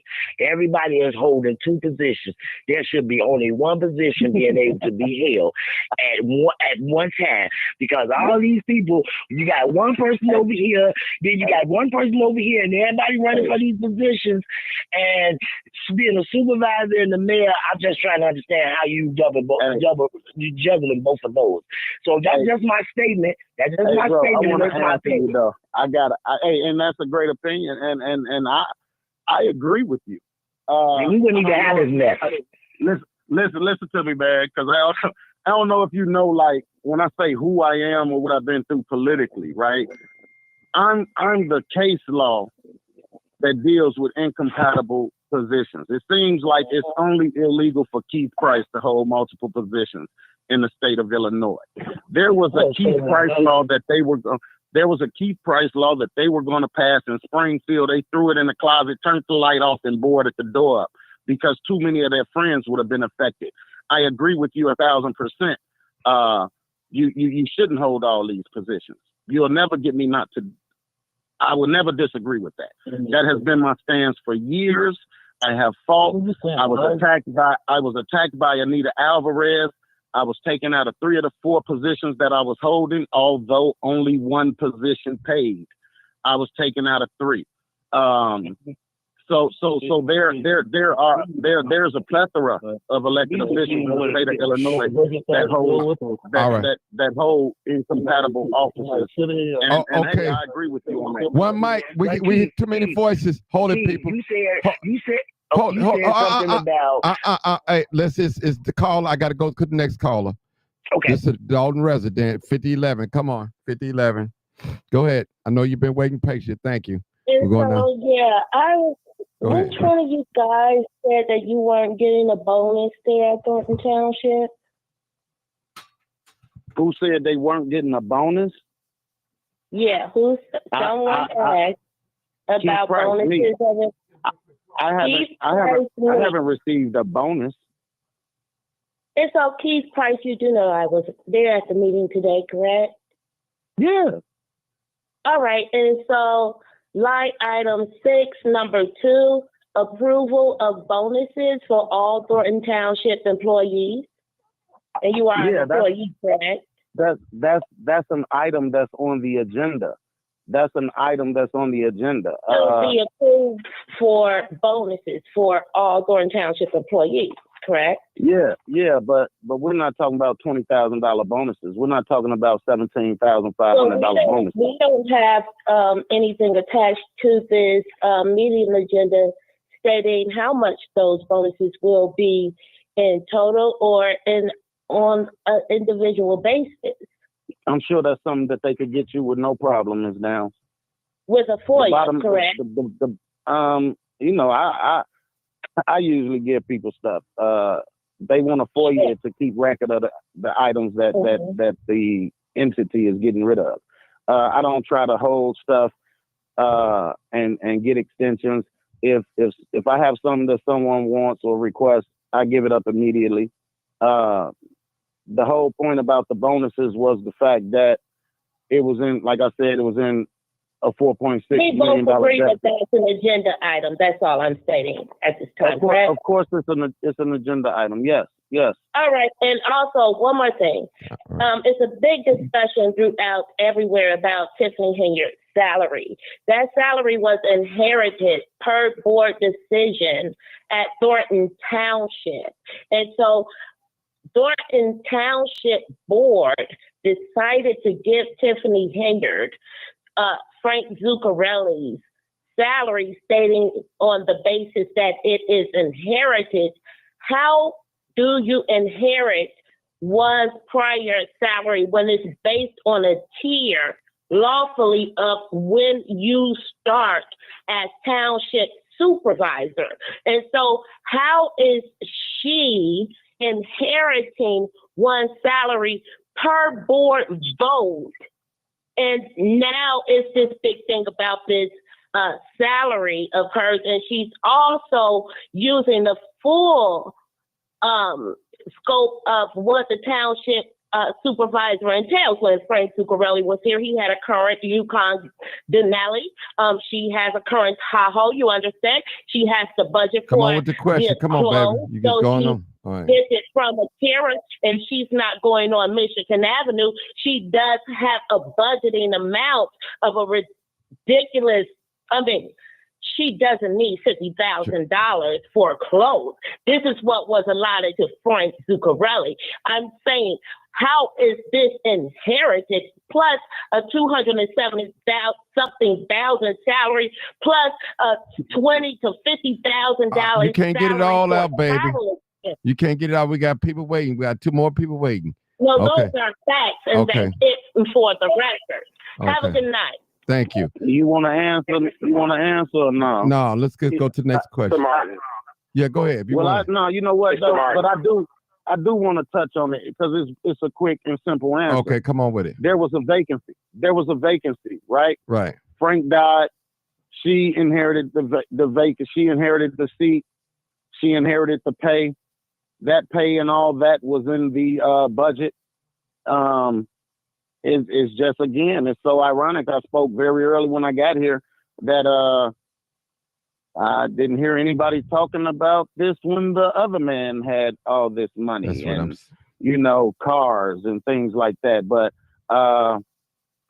it's also part of why you see such a battle to get the township now. People running for the money. They're not running to serve people. Mm-hmm. Tell the Mr. truth. Martin, Tell the truth. I got Mr. Martin. I think it's I got 917. I got to get down to this list, y'all. I'm trying to get down to it. 917 area code. What's your comment, your question? Oh, hey, how you guys doing? All right, 917. Come on. Can y'all hear me? Yeah, go ahead. Okay. Can you hear me? Yes, go ahead. Can you hear me? Yes, I can. Turn your audio down. Turn your Facebook. I can hear you. I give you now. How you doing, everyone? Yeah, good. How you doing? How you guys doing? Right, first time caller. Great, man. How you? Yes, I'm a first time caller from Brooklyn, New York. Okay, come on. What's your question or comment? I'm a little jealous. Marcus. Go ahead. I was a first time caller. I didn't get the horn. I got you. Go. Okay, I do apologize if I jumped ahead. No. You're good. You're good. No, it's all good. Good. Come on. And I just want to keep everything respectful. I've been watching this Dalton thing for a while, and also the Thornton Township thing for a while, over a year and a half now. And I'm noticing a narrative that's coming out. Tiffany is I don't want to call her a narcissist, but what I will call her is she how can I say it? She's basically she's like a female Donald Trump, so to speak. And when I say this because when you get backed up against the wall, you start throwing stuff out. Now, that meeting, that caucus that happened this week, she had her supporters. I also found out because I have a friend that lives in Dalton, and she had told me there was also supporters for Harris out there as well. Now, you can't, when you're playing the game, and like she always says, hey, let me educate you. She should have been on top of her A game. And what happened was they outplayed her. And that's basically it. And one thing I want to address to Mr. Price, and when it comes to Andrew Holmes, I've been following that as well. Just because Vegas dropped the case doesn't exempt him from what he has done. Or allegedly. Allegedly done, and I never said it did. Right. I just gave the fact that they dropped. You did say earlier. Let me finish my thoughts, sir. I respect your time. You did say earlier, but that's neither here nor there. And I'm also to the one of the callers that called in. I'm gonna try to get it in and get off the line real quick. When Michael Smith said that we have to protect our black women, and we do know we have to protect all our black women, especially with this new administration that's coming in, because the volume of black women and black men that voted against this new administration is high. But we have to protect our black women at all costs. And that's where I want to leave that in. I do appreciate the time. Gentlemen, I really appreciate you taking my call, and I'm going to keep following this case as much as I can. Thank you, Mr. Johnson, for having me here. Make sure you hit that like button. Okay, 470. Come on, caller. 470.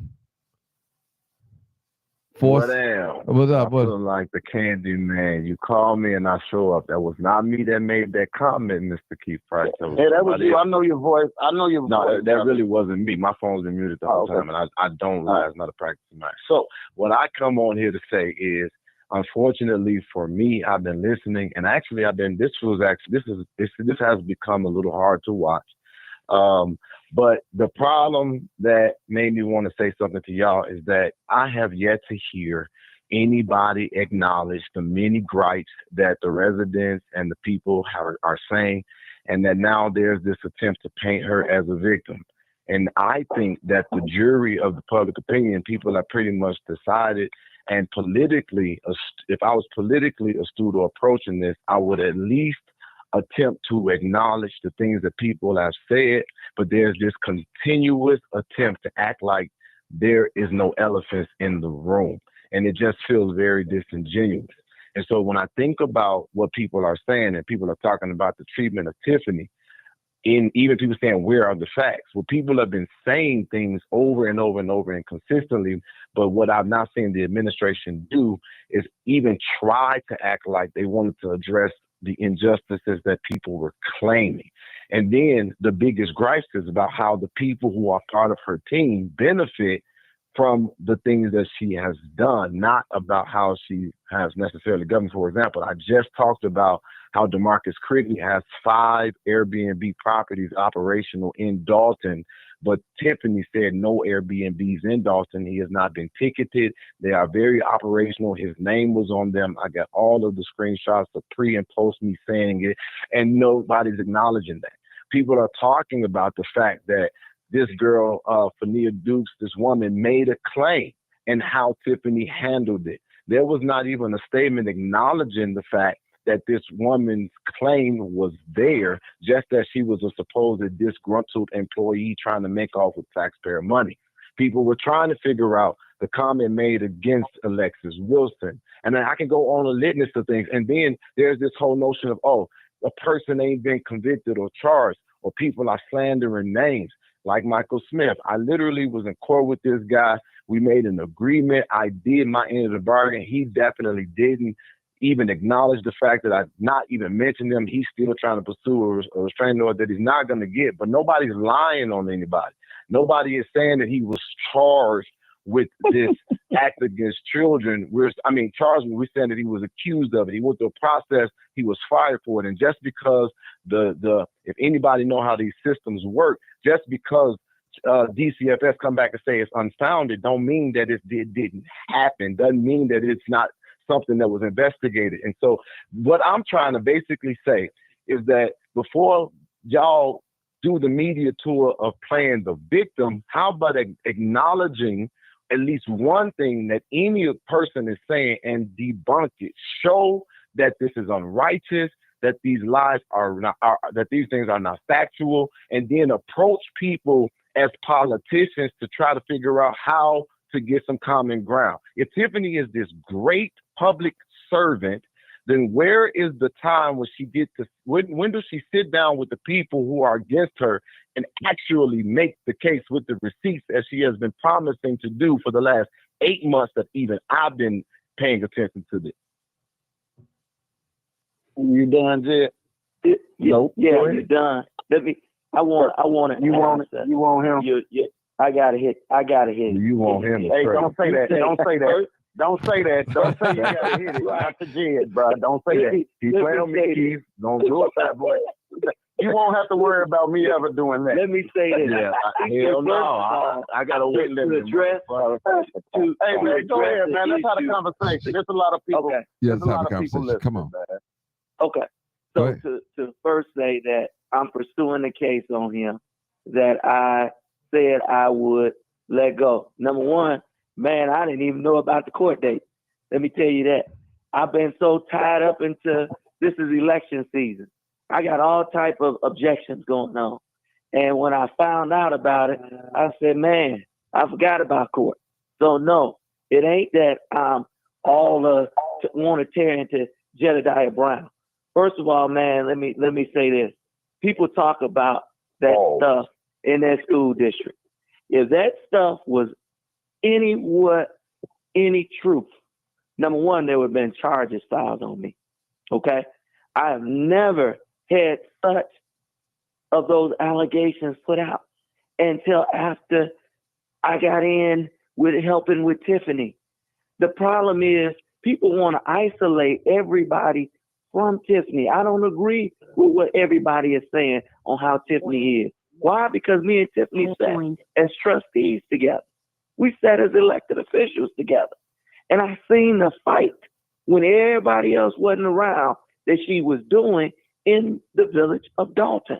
And those same people now that are against her was on the opposite side. They were on the opposite side with the opposite mayor. They received things. They received things on their houses, their roofs. They received windows. Their friends received jobs. Their friends received things. Everybody don't know the whole story. That's what I'm getting at. Everybody's coming in on the tail end now that Tiffany is the mayor. But we got to go back to when Riley was the mayor. When Stubbs got things. Friends got contracts. See, people don't want to talk about that type of stuff.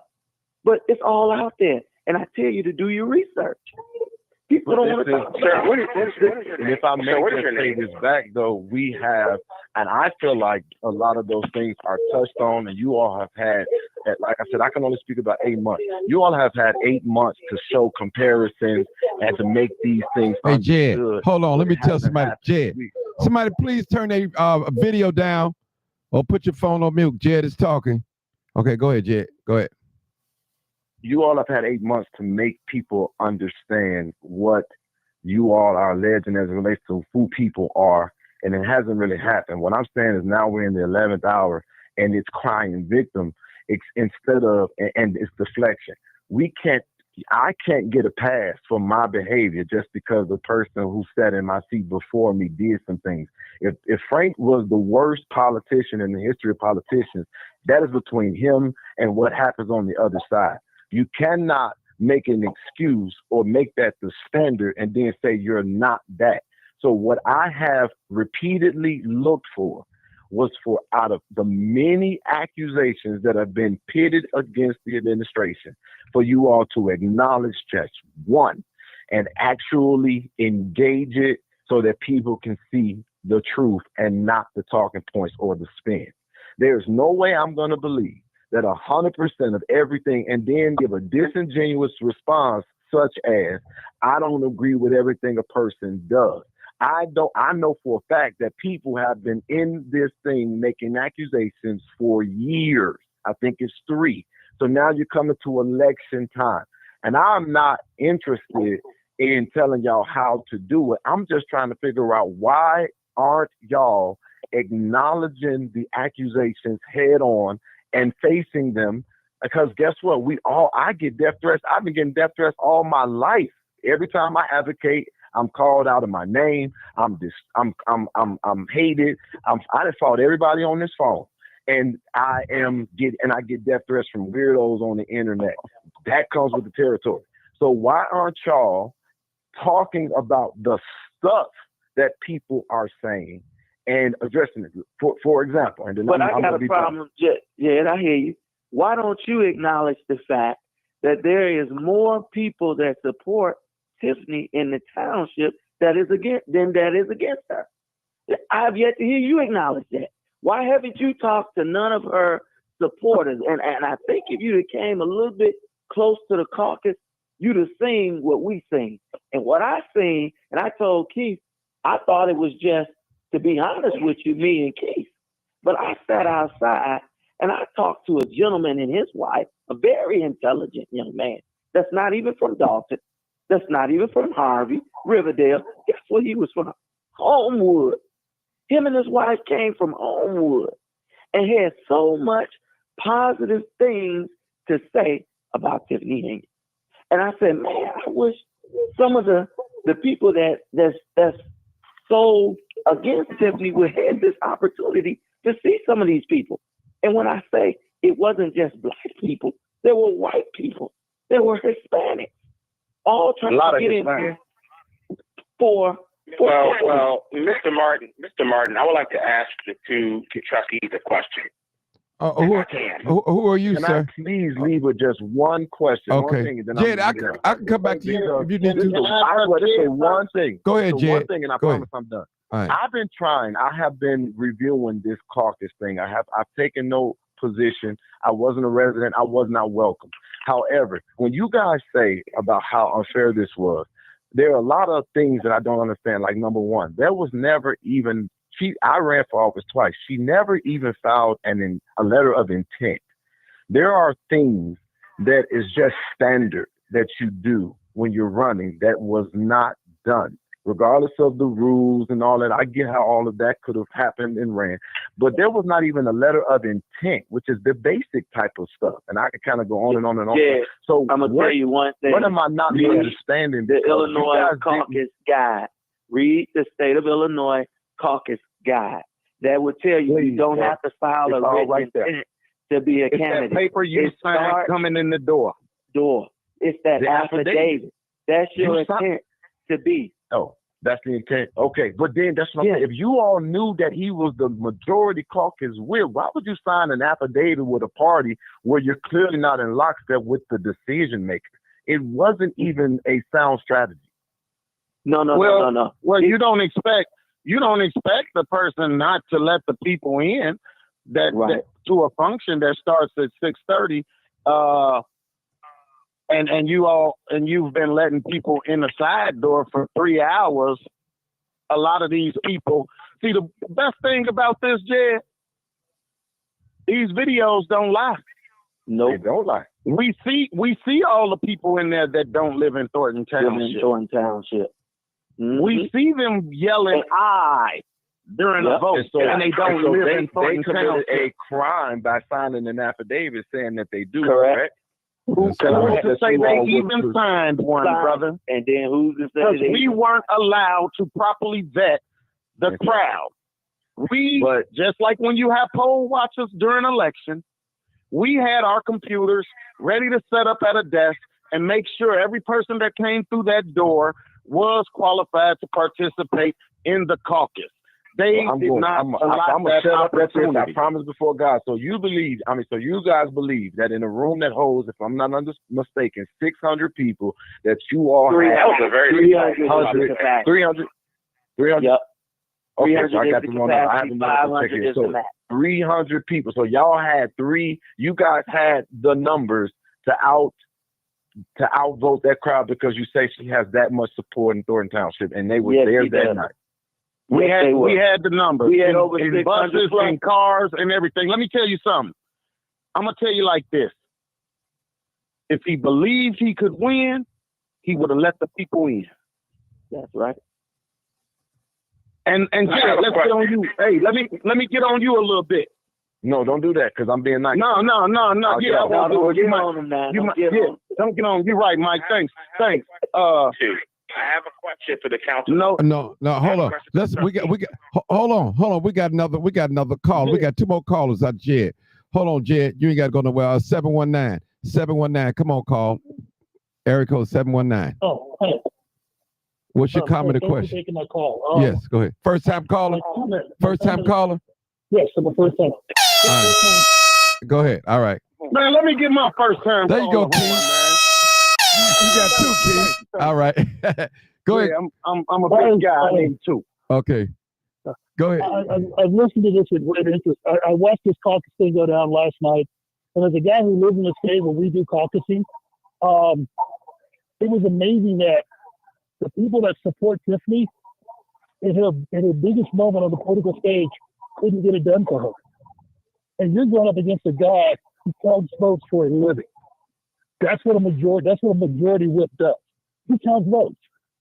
So you're telling me you had 300 there when he had 600. How does the math work when he's got 600 in the room and you brought 300 to the fight? It was definitely not 600 people in that room, sir. No, it was not. I'm looking at the video. Just like everybody else. It's not 600 people. Okay, fine. Okay, here's the thing. Even if your numbers were right, he does this for a living. Every day he's counting votes for his majority leader in the Senate. Do you not think he knows what he's got in the room? The fact that you did not answer that immediately tells me you guys are the reason she is in the situation that she's in. You are inexperienced political people playing a game you don't know about. And I know because I've been at the presidential level, I've worked in the Capitol, the U.S. House. I'm a Republican political strategist in a state where there are not that many black people. And I've been an elected official. You're saying it's okay for a man to have a political function before actual caucus?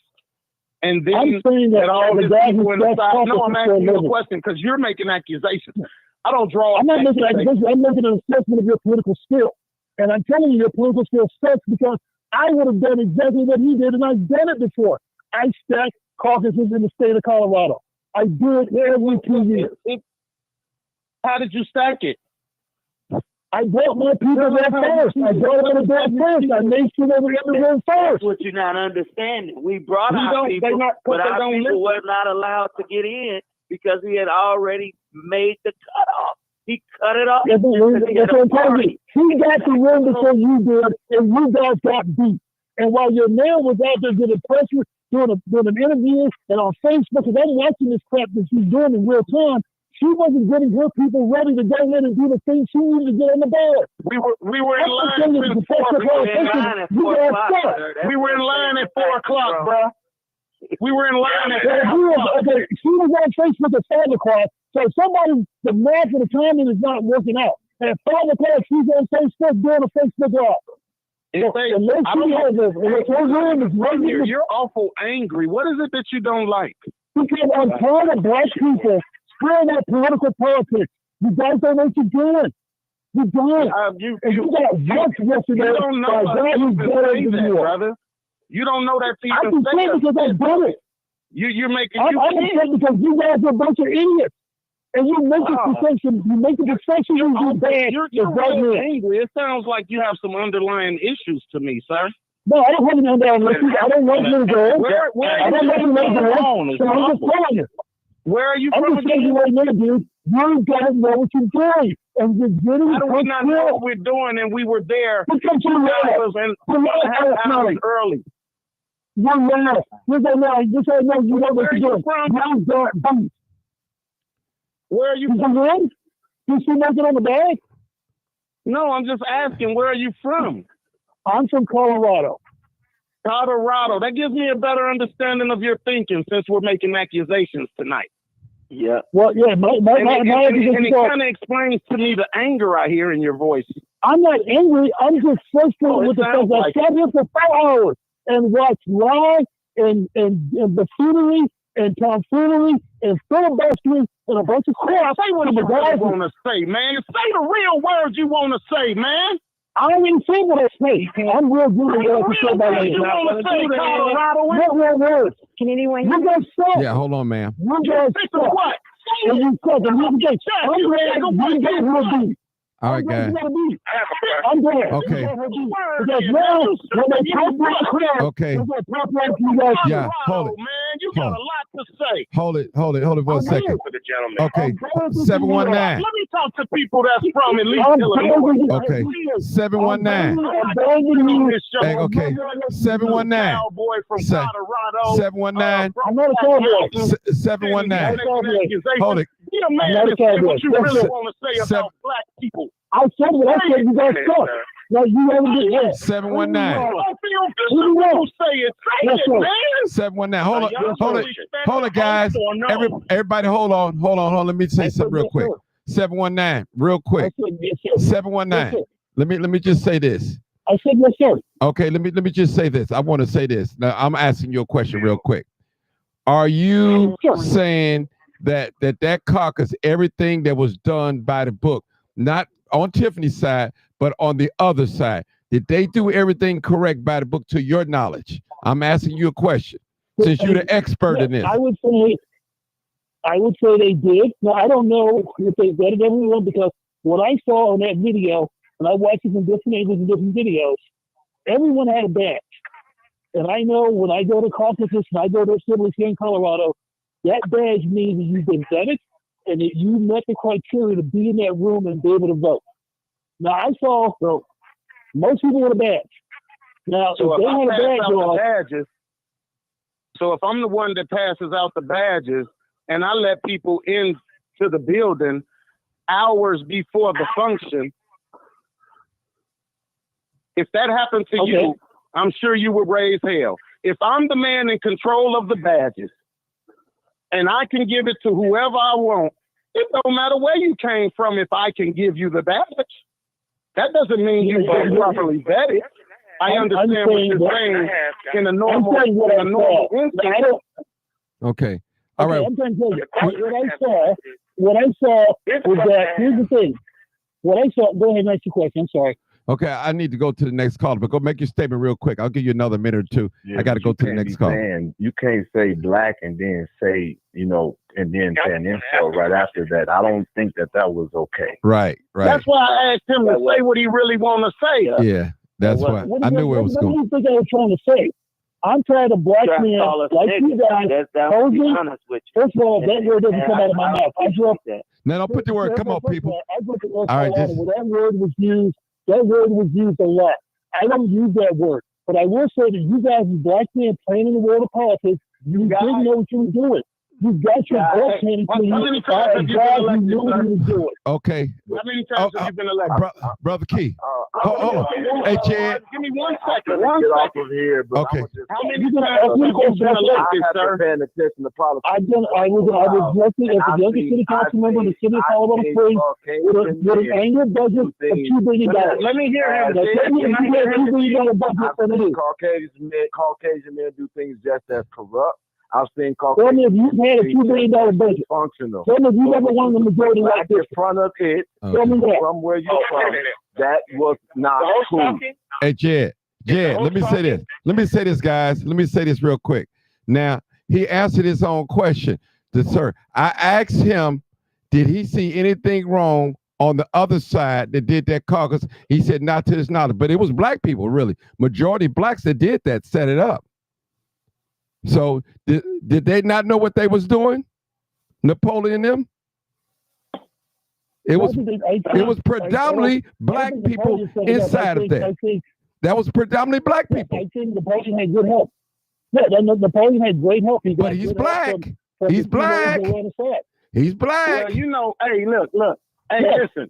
Hey, Mr. Martin. Yes. When you can sing, dance, or play sports, they don't see color, brother. Okay. Right. All right, let's go to the next caller. Let's go to let's go next caller. Okay, hold it, y'all. We got to go to Hey, let me tell you something. we got a new caller. Jed and I can get into it. It's kind of like a family member. Jed and I can get into it. I can get into it with Mike. But I'll be damned if I let an outsider from an area code that don't even deal with us, that only see clips on the news and sit around the house and watch bloggers all day come in here and try to talk about anything right now. So you may as well just shut up. Queen, be it Mike, be it Jed, be it me. Okay. I got another caller, guys. I got three things running right now, dude. Okay. You got the most reason. Okay, hold it. Hold it right there, guys. We got another caller. 719. We got another caller. Man, it was fun. It was fun irritating you, though. Okay. Have a good night. We got another caller. Sir. You showed me that this is what we do in Park. We do real politics in Colorado. I know what you guys do. Okay. We got new caller. 1946. 1946. Come on, caller. 1946. I had to mute it. Man, this show gonna be like Cat Williams, man. Hey, how you doing? Can you? Yeah. I'll find you a definitely uncut and unedited. I tell you that. Yes, it is. Go ahead. So, What's your comment or question? I've been listening. Go ahead. I've been listening to the show for a while now, and I decided to call in. And I just want to speak to the elephant in the room. Prior to the caucus being held, we know what happened. Some people clearly don't understand. Like, I'm one of them, but I saw what was done, however it was done. I want to ask Keith Price a question. When I was so excited when Tiffany became the mayor. She's young, she's Black. I just thought that she would really be good for the township because I live in Chicago on the tip of Dalton, and learning about her in the township as well. The very first time that Tiffany walked into that town meeting as Nino Brown. Tell me what you thought about that, Keith. I knew that it was supposed to be mockery of the skit that Martin had done. I wasn't too fond of it. But we all have to make decisions that we have to live with. Okay. I knew what angle she said she was taking that, and that was from Martin. That's why she was like, Jason House knows something, woo, woo, woo. She was actually trying to be comical and address some things, but of course that is not how it played off to the public out, and definitely the news was not going to let anything like that get away from there. And we were there.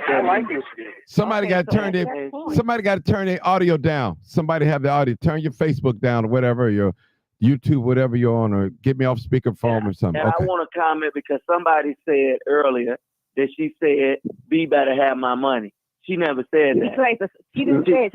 She never said that. And when she went into what that was about, she was saying that you better pay all of these people the money that they owe, because at that time the board was holding up payment.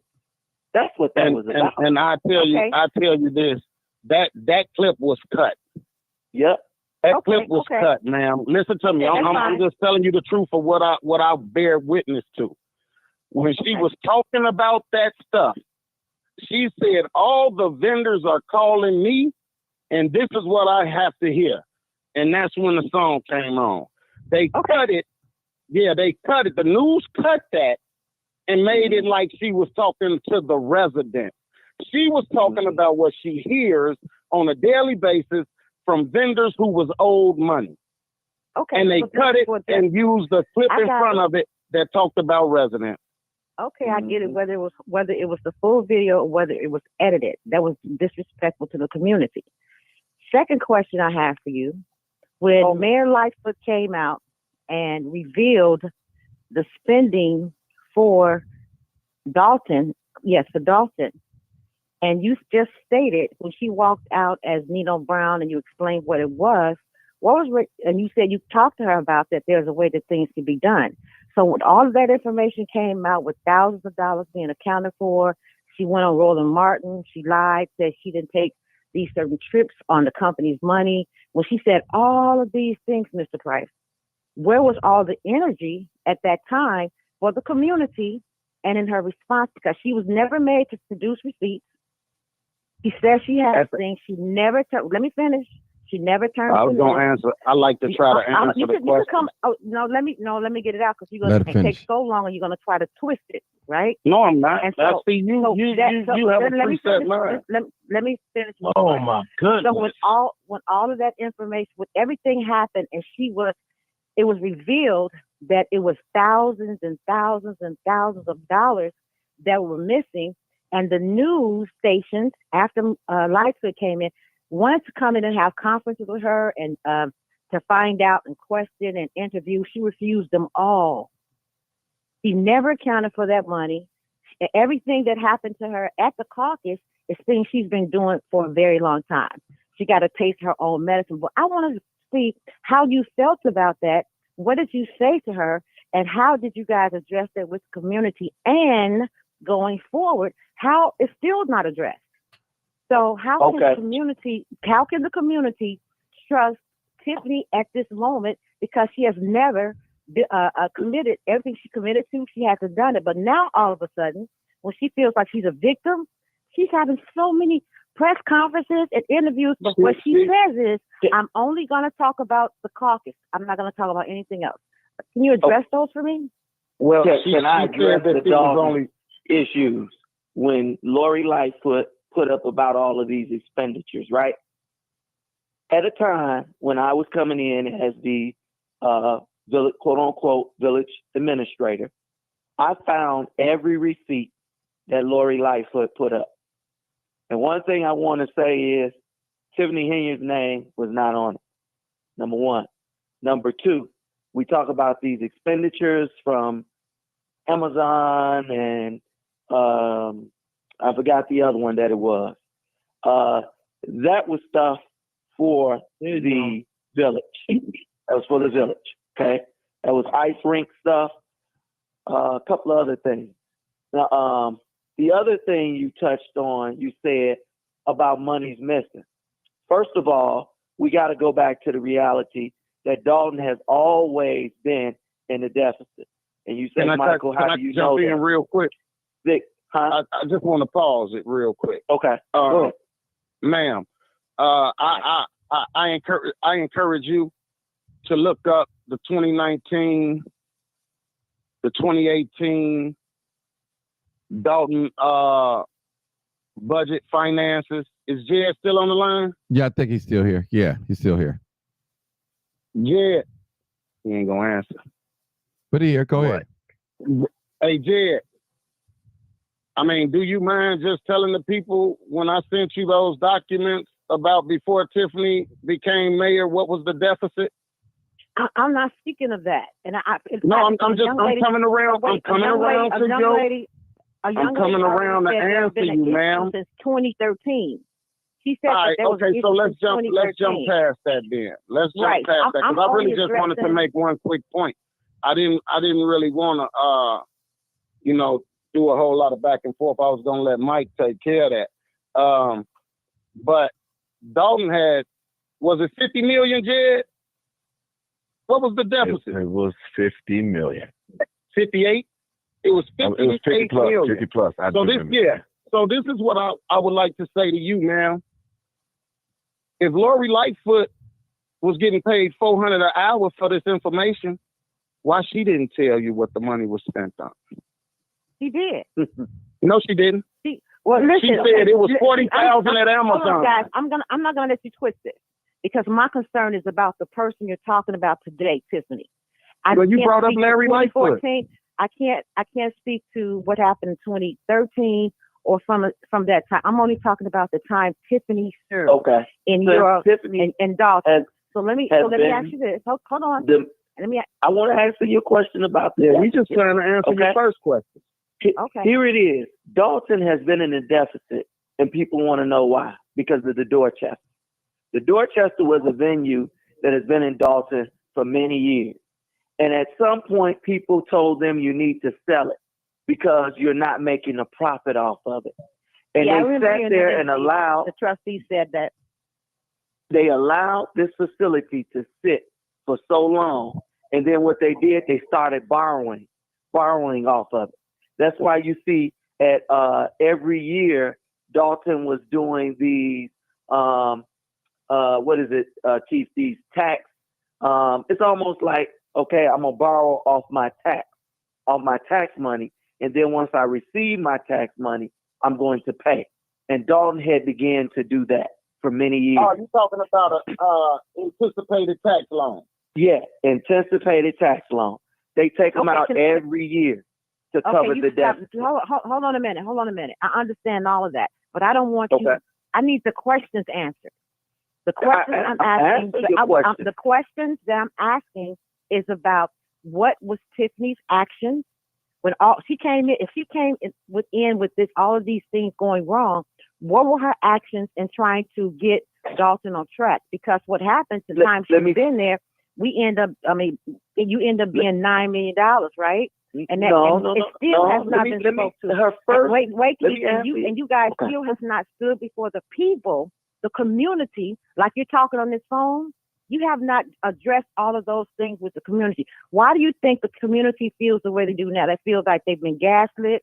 They feel like they've been ignored. They feel like they've been disrespectful. And guess what? Tiffany even goes into the meetings and she talks to the trustees and the community like they're beneath her and their children.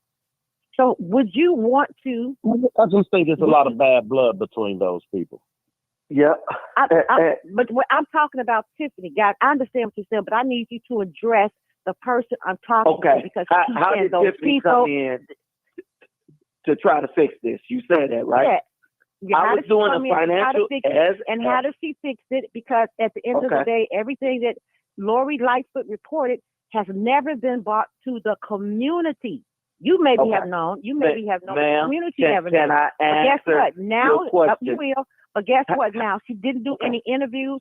She didn't want to bring that to the public. But right now, you can't stop her from doing interviews, and she only talks about the caucus because she said you're repeating what you're saying. And I'm trying to answer your question. Okay. You said, what did Tiffany do? Hold on. After I say this, I'm gonna stop because I want you to answer the questions and not gaslight me. Right? Okay. That's what I want. Okay. All right. Here it is. How did she fix it? Within her first year in office, Tiffany cut that deficit by way over $10 million. Okay, that's proof. We were getting ready as I was being the village administrator coming in the interim. I was getting ready to put together a nice financial thing to talk about the finances of Dalton, of where Dalton was and where Dalton was going. But before all of that, it got interrupted. We all got in court, and so we weren't able to produce that, to show that. But I was definitely coming. We were definitely getting ready. That was in the work and in the plans to do that. Because as Keith has stated before, being on here, we're open. I don't have nothing to hide. I don't hide nothing. My life is open. So I believe in being open and transparent. Now, for you talking about all of these. Keith Price. This is Michael Smith. How long have you been under Tiffany? You said, how long have I been under Tiffany? Me and Tiffany has been administration. Friends since. How long have you been in Tiffany's administration? I had just been in there for maybe not even a month when she had. Okay, well, you can't. Well, you know what? I want to talk to someone that's been in the administration, Mr. Price. So, Mr. Smith, no respect, no disrespect. I'm sorry, you're her friend, and so if you're not a part of the administration, how you know all this information? I don't know. I want to because he's been her friend, and they grew up in Southland politics down there the whole time they've been involved. And the thing that's the problem in our community is that people are repeating, but they're not really astute in what they're talking about. And for me, I'm sorry if I sound rude, but I'm like listening to this and I want you to get your answers, but it's all over the place. Michael Smith is qualified to talk about it because he's been there with her. That's why she's so loyal to him and vice versa. But the issue, so he's not a part of the administration until a month ago. But the way that Tiffany operates, her people are close to her and they walk with her and everything. So the question I think that you're trying to, I think that the question that's important here is when you all say that they had this huge deficit in the city, how exactly did she cut it in half? Because he was trying to answer that. Okay, that's an very important question. Answer, y'all. Okay. Please let the man answer that question. Okay, how did Tiffany start to combat that? She started to combat it because when you look at the department and the collections that they were doing, you talk about housing. A lot of and this is gonna get out there. A lot of the stuff wasn't being reported accurately on how much money the village was receiving. So here it is. I get $1 for myself. I put $1 in here for for Dalton. I take $2 for myself. I put $1 in here for Dalton. She began to make the systems accounting, meaning that before they were dealing with a cash-based system. Tiffany cut that out. So they were no longer dealing with cash. So you can't keep up with cash, but you can keep up with checks. You can keep up with money orders. You can keep up with this and that. Those are the systems that she began to put into place so that now you can keep an accounting on what is actually coming in the door. In Dalton before, that was not happening. She put systems in place. But not only that, she began to get grant money that was offsetting a lot of the costs that the village was putting in. So say, for instance, she got grants for street improvement. And those monies were able to take off some of the burden off of the city instead of them going and dipping into their cash fund. So she was beginning to do that, and she was on a good track. She was on a very good track. But then what happened is you get the turmoil came in. And once the turmoil came in, now you got different people. Okay, you got John here today, then John might be fired tomorrow. Okay, there's a lot of stuff going on in between there. But those times when, and I gotta give her credit. When Dorothy Brown was the village administrator, Dalton was on a very good foot.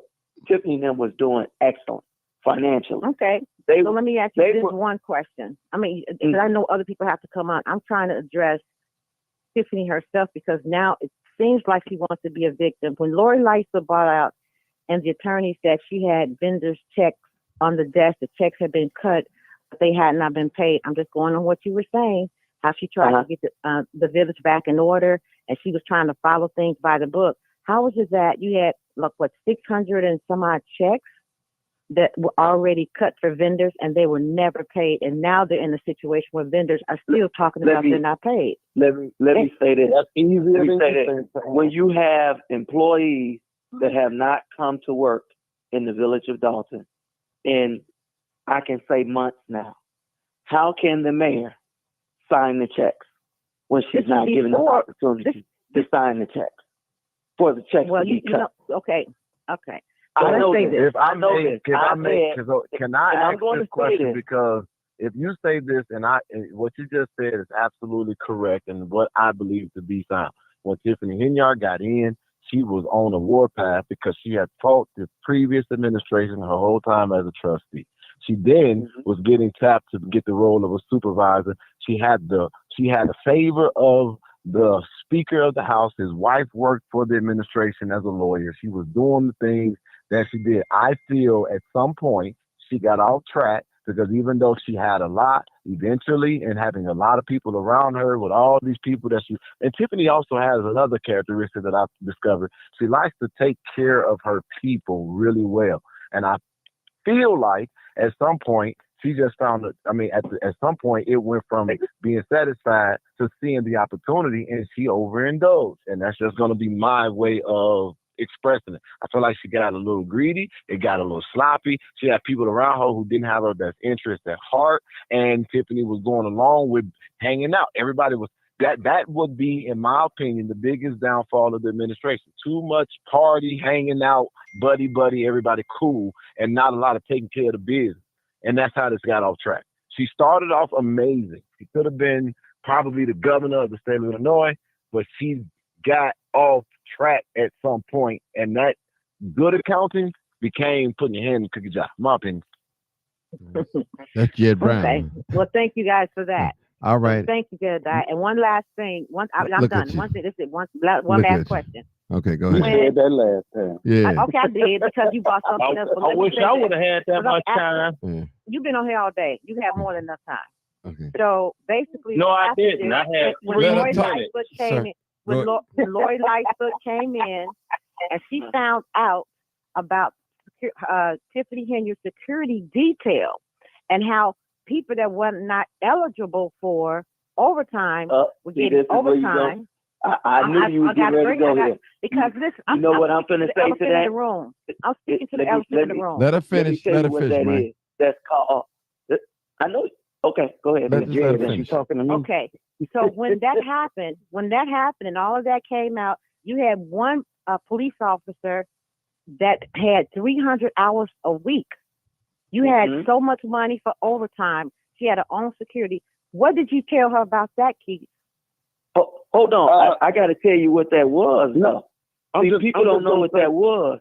They don't even understand it. That's comp time. No, she addressed me. I really don't address Dalton, ma'am. I usually stick to Thornton Township. Mike is more versed in the issues that were going on in Dalton. So I just asked you, what did you say to her? No, there was no issue. I mean, I read the threats. I read the threats the lady gets. And I said that earlier. I read the threats the lady gets. Most mayors have it in the budget for security. Now, whatever was in the budget, I can't quote those numbers. I don't know.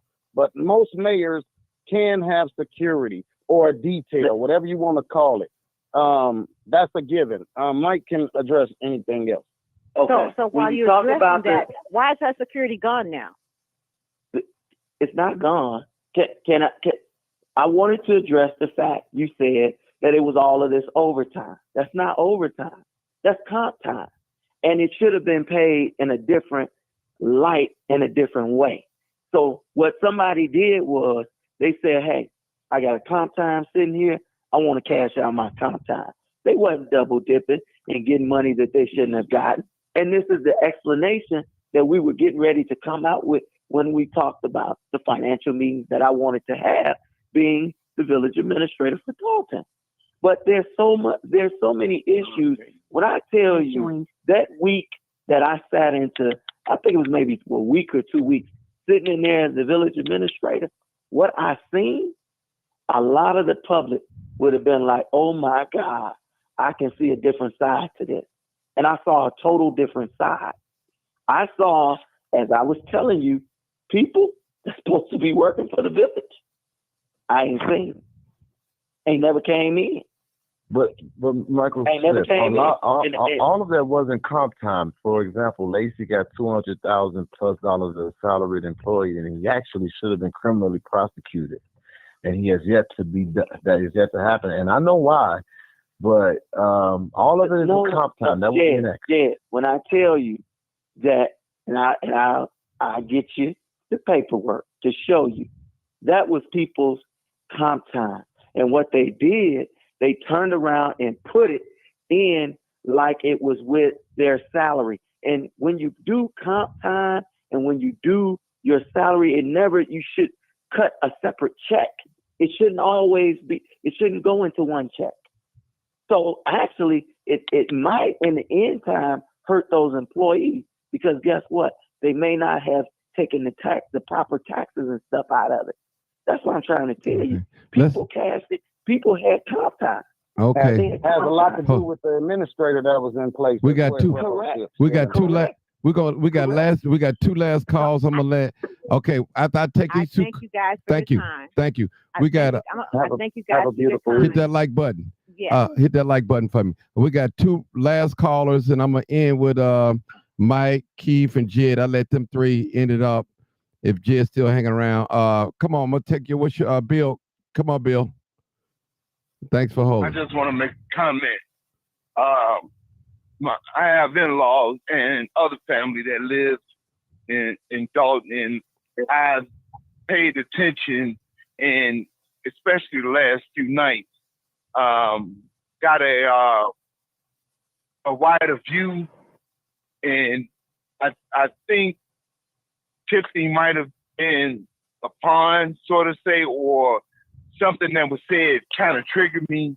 How people started going against her and bringing up certain issues that the previous mayor, as far as her salary and the comps and all the stuff that he had, if he had it, she could have it.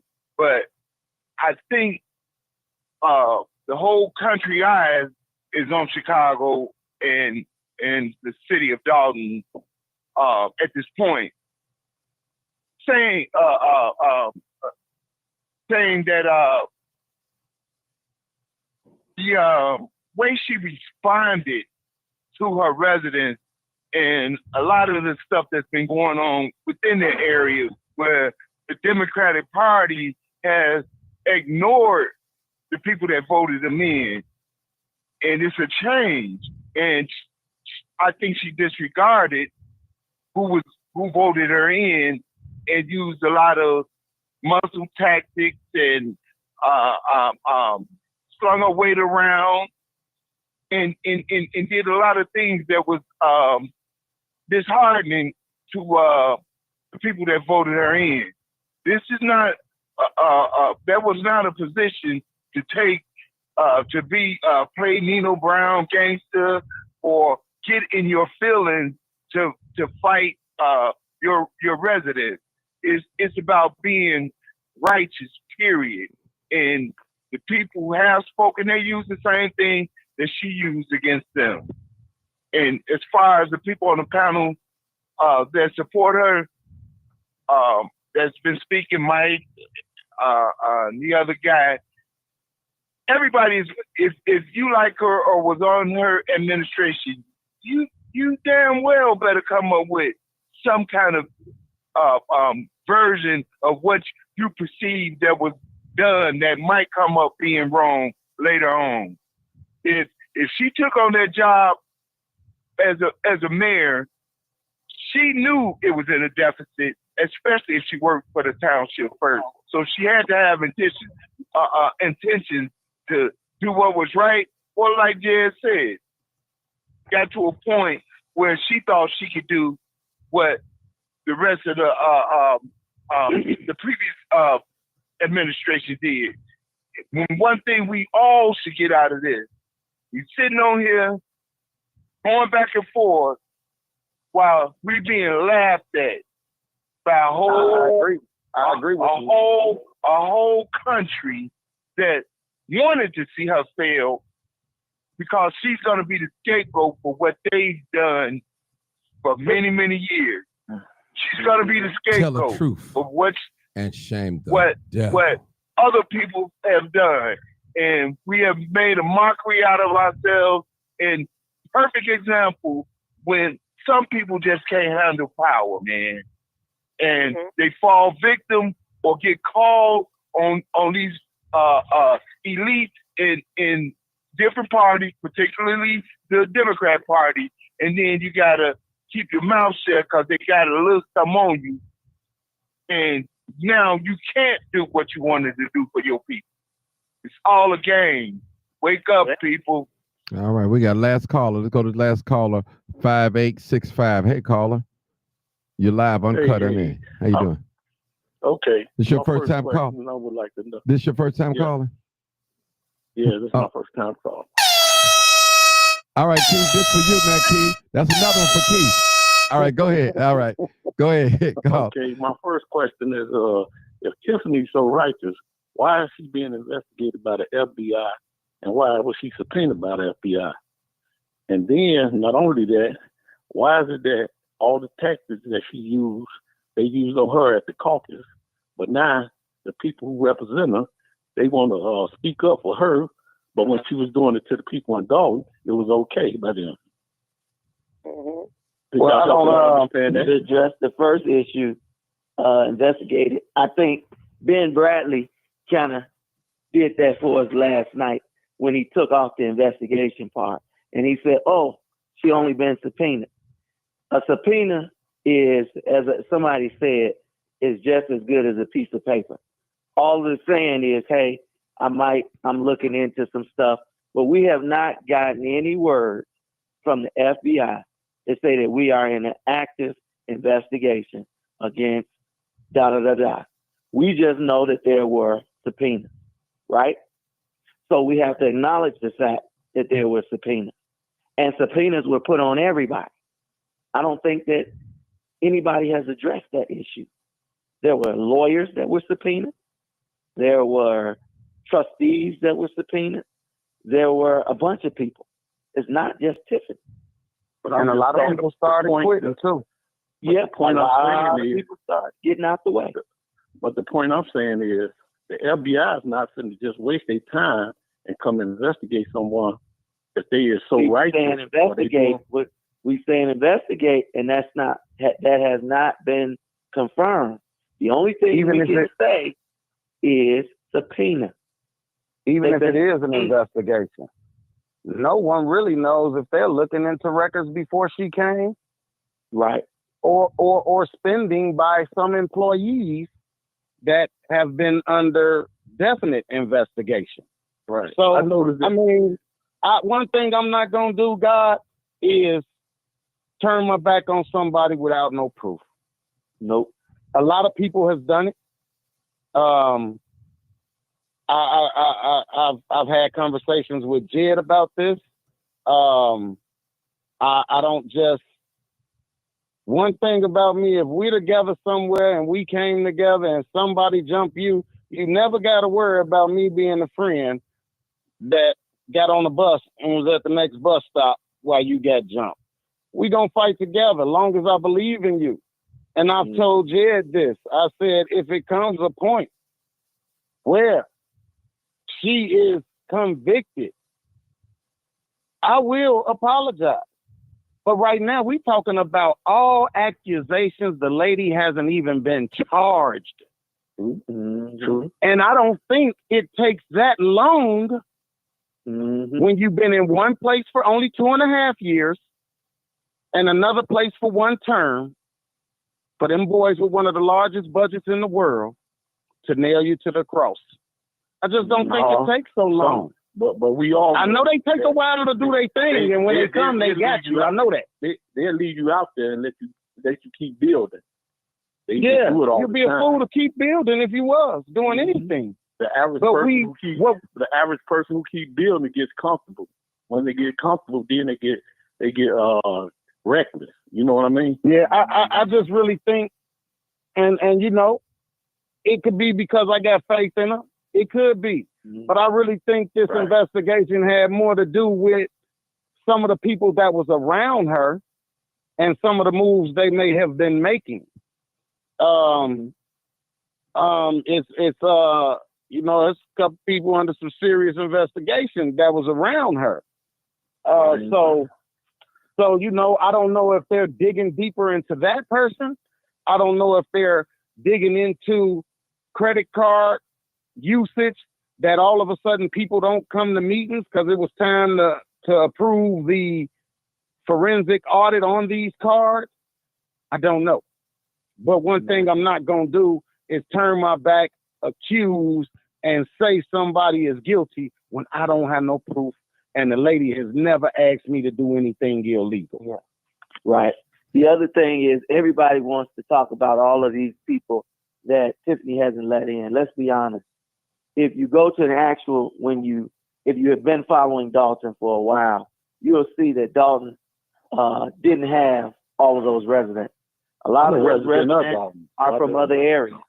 They have come because of the media, and you get it when you get to a meeting. You hear people say, "I'm here from Louisiana," "Well, I'm here from Detroit. I'm not a resident." So these municipalities were built not for these large crowds that that people are seeing because you're getting all of this media attention? If so, the city of Chicago needs not to have their meetings downtown in City Hall. It's not big enough.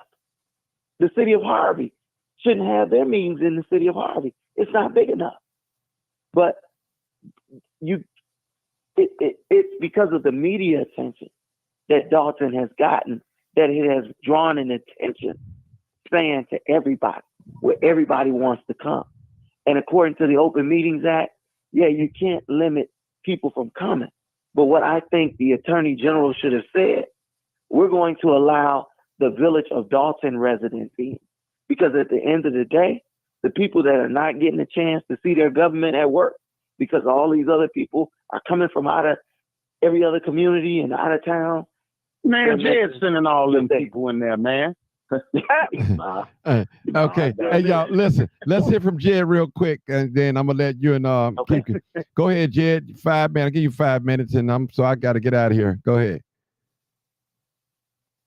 I literally would say that this has been interesting. I'm just listening. The first fighter that I ever witnessed in politics is Keith Price, and that's why I have a great deal of respect for him and always will. I knew him. I watched him as a child when I didn't even care about politics, fight for the Southland. I know what this is and what this means for him. I do believe that he genuinely believes in Tiffany Henyard, and I also believe that even though her character was always this way, her heart and coming in, she wanted to do some great and amazing things, and she is very, very, very good with taking care of the people who she is for, and she feels like it's for her. Tiffany Henyard, just like I just said a minute ago, I believe started out well, and she became aware, and then she started to overdo it, putting her hands in things that she shouldn't have. And I just, again, I hate, because I don't have a lot of time, I don't like the disingenuous approach to none of this, even the whole talking point of her name is not on anything. The very character of Tiffany Henyard is that if y'all really been paying attention, ain't nothing going on in that village or that township that Tiffany Henyard is not aware of, over pushing, commanding, demanding, or none of that. She goes literally off the rails when things are done without her consent. So I don't like her name wasn't on the credit card. Oh, her name ain't on this. If it was happening, she told it to be happening, or she knew it was happening. And it's just disingenuous. Now, as far as, and Michael Smith, which was crazy because my first interaction with him was I was proud as a young man to see his being head ass get elected. And that was something, and I wanted to see him be mayor. And this is a lot. But one of the things that I will say, and I want to acknowledge on Martin's show, because he always talking about the Black Power stuff. Y'all know I fight Martin too. And that is that I will never, I don't care what it looks like, but I will never, ever, ever, honestly, within my core, support putting my community in a position where my culture can be identified with ignorance, corruption, or anything like that. That is the one thing I will admit that I hate about all of this, because I've been paying attention to the commentors. And a lot of these people from rural areas that are Republican, that literally are not getting involved because they see an injustice, but they're glad to see Black community tearing each other apart. That is my one issue that bothers me. Now, I'm going to keep on fighting this fight and standing against injustices, and I wish y'all would just start being genuine with how y'all approaching it. It's too much information for me to try to hit one thing. But if y'all would approach it from a real place and maybe change the course, who knows what's salvageable? Elected or not, she probably can at least get the favor of the people who didn't favor her by just being different, getting back to the core in the beginning. And I'm going to leave it at that, and I look forward to fighting all y'all asses, either on this case or the next. You too, Mark. Oh, yeah, I'm ready. You know me. I'm a fighter. I love to fight, and I know how to fight. Okay, go ahead, Keith and Mike. Y'all, let's close this out, and we done. What are y'all last closing comments? Then I'm out of here. Well, let me say this. I've been knowing Tiffany for, when I got elected back in 2009, Tiffany was coming in as a trustee. And one thing that drew me to liking Tiffany was a fighter like me. I fought a lot of injustices in the village of Dixmoor. When you talk about somebody being criminal and seeing things done not in the favor for the people, I see that with Tiffany. I see Tiffany being a fighter that has fought since she's been elected in and is continuing to fight. And to be honest with you, I don't think many people, as Keith said, could withstand that and still be standing. But to see her still standing, still out and about, talking to people, meeting the public, whether they have good things or bad things to say about her, still receiving that information shows a lot. And to have your everything of your whole life be put out and on you, and different allegations put out against you, and just to see her continue to stand is a testament of who she is as a person. I say that I'm with Keith. I'm going to continue to stand with her until something is brought on her, or something is she's found convicted or whatever. Then I'm like Keith, I have to come and apologize too. But until then, I'm going to continue to support her, because I believe in the same things that Tiffany believes in, that every resident should receive good service from their community. That's what you're elected for, to provide service. People might think of these as parties or this or that. I see them as gatherings where you're getting to know your neighbor. You're getting to know who people are that live in your different communities. And these events are very enlightening. To see the big bingo and the singers enjoying themselves has nothing to do with the gifts or the prizes that they might receive, but just to see them feeling like they're loved is just a good thing. And just to see the good things that she's done in Thornton Township and in Dalton, I just see something different. And I always tell people, I see something different. And I just see the public servant. And I just wish that, others could see the things that I see inside of Tiffany. But I thank you again, Martin, for this time, and Jed and Keith for the fellowship we had, conversations, questions. It's been great. Yeah, thank you. Okay, brother, close us out, Keith. Close us out. I really don't need much. I really don't. You good? Okay. Too much time. We have to really pay attention to how Black women are being attacked in politics. This is a global issue, especially if they cannot control you. I was one of the ones that stood with Lori when they was attacking her. I've stood up for Figs. I've stood up for Monet in Calumet City. Figs is the clerk in Calumet City. I've stood up for Kobe Chapman in Harvey. I've stood up for Tiffany. None of this is a coincidence that all these women who can't be controlled are the ones that's being attacked. That's not a coincidence. I think that as a whole, we as a people, we'll never get another race to respect us, because we don't respect each other so bad that, you talk about prejudice and things like that. Well, Black people are more prejudiced to each other than damn near any other race towards us. At some point, we need to unify. This is what I have fought for years in the South suburbs. There's no way that, to me, Napoleon should be going at Tiffany. He's the senator. I believe she could be great, especially on a township level. People got to really pay attention to the finances. Yeah, they tell y'all she's going on lavish trips, and they play the slot machines dinging when they in Las Vegas, but they don't tell you that that's a conference for economic development. You know, Malcolm X said it the best.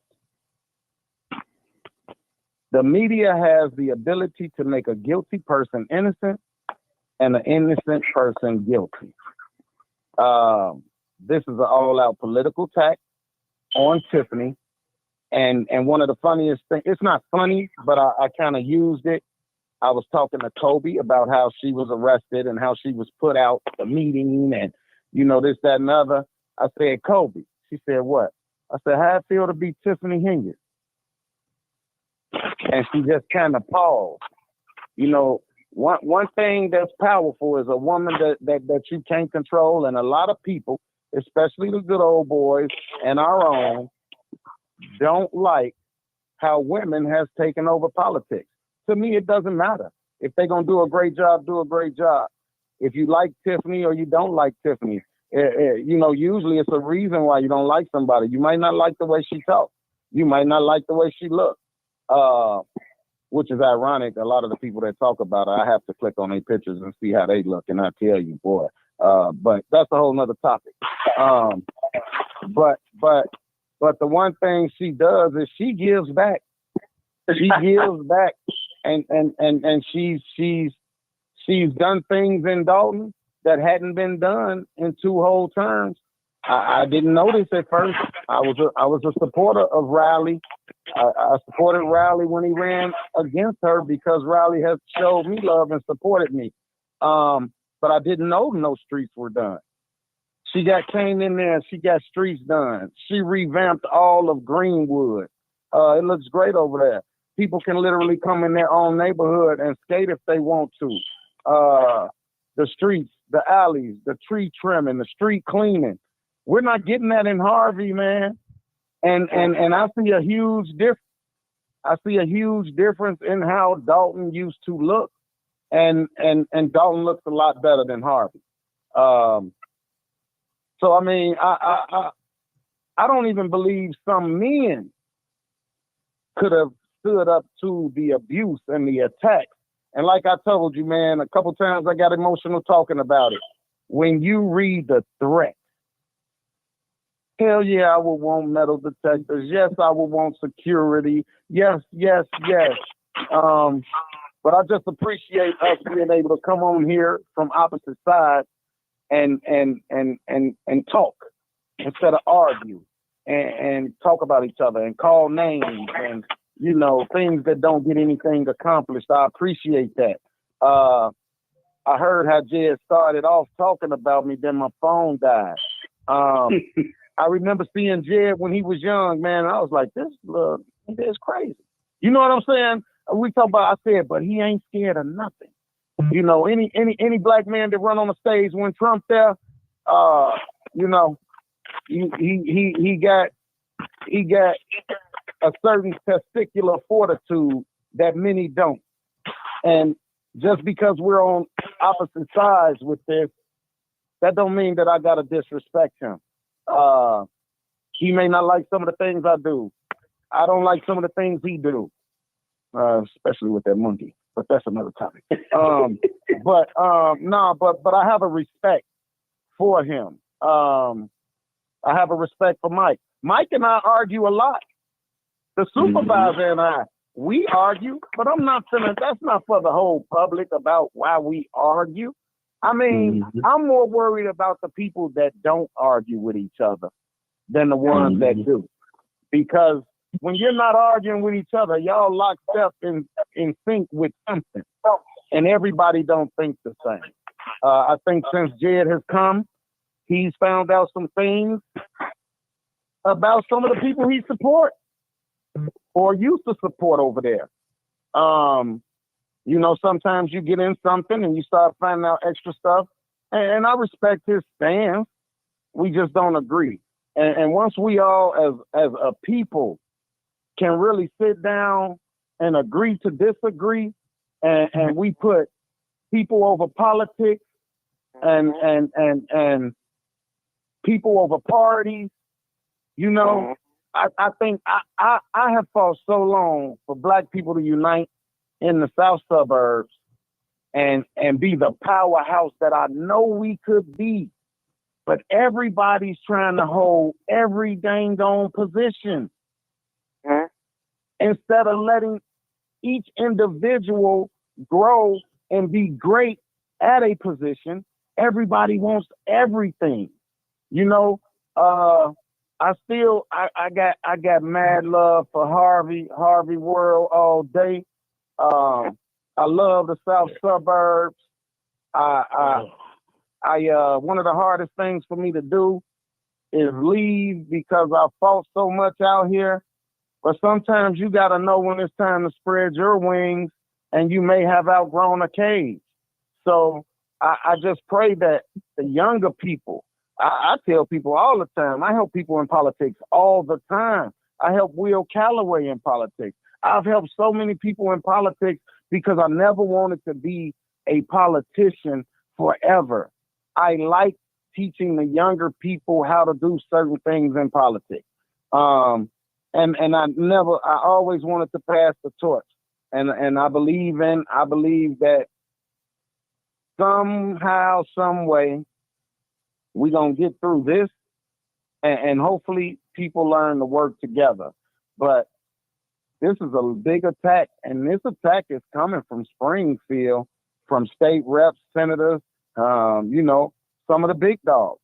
But man, look, Mr. Martin, thank you so much. Appreciate it. For having me on. Hey, I really appreciate it.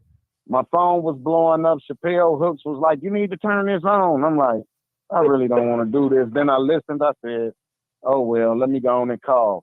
But, you know, what's that saying? What happens in the wash comes out in the rinse. Mm-hmm. I don't like people. I don't like when people prosecute and be the judge, the jury, and everything, and the woman hasn't even been charged with anything yet. But we sit right around here. You have a Riverdale mayor that is under investigation. Got a reign. We have a mayor in Calumet City who's also a state rep who is under big investigation. There's plethora of articles even about the senator, you know, and you know, for this woman who has not been charged to be attacked more than any of these people, at some point, somebody got to say, dang. And all these people that mainly been attacking the Tiffany, they all support one person. So I'll end it with that. All right. Hey, listen, I hope I've been fair to everybody. I tried. I really tried to be fair to everybody. You was very fair. Okay, that's all I want to know, you know, because that's how I built my platform, on truth. Tell the truth, shame the devil. And I do my best not to give no false information out about nobody. So I just want to say, in America's justice system, you are innocent until proven guilty. But if you're Black, you're guilty first. Then you got to prove you're innocent. Still proven innocent. Ain't that right? That's it. And let me say this too. I guess that's why I didn't go to jail for that gun charge in Chicago. Yeah. The court. I guess, Martin. Maybe I got light skin privilege. Maybe it's because I'm a Black Republican. The court of law. Listen, the court of law is different from the court of public opinion. Hey, Sarge, I'm talking, bro. The court of law is different from the court of opinion. You talking, but I was out in Skokie where niggas go to jail all the time, right? Sarge, it's over with, bro, tonight. It's over with tonight, okay? It's over with tonight, brother. It's over. I know it's over with tonight. I'm gonna make some videos on my channel. Okay. Tag me. You all good with me, bro? You good? Okay. All right. So I just thank y'all for everything. We've been on here for like 5 hours and 5 hours and 22 minutes. And I've been sitting here And I got to use the washroom. Thank you, guys. Make sure, all my people, make sure you hit the like button on Facebook and YouTube. All right. All right, people. Yes, thank y'all sir. so much. Good night, everyone. Thank all my wonderful night. guests. Good night, people. You already know what it is. Live, uncut, unedited. Tell the truth and what? And shame the devil. Shame the devil. I